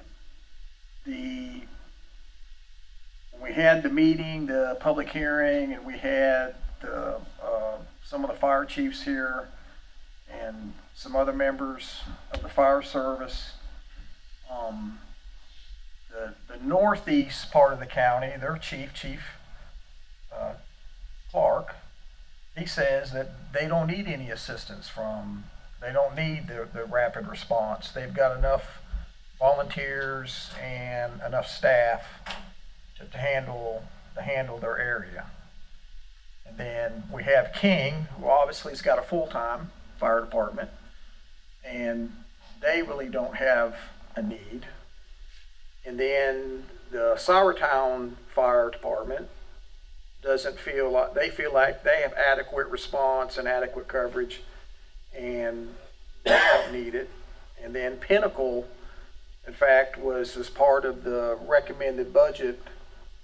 It was a halftime, right? I mean, it would start in January or something for their full-time personnel. They requested to go to 7 days a week for 12-hour coverage, and it was recommended through the fire commission to the commissioners to start that program in January.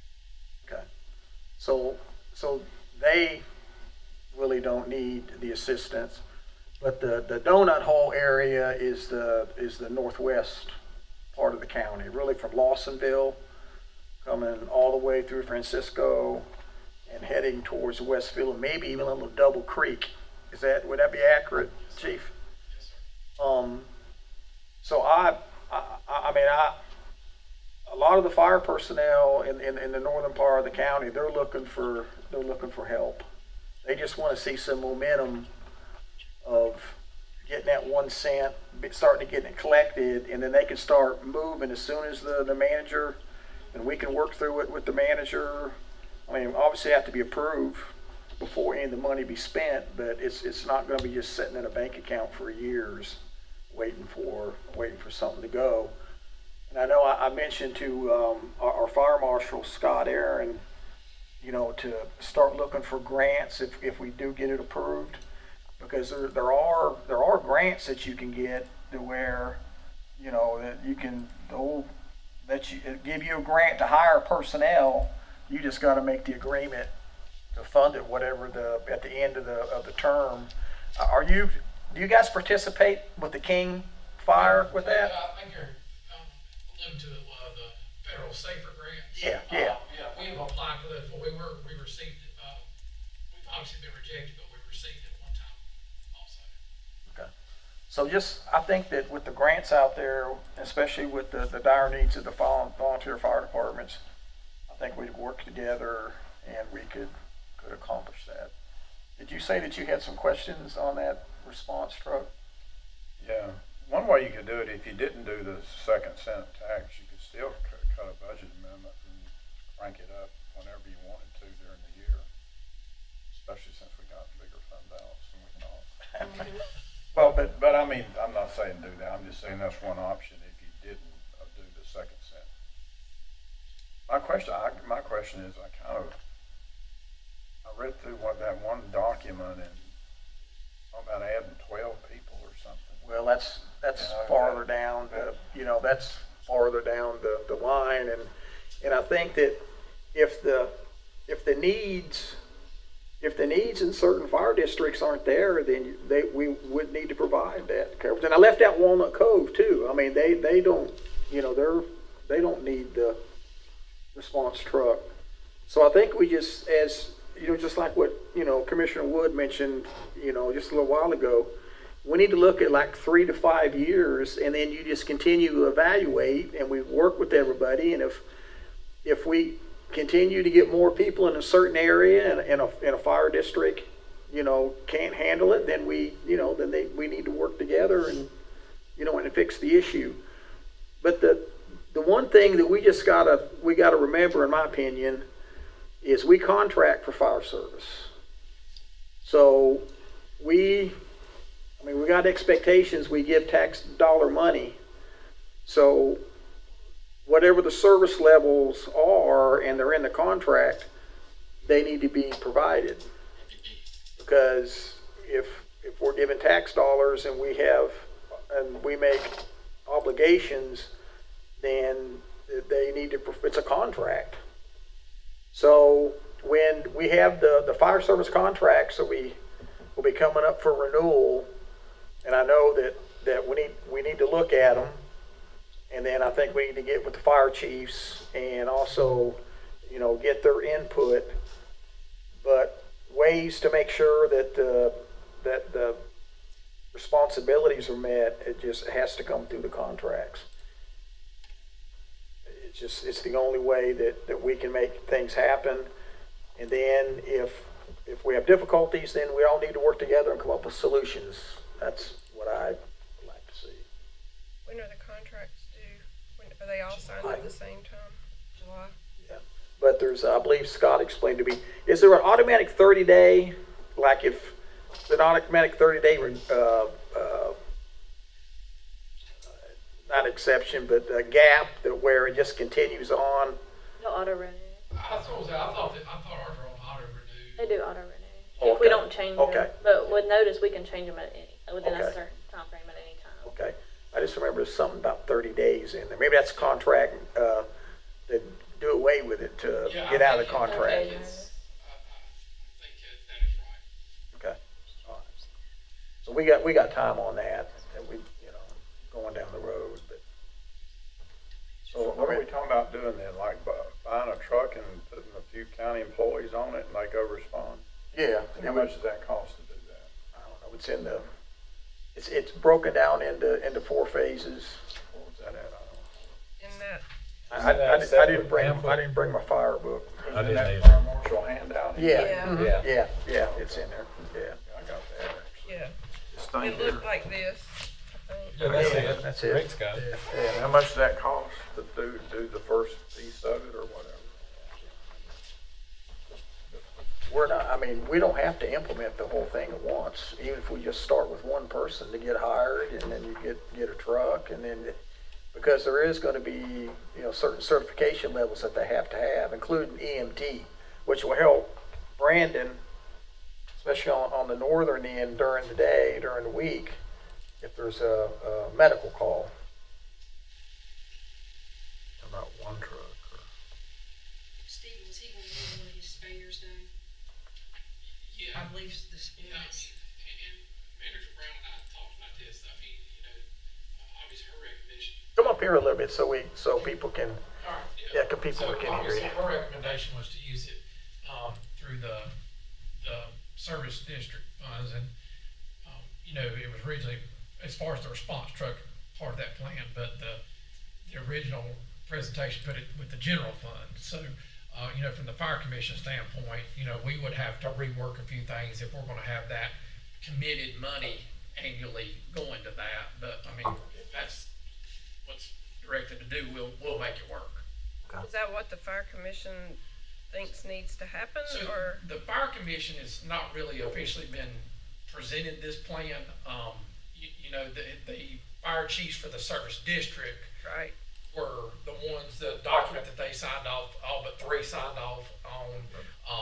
I, as the fire commission chair, signed off on it because I attended the meetings, but the fire commission's not really been briefed yet because our part of the plan was phase 2, 3, 4, and phase 1. But as I said, Manager Brown's recommended from a different funding source, and if that's what the direction is to go that way, then we'll rework the fire commission, we'll rework the numbers to make that work. So you got 3 against it? Steve, can Yes, yes. Go ahead. Because mine was you. We really got 10 districts we're talking about, and then you got King and Wanacue. Which are not included in this equation. Exactly. Yes, sir. Without including King and Wanacue, Uh-huh. you got 10. Correct. Out of that 10, 7 voted yay, or said, Correct. and you had 3 not to vote yay. Correct. And the 3 that didn't vote yay, you're saying are Pinnacle, Saratown, and Northeast Stokes, Correct. correct? Correct. Those 3 voted against it. Yeah. Why would they vote against that, Steve? There was various reasons.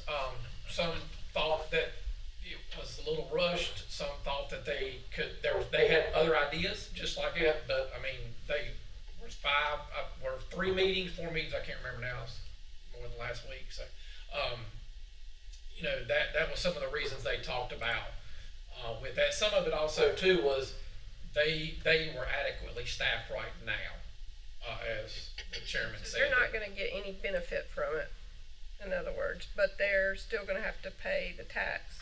And so are the citizens of those areas paying that tax. They're not directly gonna benefit from it in those areas. I think the answer to that depends on how it's implemented. If you implement it, That's why I don't wanna rush it, and that's why I agree that it needs to be a slow roll out. Not that it's not needed, and something does have to happen with some paid employees, I get that, but I do think with the fire commission, the chiefs, King is their thing, Walnut Cove is their thing, and we're the it can get really convoluted. Right. So it has to be, yeah. My understanding is even though they didn't vote in favor of it, they would be still getting the benefit of the service of the response truck. I mean, again, I don't know what parts of the phases of the plans that the ones that did not sign off, what parts of the plan that they're ultimately didn't really agree with that they didn't want to sign off. Because it is a 4-part, I think a 3 or 4 part. Yeah, 4 phases, yeah. Yeah. And as far as King of Walnut Cove, we would know if we needed the automatic mutual aid on a larger event that they would respond then, but as far as the initial responses, and it's very similar to the truck we ran from 04 to 07, 2004 to 2007. Is that when Brad Cheek was here? Yeah, that was Brad's here, and I was on that response truck then. Yeah, I was gonna ask that question, hadn't we done this before? Yes, sir. Yeah, we did it in when Brad Monday Cheek. through Friday capacity. Yes, sir. And that was funded out of the general fund, that wasn't out of fire tax. That program was at that time, yes. Why did it go away? They just didn't need it no more? Just a different philosophy and management from the county at that time. They sought to go a different direction. They were trying to balance the budget. I don't remember why it went away, I just remember it being here. yeah. Is there any reason we shouldn't fund it out of the general fund this time? I mean, it's gonna be county employees, right? That's just not my recommendation. I mean, we're already taxing citizens for fire service separately. So this would be. The fire marshal office is not covered by the fire tax, right? Not currently, no. None of it is, so if it's gonna be county employees and stuff, I don't know. Well, we can, that has a lot to do with about raising fire tax or not, where you fund it from, probably, so. You're strongly against it. I am. Well, coming from Thought the you general might fund. be. Coming from the general fund, What not told my you the against. fire coming out of our office? I just, it's hard. I don't know. I mean, that's why we tax citizens for fire tax. The fire tax is for fire response and protection. It just doesn't make sense to me to implement a program for fire service and protection, and then take it from the general fund when we're already taxing citizens for that from the fire tax. It just doesn't. I don't make disagree with sense. you necessarily, but I just wondered, I mean, the whole fire marshal operations out Just of want to see if you was away. fire too. That's just my opinion. And my recommendation. That was part of my recommendation. So. I'm looking for a way to simplify it, just do a budget amendment out of the general fund when we get ready to start it, but maybe it'll get too expensive for that, I don't know. Maybe it'll, $1 million. Don't be in our general fund now. Yeah, don't be getting in our general. You have to look at I'm sorry, go ahead. I apologize, you go ahead. So what did you tell the other members? My mind was wandering while where are we, Lisa, you gave some numbers. Where are we at? Do we know exactly what we got? Did y'all say that during one of my mind blanks? It's an estimate, though. Yeah, an estimate. Don't quote it. It looks like we're gonna be able to put about 2.75 million back into the general fund. Which gives us how much? Well, about 17% or a little more.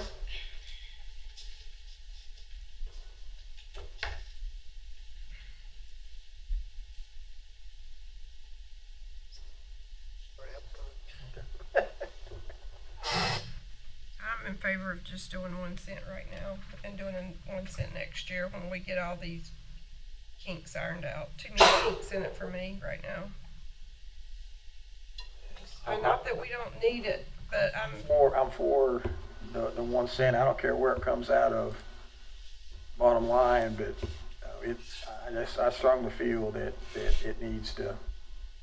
we need to start implementing something. We're not gonna put boots on the ground right away, but at least we'll start having money Yeah, that we can do it. that's fine. I'm not gonna, Whatever. I'm just one vote. So you can't get it started with 1 cent. It takes 2 cents to get it started. No, 1 cent, she recommended 1 cent go to the fire service district. And then That's just for them to hire more people, full-time people, or daytime people. The fire commission Wanaco King requested 2, 2 cents. Right. And then I think the manager, her recommendation was 2 cent for King, 2 cent for Wanaco, 2 cent for the service district, but hold 1 cent for, I think that was her original plan. Yeah, it was. And for future appropriation for personnel. We weren't sure, or at least I don't think we were set on a plan at that point. And I knew how expensive it was going to be, especially not knowing that, that was the plan we were going to go with. I opted to hold the penny until, like, the new manager, whoever decides on that's the plan we're going with. You're still saying that you're saying you're holding that penny, but really it's 2 cents. Yes, sir. Yes. So the fire tax would be 2 cents. You'd just be holding that 1 cent back. Correct. So when it goes out to the citizens, it's going to be 2 cents. Correct.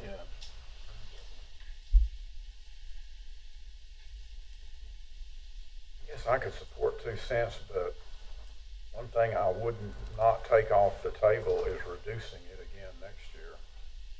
Back at least 1 cent. Whenever we're going for the revenue neutral, even though it won't count, it's still a tax reduction.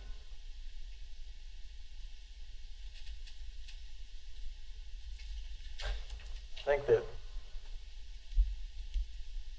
depending, I guess, we're projecting in that second year of what the tax reval, how much extra will come in.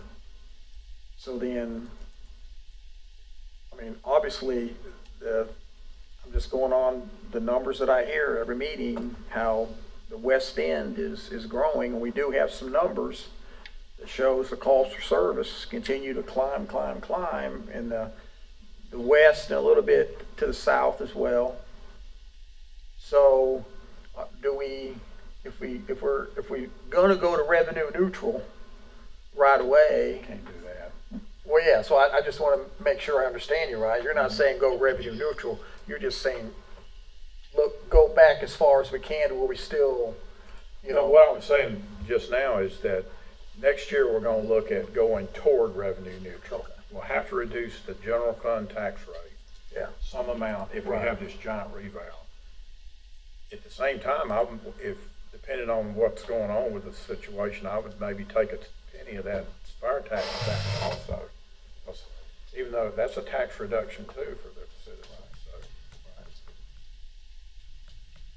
Even though it doesn't count toward revenue neutral, but it's a tax reduction just like it did count revenue neutral. So you can't count revenue neutral because of what Amber said earlier,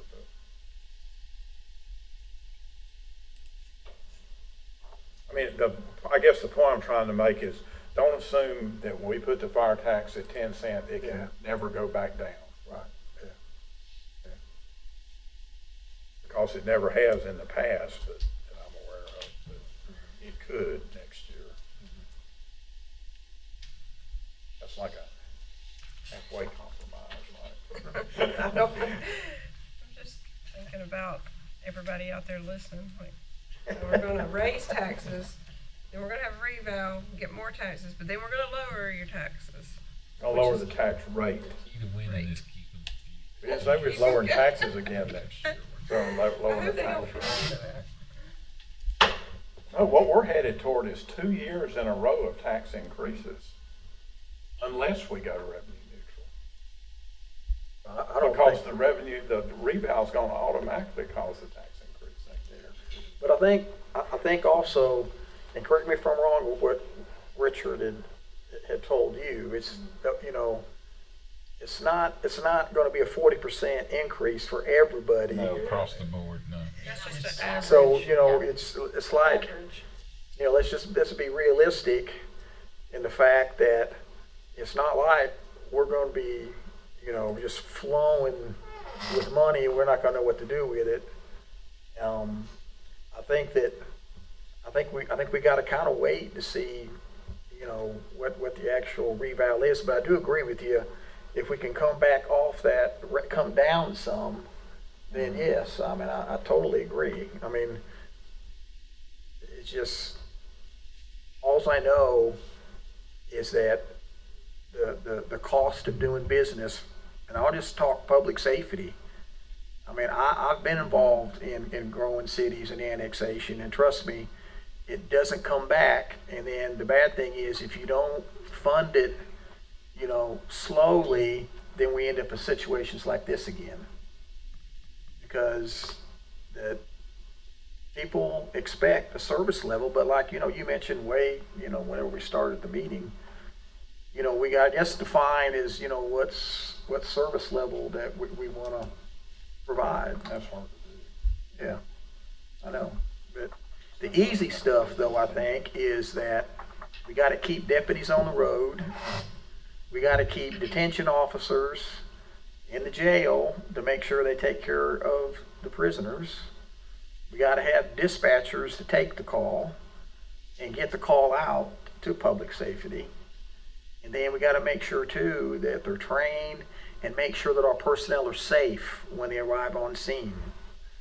And that includes the firefighters. It's the world out there is getting crazy. Just because it used to be everyone loved firefighters, even the criminals.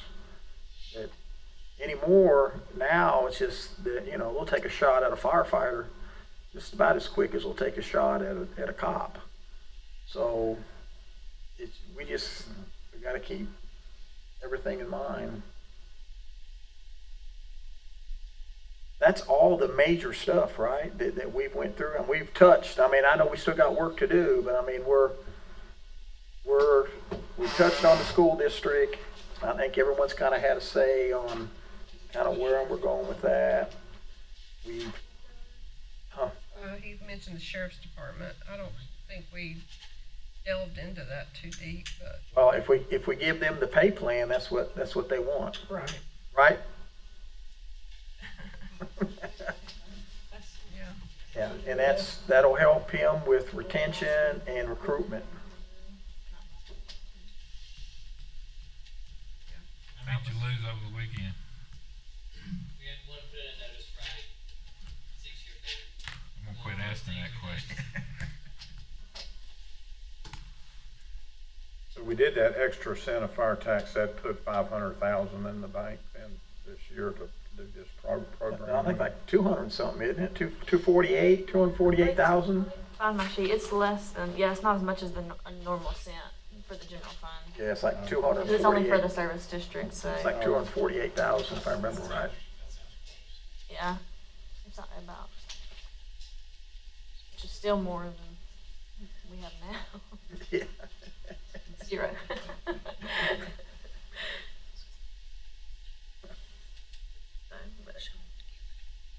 Maybe you should poll the board to see how close you are to what are the deal breakers or what are not the deal breakers. I don't know. I mean, I don't know. You may have your votes that you need to do this. I don't know. I mean, we can come back another time. Well, think Then what are we gonna do when we come back? okay, I'll start. How's this? We'll poll and I'll start. So I'm for, I mean, I hate tax increases, but we're living in trying times, and I vote for the 6 cent property tax, and I vote for 2 cents on the fire service tax. I don't, I mean, I don't, wherever it has to come out of, I want 1 cent for at least start that money in the account. So whatever we decide to do with this rapid response truck, that the money is there and we can move on it instead of having to wait until later. My only holdup is the school budget, but like I said a minute ago, I mean, I'm not looking to hurt the school district. I do think that we do need to know, why the fund balance is as high as it is, and I'm willing to listen to the options, but I'm not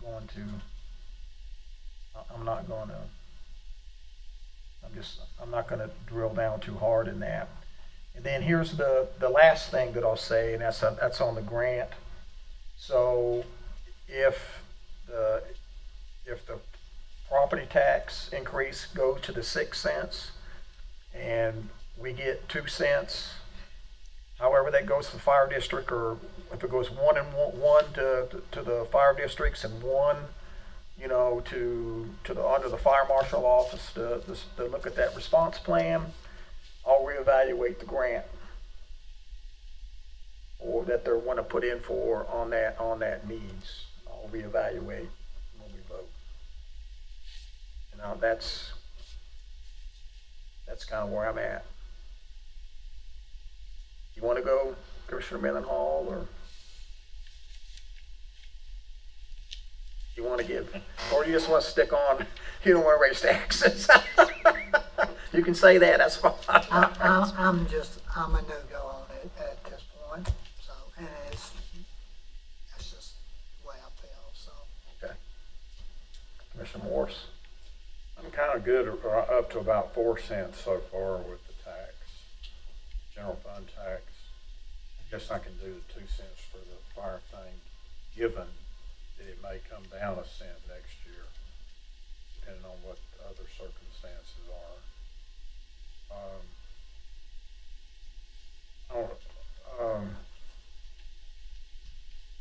If we went 5 instead of 6 cents, Amber, what would we lose roughly? I mean, program-wise, What, $500,000? I mean, is solid waste the other 2 cents? Yeah, solid waste, and just the inflation increases across the board with the insurance, property liability, health insurance. We kind of just factored it into employee costs too.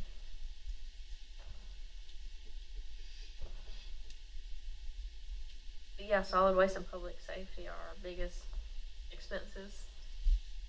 So it's really just to cover inflation and the debt service for those, the equipment, the front loader garbage truck and the ambulance and I guess it'll cover the least. Could we do anything, if we had 5 cents instead of 6, could we do anything in solid waste?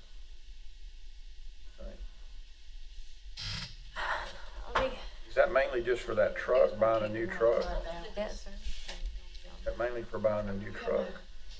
Yeah, it was to cover, it was to Buy a new truck out of your fund balance you're saving now. Cause you got 2.8. No, we're gonna keep that at 7, no, we want that up around 17 to 18%. Just thinking maybe just a truck would be the only thing. That's about 400 and some thousand. loader garbage truck and ambulance. Yeah. Y'all can figure that. We was averaging off of what we done this year, and that's gonna be, we did 2 something a year for 3 years.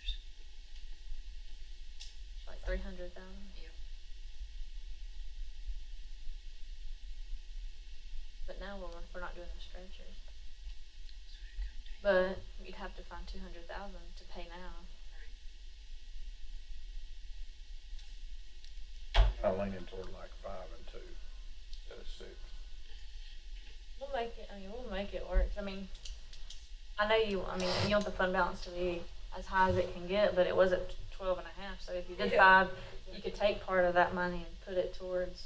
You're still gonna have a higher fund balance. You're still gonna have higher than. What if we use some of that fund balance we just talked about and made 4 cents and 2 cents? You have to calculate it.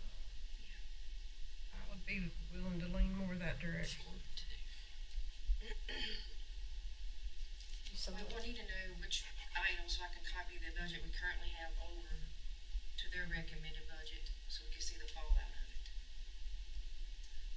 Like, if we're gonna do the lease plan versus not purchasing, the positions that you have, like, if you're gonna do the finance, whatever else you'd like, maybe that I-plan table that we now know about. Yeah, cut it out. What else did you guys? Take out the supervisor's vehicle.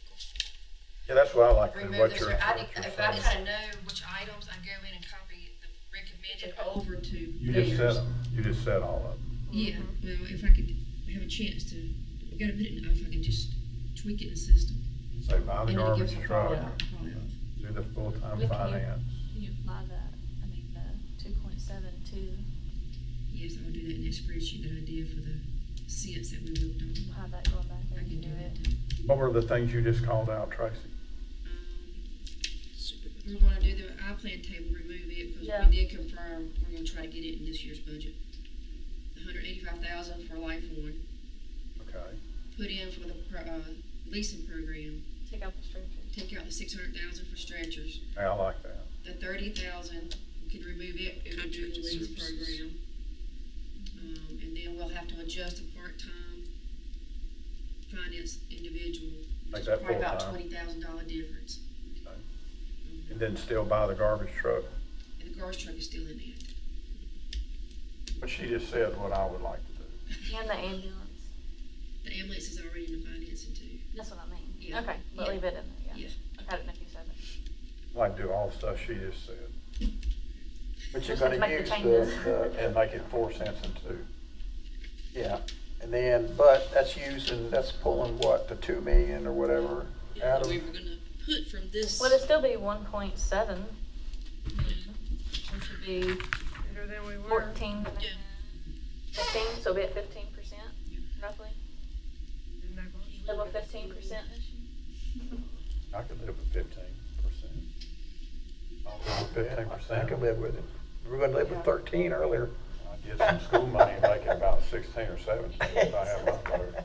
Sales tax. We're working on it. We're gonna get that sales tax this time. There's $1 million. I got some swamp land I wanna sell you too. So my position is kind of what Tracy just said. And I like to make sure we fund that position that Paul and Vicky are doing. Keep it the same, whatever it costs, 60 or 80, whatever. You said 80. I think you said 80. I think it's 80 or He 60. said You 60. said 60. Oh, 60? Okay. You got inside info or something on it. I think they can get by with 60. So that was just in services, right? No salaries.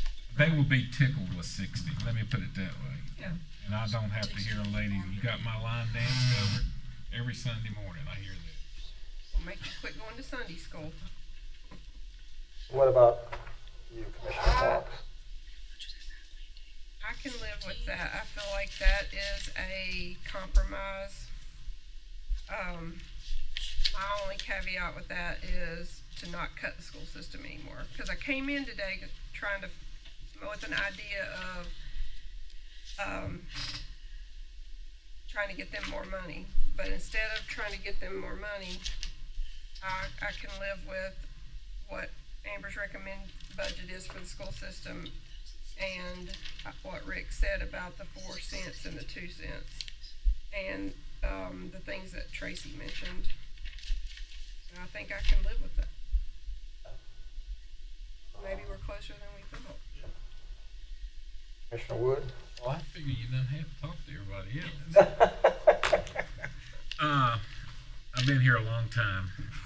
Stokes County is a bargain. I'm 6 and 2. We got to spend money to make money. We got people coming in like crazy on weekends. At least they are in Danbury. Do I hear an amen back there? And I'm not against them coming in. As long as I can get home, they can have the river. But we got Vade Mickham, which is the state deal. That means more people. Quality of life. The older I get, the more I want to see new equipment on those ambulances that are new. And based on what I saw at my parents' estate sale, there's money in Stokes County. And here's another weird thing, and I mentioned it to Sonia earlier. There's a few people that spoke up and is against it, but most of them are saying you got to raise taxes. It's been too long. How are we going to make it? So maybe I'm hanging around different crowds than y'all There's are. a contingent, I think, that understands that. Yeah, I just wrote a big check for estimated taxes to Uncle Joe today. They're due today if you ain't done it. I don't like paying taxes. I'm getting ready to retire at the end of the year from work, so I'm going to go to the wonderful fixed income group. So I don't like paying them either, but I just think it's a smart thing to do. And like I mentioned earlier, with the reval next year, and when we have our new county manager, I would love to see us explore this idea of a hardship plan that people actually know about, that people actually can realize that there is some relief for the ones that really need it, like the circuit breaker plan or however you want to structure it, so that the ones that are elderly and they're hit the hardest, that there's some relief for them. That being said, because we know there's no fat in this. I mean, it's lean. And I think I can tell this story without giving anybody away. I had a guy and his wife I met last fall that came here from Pennsylvania. They sold their little house up there to get closer to grandkids, but they turned that little house into a 15-acre farm, and he's got a new truck because his taxes are cheaper. Yeah, So they're coming from the north and farther east. I mean, this is a bargain. Plus, what I've watched all of y'all working staff do, I'm impressed with y'all, and y'all need a cost of living and a little more. I don't see how y'all make it. I'm sorry. None of us would work for it. I can tell you that right now. We can go right across all 5, and none of us would work for what some of y'all are making. Were you going with the 4 cent? Which cent was you going with? 6 and 2. 6 and 2. She's got a tally sheet over there. That's just a habit of taking notes for the fire department. Question real quick. The 2 cent that y'all are considering, you were considering it for the Walnut Cove and King fire districts as well, correct? Because I know we've mainly been talking about the service district. Oh, yeah. Okay. Yeah. Oh, yeah, yeah. Last one. Yeah, that's what the chief recommended, right? Yes, sir. Yes, sir. What's the 2 cent? I just wanted to confirm. Huh? No, we've been talking about the service district, so I just want to make sure that y'all, and Yeah. your intention was to Yeah. recommend the 2 cent increase for King and Walnut Cove Fire District as well. Right. Okay. Yes. Yeah, we got it. Yeah. I'm sorry. No, that's fine. And then just clarification on the budget side, did you actually want us to put in the numbers for the clerk to the board position being separate, or did you want to leave it out right now? Because see, right now, it just has the 2 positions in admin. It's not in there right We now. decided we left that out. I just want to confirm. Wait till the county manager. Don't put any money in there. We can do a You budget amendment if we need. leave economic development like it is right now. And don't, okay. I just want to confirm. Is there any money currently in the budget for economic development, like a holding? So we got that in there for hold, so that'll be good. The director's funded. I guess is what Director's funded, we just don't have one, so then economic development. when, We have the whole thing funded and we don't have a position. Right now it is, yeah, We never because we had to eliminated fund the it because we weren't position. sure what was gonna what y'all what we were gonna do. well, that'll give you some wiggle room with Yeah, whatever That's where we'll we take the money from. Yeah, right. structure it, yeah. Just leave it like it is, okay. I just wanted to You confirm. got It's already you got in there. a vacant position that's funded for a director. Says. Well, I mean, yeah, we didn't delete the We never position, removed it's in there, as if y'all were gonna appoint somebody to it. With that salary, There's the money for the seniors. 80 something. Somewhere, I mean, it's up, That's where we it's get enough the to money co- for the other it's position. enough to cover the clerk to the board position if that's separate, it's enough. However they wanna structure it. What about this adjusting the courthouse? We talked about this, but the much higher bid than we expected. Yeah, We're doing 4 cents. I mean, that's really maybe 2.5 of it's just courthouse, right? She said she thought the 2 cents might absorb it. yeah, I mean, like I said, I mean, there's like 150,000 flexibility room, but I'm waiting to hear back from them because I don't do the projections on that kind of stuff, since they're our finance people. I might could go a little higher on the tax rate if that's gonna jump the number up above 2%, 2 cents. You can do half cents too. You don't have to do everything in whole cents. It's like kissing your sister. Cents turn 50,000. I mean, so, but are we gonna be able to get that type of information before we have to pass the budget? There's 75,000 in here that we budgeted for the director. Okay, well, it's around, that's plenty. Yeah, we'll just leave it. Leave it there and move it. Leave it and we'll approve it as is and we can change it later. I'll call them as soon as I can call Do them. we think we have enough for you to do the budget amendment for if we did decide to vote on it Monday? Budget ordinance, yeah. Yeah. As long as y'all are setting what you're doing, you'll do it on what they've agreed upon.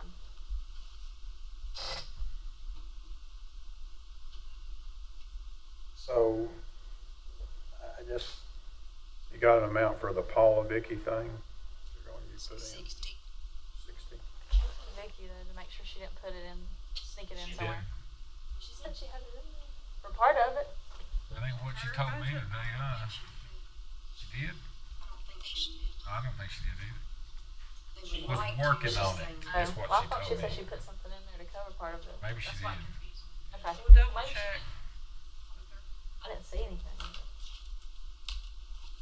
The animal shelter, what's the plan on it? The plan on it is to finance it still unless we're working on, I'm hoping we can get some grant money for that.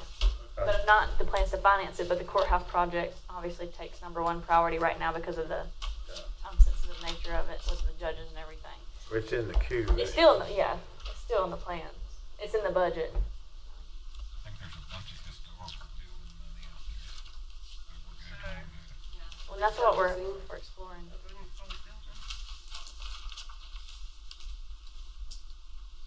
Well, I mean, I hate to say, I don't want to remove a position in our department, but I mean, there's always 39,000 that we put in there for the grants manager. If we don't hire it, that we can take. So senior services said to keep everything the same, to replace the ARPA money they were getting for these services was 80,000. Yeah, the case said they could do it with 60. Yeah, so it is not in the budget though. You talked to her? On her notes. It was to replace the ARPA money. Vicky said that? See what they had, Paula got 40 for King and 40 for the county. I'll double check with her. Yes, it was a part-time position. It was ARPA money, though, right? 40 and the 40? It was some kind of grant, that's all I know. Yeah, it was grant money. It's right here. That's what I was saying.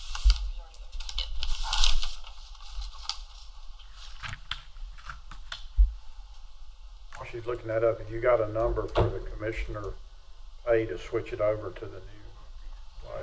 Okay, is that in there? What about, And then, I don't know that we talked specifically about this per pupil pay, per pupil that you recommended. Yeah. I'm in favor of that. I don't know what everybody else is. I'm in favor of it. They didn't bring it up today, did they? Yeah, they did. Yes, they brought it up. Said they didn't like Brought it. They up a said couple they didn't times, want I to go think. back to that. They want to go back to it. I'm in favor Why of don't that. we do it this year and see how it goes and see what the next county managers, based Well, on their experience, Just they be might honest, have. I asked Amber to get the number of students that they finished up with this year. Do you Well, know I will why they are against it? Against per pupil. But you're not talking. Interesting, we're giving them more per pupil than everybody around us. It's Our per reported in pupil your- is, our per pupil is pretty strong in this county. Yeah, it's higher than the state average. But, And our per pupil, I mean, that's what determines what we give the charter school students too, is what we fund our students per pupil, so, Higher than the state average. right? Happy This, but this is the key. We have too many schools still.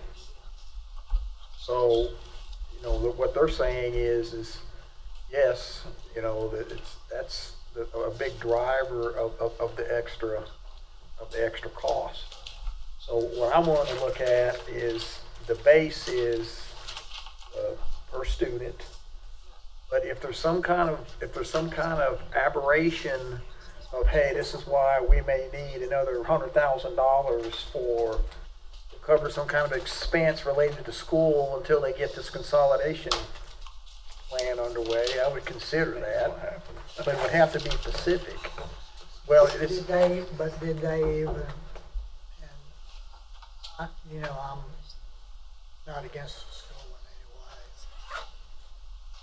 But I want to be fair about it, but the thing about this is, did you hear them when I asked? Whatever what they done, we closed Pine Hall, we closed Lawson, we'll move back to Meadowbrook to Lawson. I mean, that's their plan. yeah. And then, what did they say? Do you remember anything else they said after that? No, but based on Commissioner Morris's redirect question, you know, about meeting the grant requirements, Dr. Rice said close Pinnacle, combine. Build it into King. Huh? Build it back in the same spot King's in, close down. Yeah, but what he's saying is they'll close, in order to meet the grant qualifications, they're saying close Pinnacle, and then Pinnacle would go to King, and then, Some of Pinnacle would go to Huh? Sheen. Some will go to Nancy We'll Reynolds, go to- some will go to yeah, Randolph. yeah. Nancy And then- Reynolds, Mount Olive, and King. Yeah. And then also, we talked about the overcrowding in certain schools, and on that end, we come to King Elementary. I'm gonna tell you, Chestnut Grove graduated, 8th grade graduation, over 250. And that's huge for Chestnut Grove 8th grade. So it is growing. I mean, it's, One other thing, other than the total number of students, I want to know how many graduated from each high school, including the early college, west, south, and north. no, North. Put out a special in the Stokes News. They put a special in the Stokes News with pictures of the graduates. And I can't believe that they did. I almost know they had to have more graduates than there were pictures in the paper. At least I hope so.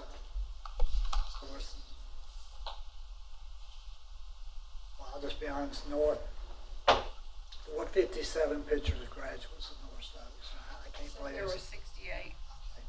There's 57 pictures in the Stokes News, so I didn't know how many were actually. You always got the ones that don't want the picture. You do, and that's why I asked you what the number was. But see, my 7 years there, I was never under 97. Never under 97 graduates. You know, had as many as 105. Sticky about the money for the senior services expanded program. She said that she put 12,000 in there. So I'm not crazy. I thought I heard her say that. That won't even buy a pencil. That She won't said pay for she put a little bit in there. So we can up it, We're but going up at 260. yeah, I guess so. But at least she already put part of it in there, so it's already Oh, good. 12,000 in there. So That's good. we need 48. So I guess we're looking to vote on the budget Monday. Is that what we're? The budget ordinance, yeah. And then, But we need a pretty firm consensus from you all, I guess, whenever you're ready to do that, about, so she can start doing the budget ordinance, if that makes sense.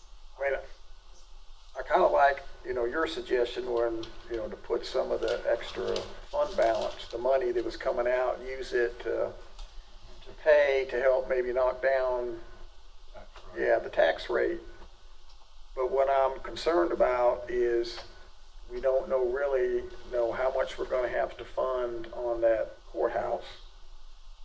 And then, is there a gray area on the animal shelter? Do we need to deal with that this budget cycle money-wise, or do you think that it's going to go into the next budget? I'd like to see us at least attempt to get a grant or some funding to cover that before we just start We financing really it. need to know. I mean, we're working on it actively. We're finishing the Wish we could plans get a with the bid architect. some way so we know what we're up against. And did we finalize Brandon's as far as he's just going to keep his 9 vacancies? I mean, we went over his equipment, but we're just forgetting this.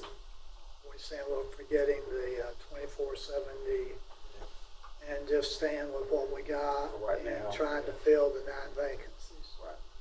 Right now. And they will continue then to get to COLA and longevity. Yep. And then we're doing the lease. I'm just, For I the just heart wanted to monitors clarify. and Just wanted to clarify. yeah.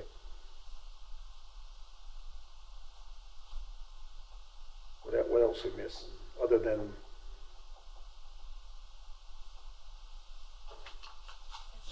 I mean, the big thing is deciding where you're going to pay for the response truck program if you're doing that this budget. We're going to need to know on our side where it's coming from, because that's going to affect the general fund quite a bit if it comes from there. I know, that's what I was thinking, maybe it needs to come from the general fund.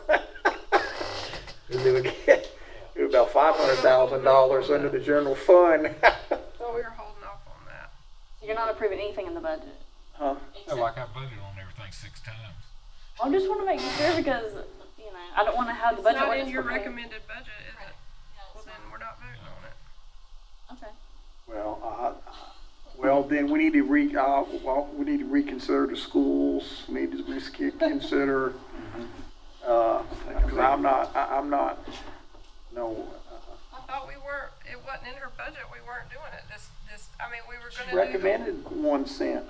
Yeah, I know that, but we weren't talking about purchasing the truck right now. I'm not saying what we'll buy right away, but the money will be there, so Right. whenever the plan comes down. we agreed to that. Yeah, that's what I want. Yeah, the money will be there. That's what we're talking about. Yeah. Amber, you're getting us more confused. I think we're getting ourselves confused. They gotta know what Yeah, what to to put in do it. when we leave. Yeah. They can't make Yeah. it up. They gotta have a Yeah. clear consensus on everything from us. All right. Well, okay. Are y'all confused about anything? How about I this? know with the fire service district, Yes. we currently, we're giving money to pay part-time staff anyway. A lot of us already have that in place. And then Pinnacle, we're gonna try to go 12 hours, 7 days a week in January. But not every department is staffed, like, I'll use Lawsonville, we may not have but 3 days staffed out of 7 or 4, part-time from say 8 to 5 during the day. I'm sure that's the same way with some others. So you already kind of got salaries coming out of it anyway. Just part-time, you're not paying any benefits or anything, by no means. So that's eventually where it's going to go anyway in the future. But you kinda already have that there. So, I don't know that if you want to look at doing something with it out of the general fund to start the program and see where you go with it, or to go with the fire marshal side, the fire service district like she wants to do and set it aside, cause we already kinda have it there. We're already doing it. I think that's what y'all decided to do for now, Yeah. right? Is just do that. Well, he just asked about the general fund, that's the reason why I wanna make sure we know where to put the money at in this budget. Yeah, they're gonna set aside a penny for now. So we're Yeah. still doing that, Yeah. and nothing's coming out of the general fund for Right. that.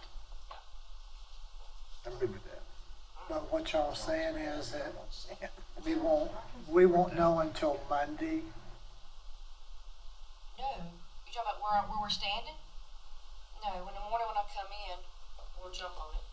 I'll make these changes. We'll We'll get you an updated one. Yeah, we can email it, or whoever I emails was it. gonna ask, are you gonna email or? Yeah, if I do email it, I'll let you know. I'll send you a text and let you know. That way you know to check it. If that works. And then, based on, you're keeping the money available if we do the grant for the 2.1 million match. Yeah, we'll leave it in the account. We won't touch it.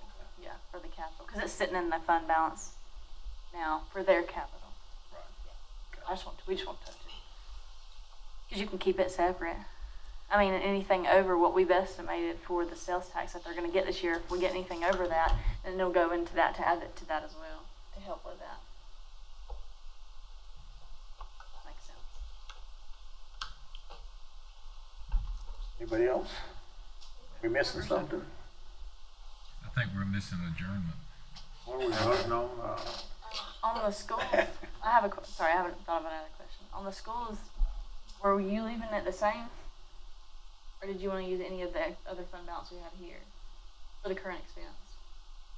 You said you had about another 400,000. You could take that, yes, from what the audit reports. Do what with? Take it from to increase the amount they asked for, increase the amount you recommended. Yeah, that was mentioned earlier, if that's what. That's a big no for me.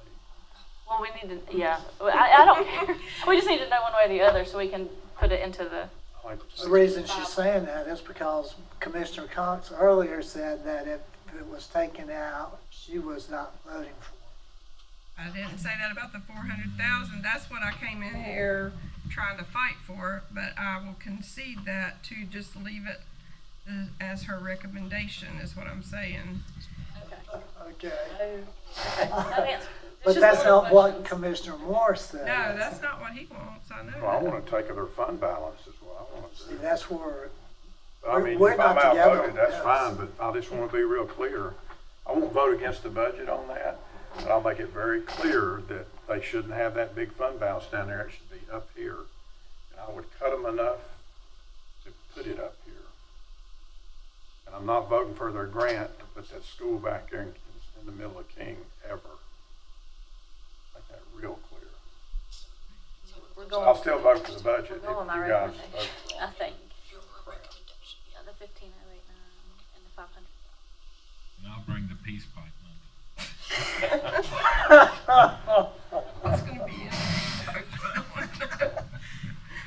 Get us arrested. Somebody's going to need a prescription. I think that's it. Is that enough? Yeah. We're going for your recommendation on school board. Yeah. What'd you say, Tracy? Her recommendation. We're going with the county manager's recommendation for the school board. Yes, I think. Okay. I'll make a motion, we adjourn. We got everything you We need? got everything where we can vote on this Monday.